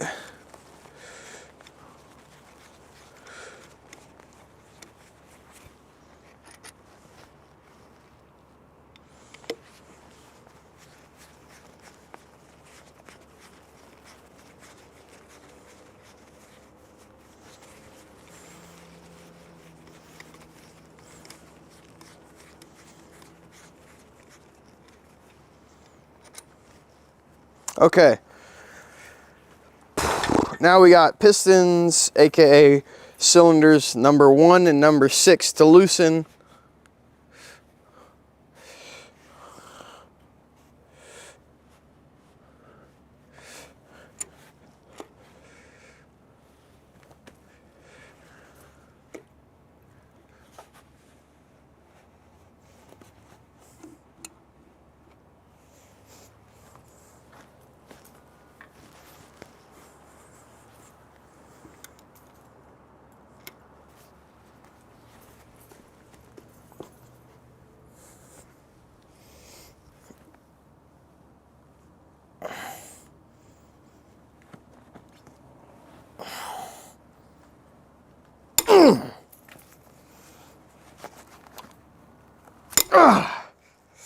Fucking hell.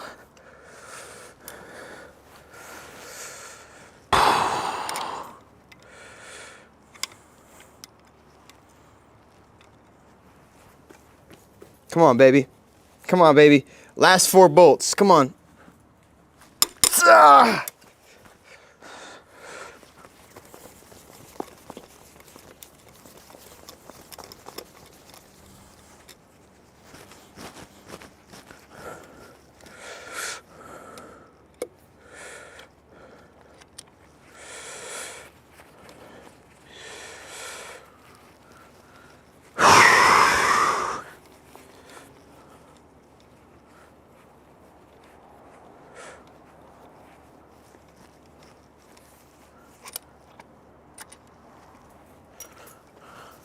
Last 2. Piston number 6. We're gonna pull on this one instead. Come on, baby. That's loose. And we're gonna push on this one. Fucking hell. I'm starting to think that pulling is safer for the body. Fucking hell.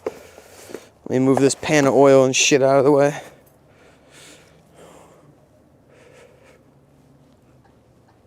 Ah. Okay. Rod caps. Main caps loosened. Ready to be disconnected.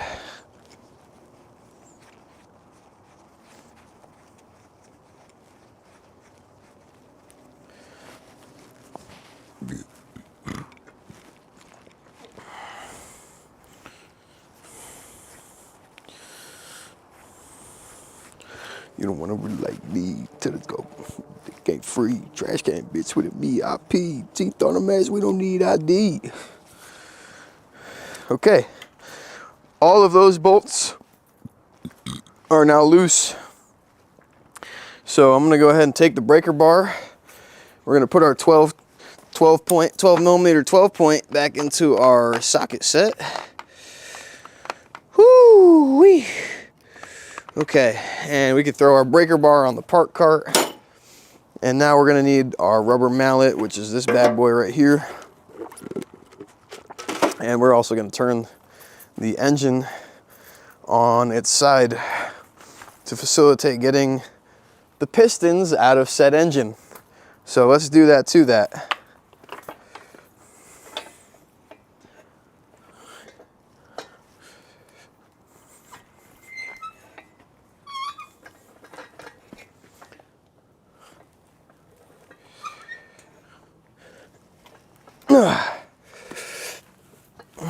Come on, baby. Fucking hell.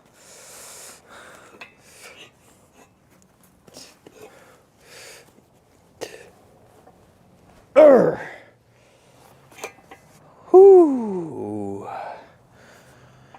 Okay.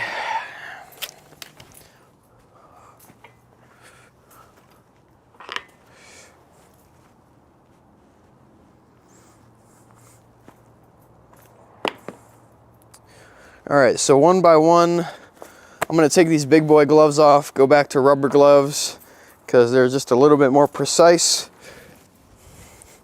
So I've already got a set of gloves that I was rocking. Let me move this oil pan out of here since I don't need it here.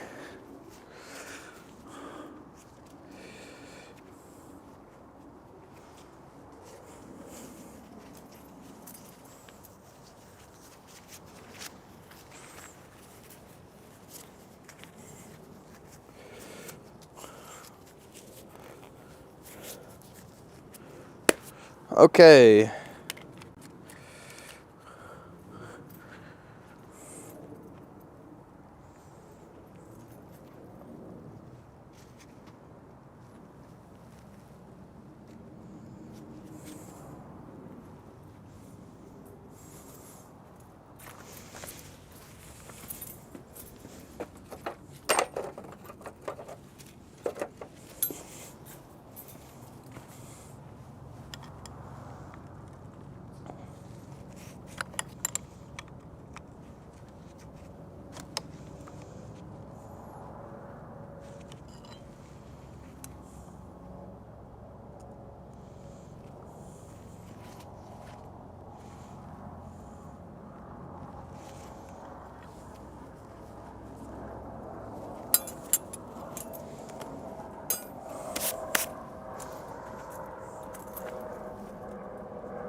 Wow. Doesn't even look that bad. Here's the rod bearing and rod cap of piston in cylinder number 6. So I'm gonna go ahead and put this off to the side.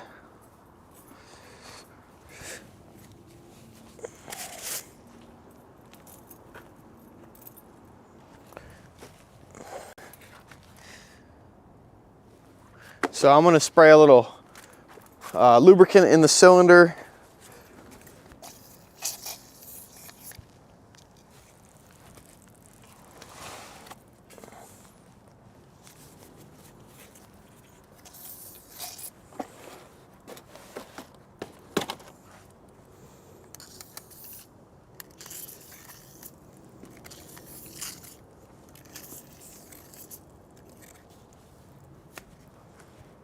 All right, ladies and gentlemen, now's the time. Oh, wow. Whoa, holy shit. She wants to fly out. Whoo.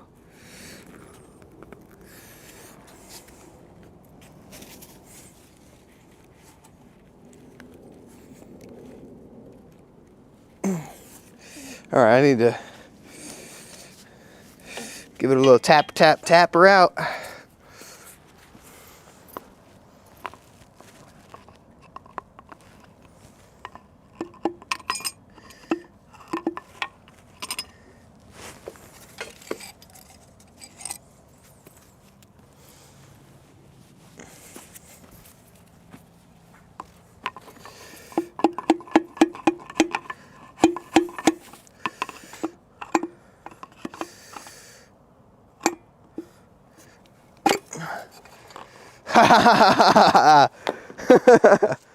Holy shit.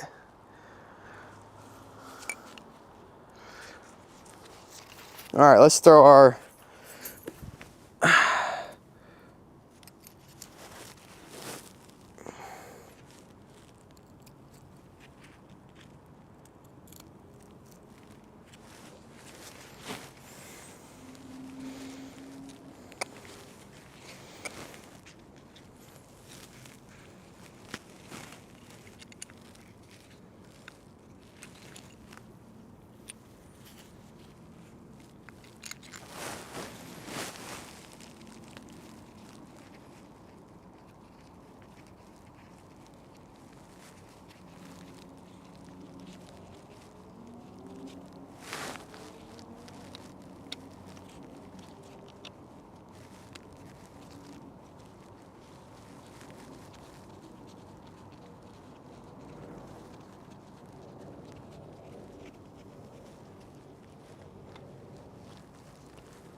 all right, that was cylinder number 6. Now we're going to the front side and we're gonna pluck out number 1.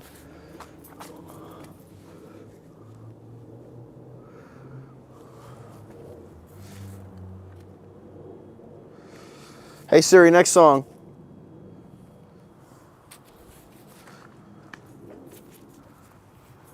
Okay. So I'm actually gonna arrange these back here on this side.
Piston number 2 successfully removed, ladies and gentlemen. Take a look at her. I'm gonna show them to you guys in a minute, but I wanna get these pistons out first.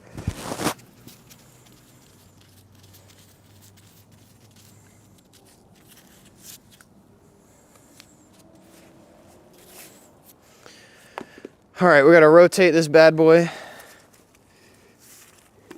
Now out is about to come cylinder piston number 2, as well as number 5. So 5 is gonna go here. Whoops.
So far, these pistons are coming out pretty well. Let's see if there's anybody dropping comments in the chat. All right, okay, just chilling.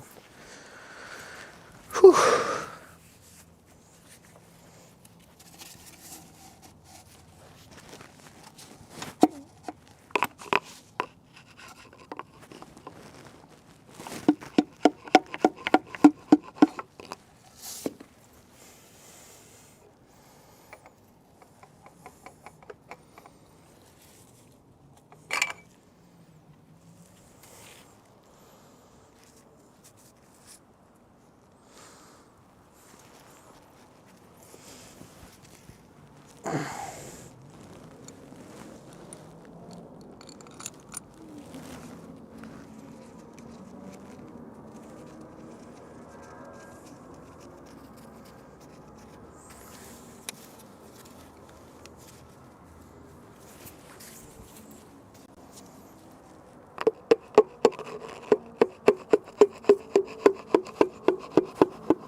Okay, time for the last 2 pistons from cylinders number 3 and 4.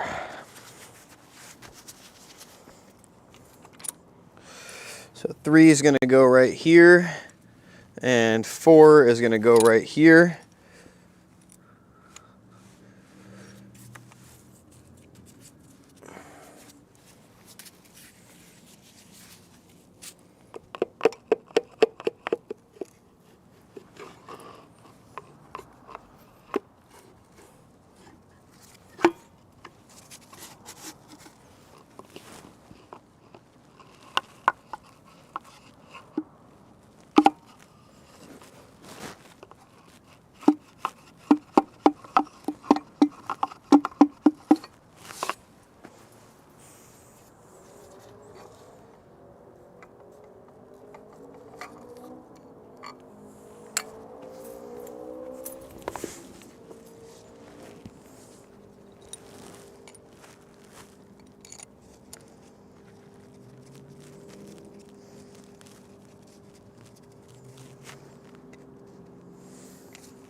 All right, last piston, ladies and gentlemen. Out comes number 4 right now.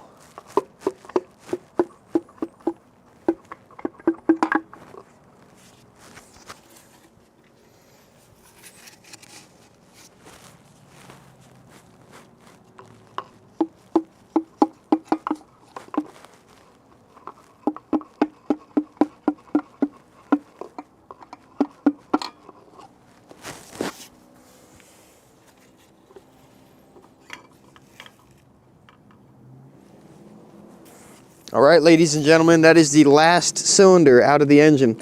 I'm sorry, last piston out of the cylinder. Last cylinder removed. Last piston has been removed from the engine. So right here behind the engine on the ground, I don't know if you can see them, they're kind of out of frame and shadowed, but I have them. Hey Siri, pause the music. There's nothing playing. Hey Siri, pause the music. There's nothing playing. What do you mean there's nothing playing? Bullshit, there's nothing playing. Anyways, okay, like I was saying, right here behind the crane or engine stand, whatever. Sorry, I'm at a loss for words. We have the 6 pistons from cylinders 1 through 6. They have been completely removed. Their bearings are on them, so the rod bearings are on them, top and bottom. And, excuse me, we don't have a whole lot left to disconnect. So let me inspect these cylinder walls real quick. Just want to take a look, make sure I didn't do any scoring or anything. Okay, looks pretty good. This one looks pretty good. Like I said, you can still see the factory crosshatch after however many miles, which is pretty impressive. Pretty impressive, that's good. This one looks good. Okay, that was just a little grime in that one. Yeah, these look great. Cylinders look wonderful. Okay. Hey Siri, next song. Okay. So like I said, cylinders look really good. Let me go ahead and just wipe them out actually.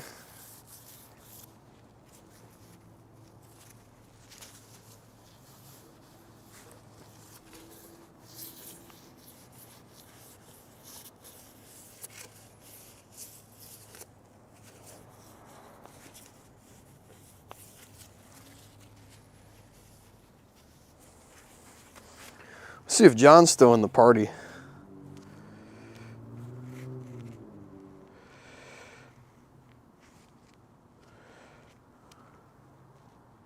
Let's see if the guys are in the Discord. Let's see about that. All right, nobody in the Discord. All right, whatever. That's cool.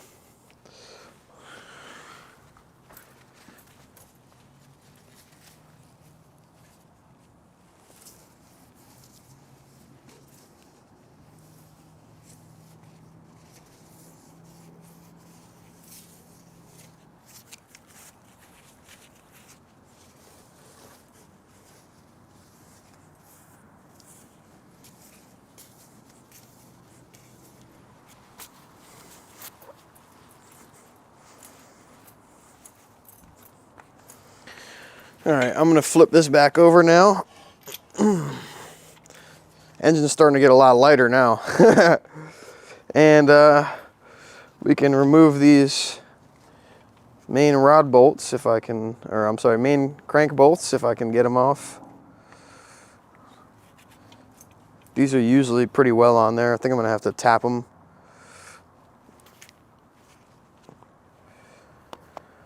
You go ahead and get these gloves off.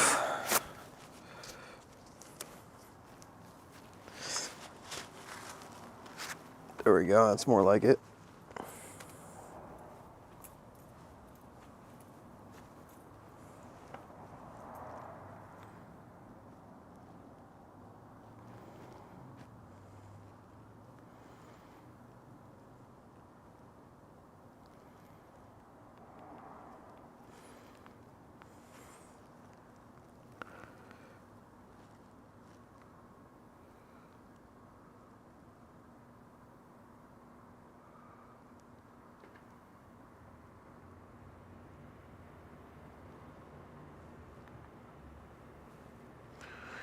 Okay, so what I'm gonna do now is, actually gotta wipe this mallet off. This thing is covered with oil right now.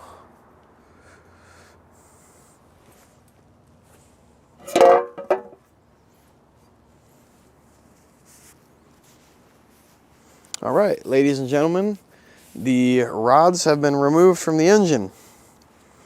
Now we've got main caps to pluck off, which I should be able to do with the assistance and coercion of this rubber mallet.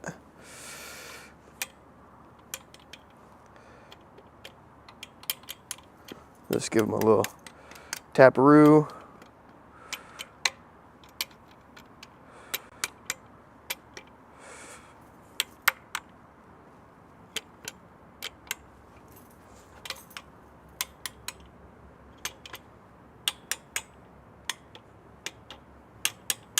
Okay, so that should have loosened things up significantly.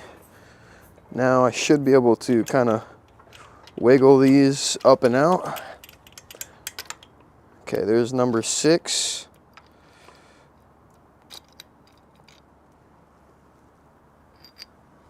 Okay, we got the bearing in there.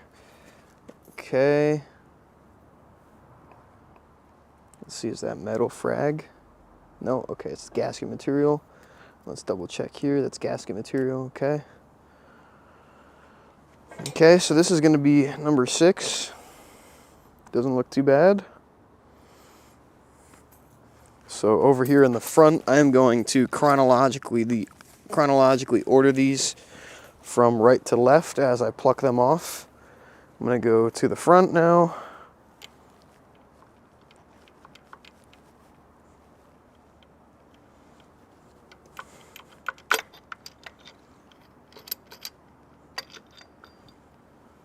Okay, bearing came with it.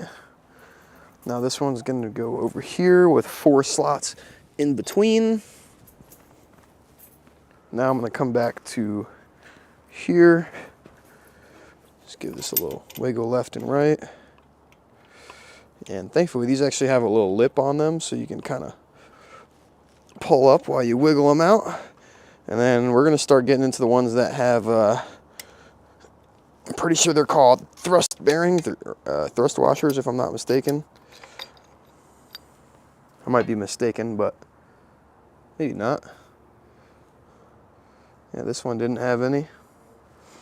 So this one's gonna be for number 5.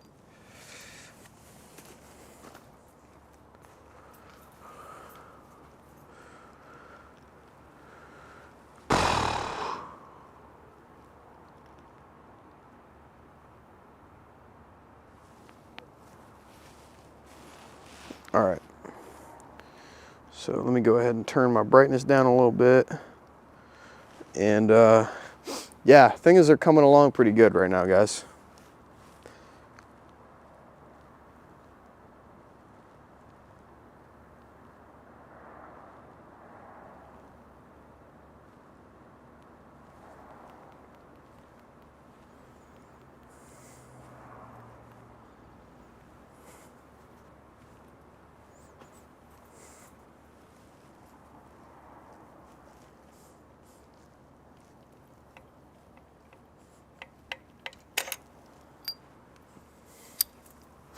Okay, number 2 is out.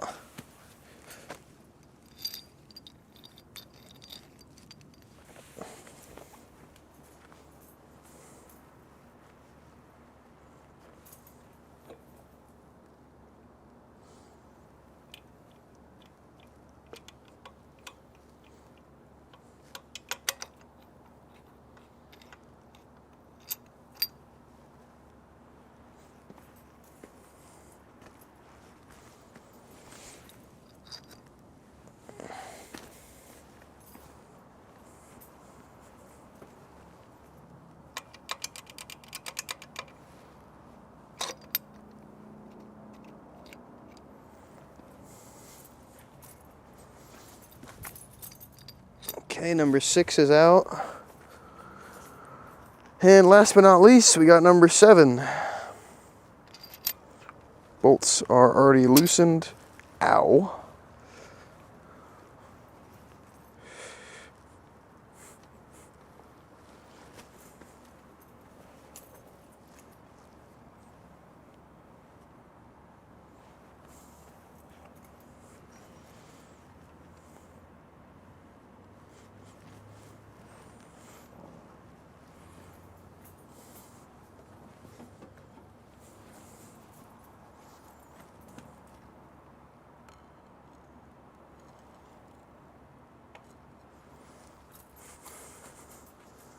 Very gently just gonna pull up on these.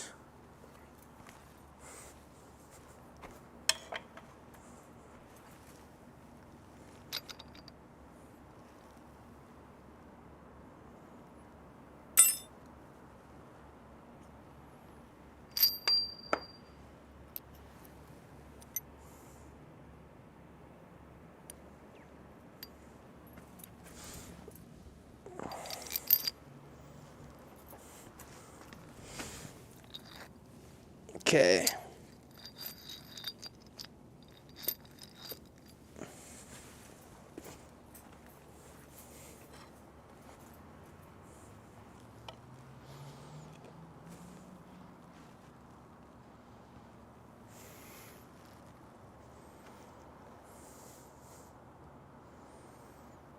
Very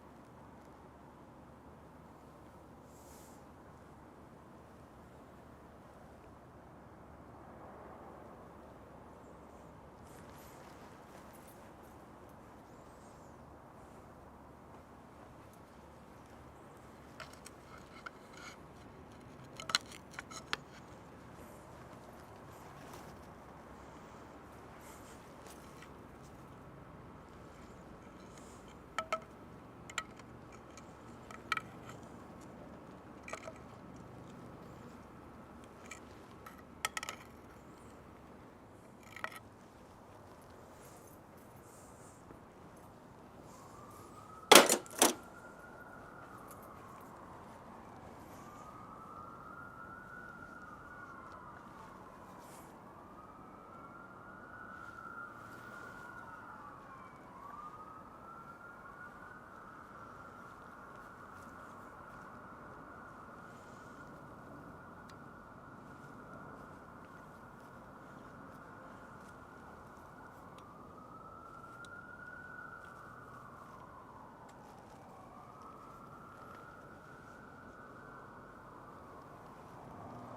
I love it.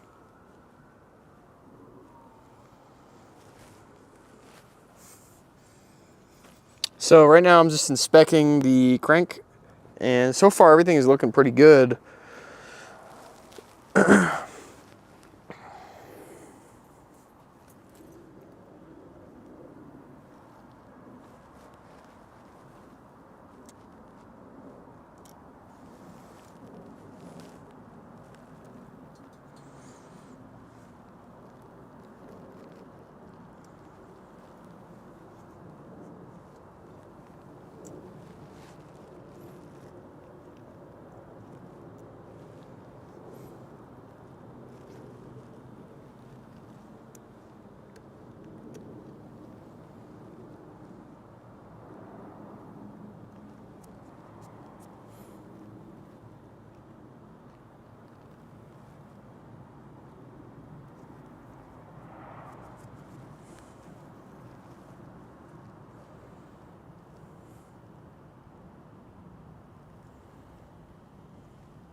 Excuse me.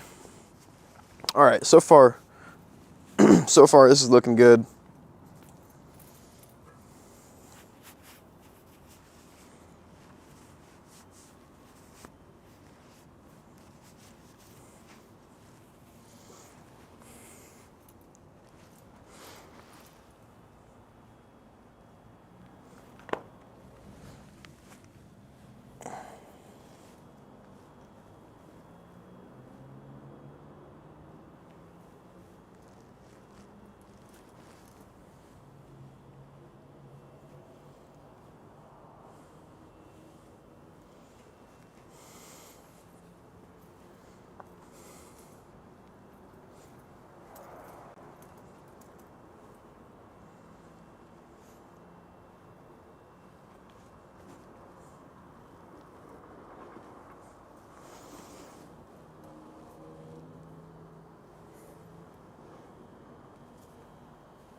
Wow. I can't believe that came apart that great. Whew. Well, ladies and gentlemen, aside from well, let me go ahead and pause this music. Aside from a short couple of things, let me go ahead and tilt the camera up too. So aside from a short couple of things, for the most part, the good old 2JZ engine has came apart pretty well. Let's see, am I in frame? Just barely. All right, well, whatever. I'll lean on the engine. Well, like I said, ladies and gentlemen, the 2JZ engine came apart impressively well. I almost wasn't anticipating it to come apart that well, and not only to come apart that well, but also to look this good. So far, everything looks really good. Cylinder walls look great. Nothing very concerning on the pistons. Even the main and rod bearings look pretty decent. Not too bad. So like I said, short for a couple of things that we've been able yet to remove, like the oil plate housing adapter, the engine mount on this side, the water pump over here, and the crank pulley or harmonic balancer pulley, whatever you want to refer to it as. For the most part, everything has came out pretty damn well. And that has been my teardown of the good old 2JZ. I will be making a sequel to this, of course, where I finish tearing this down and I work on cleaning it up. However, in the meantime, I figured I would tear down the 2J, and we at least got the rod caps off, and the rod caps removed, and the rods and pistons out, and we've also got the main caps loosened and removed, and in chronological order. Same with the pistons; they're also ordered in excuse me, ordered in chronological order. So, like I said, without further ado, I'm going to be wrapping up this video here in a moment. It has been a long time. We've probably been shooting for 3 or 4 hours, if that. But I am not done. I'm going to have to do some research on what the proper tool is to get this here crank pulley off. I am going to go to Ace Hardware tomorrow to try to see if I can get a custom sized bolt that will fit in to the crank, so we can facilitate getting this crank pulley off. And then once we have the crank pulley off, just about everything else can come off. The water pump, the lower timing cover, and the front main seal, and then yeah, like I said, the crankshaft should lift up and out quite easily. So without further ado, I'm going to be wrapping up here, as I've got to go and bag and tag some parts, put some things in chronological order, start organizing things for cleanup, and yeah. Thank you guys for tuning in to the live. Whew, I'm starting to get a little tired at this point. But yeah, thank you guys very much for tuning into the live. I really appreciate it. We have torn down the good old 2JZ GE engine. And so far, like I said, things are looking good. I look forward to seeing you guys in the next video. Let me just go ahead and tilt my camera up, or back it up and tilt it up so I don't have to worry about it. There we go. So yeah, ladies and gentlemen, without further ado, thank you very much for joining me as I tear down the good old 2JZ GE engine. Tonight, what we have accomplished was we got the AC compressor off. We got off the other engine mount. We got off the oil girdle. We disassembled the oil pan and pickup and things of that nature. We also were able to get the pistons and rods out, cracked off the rod bolts. So those were nice and loose, and we're able to drop the pistons out. Cylinders all look amazing. You can still see the factory crosshatch. We took off the rear main seal, all of the crank caps, aka the main caps. Those are removed with the main bearings as well.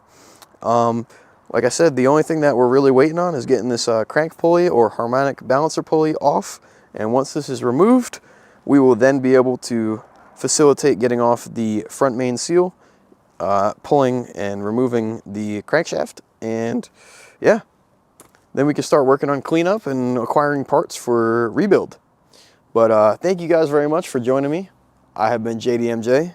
I hope you guys had a great time. Make sure if you did enjoy the video, go ahead and drop a like, drop a comment, or subscribe. And yeah, I'll see you guys in the next one where we finish the last little bit of teardown and begin cleanup before we start reassembly and parts acquisition. But once again, I've been JDMJ. Thank you guys for joining. Peace out.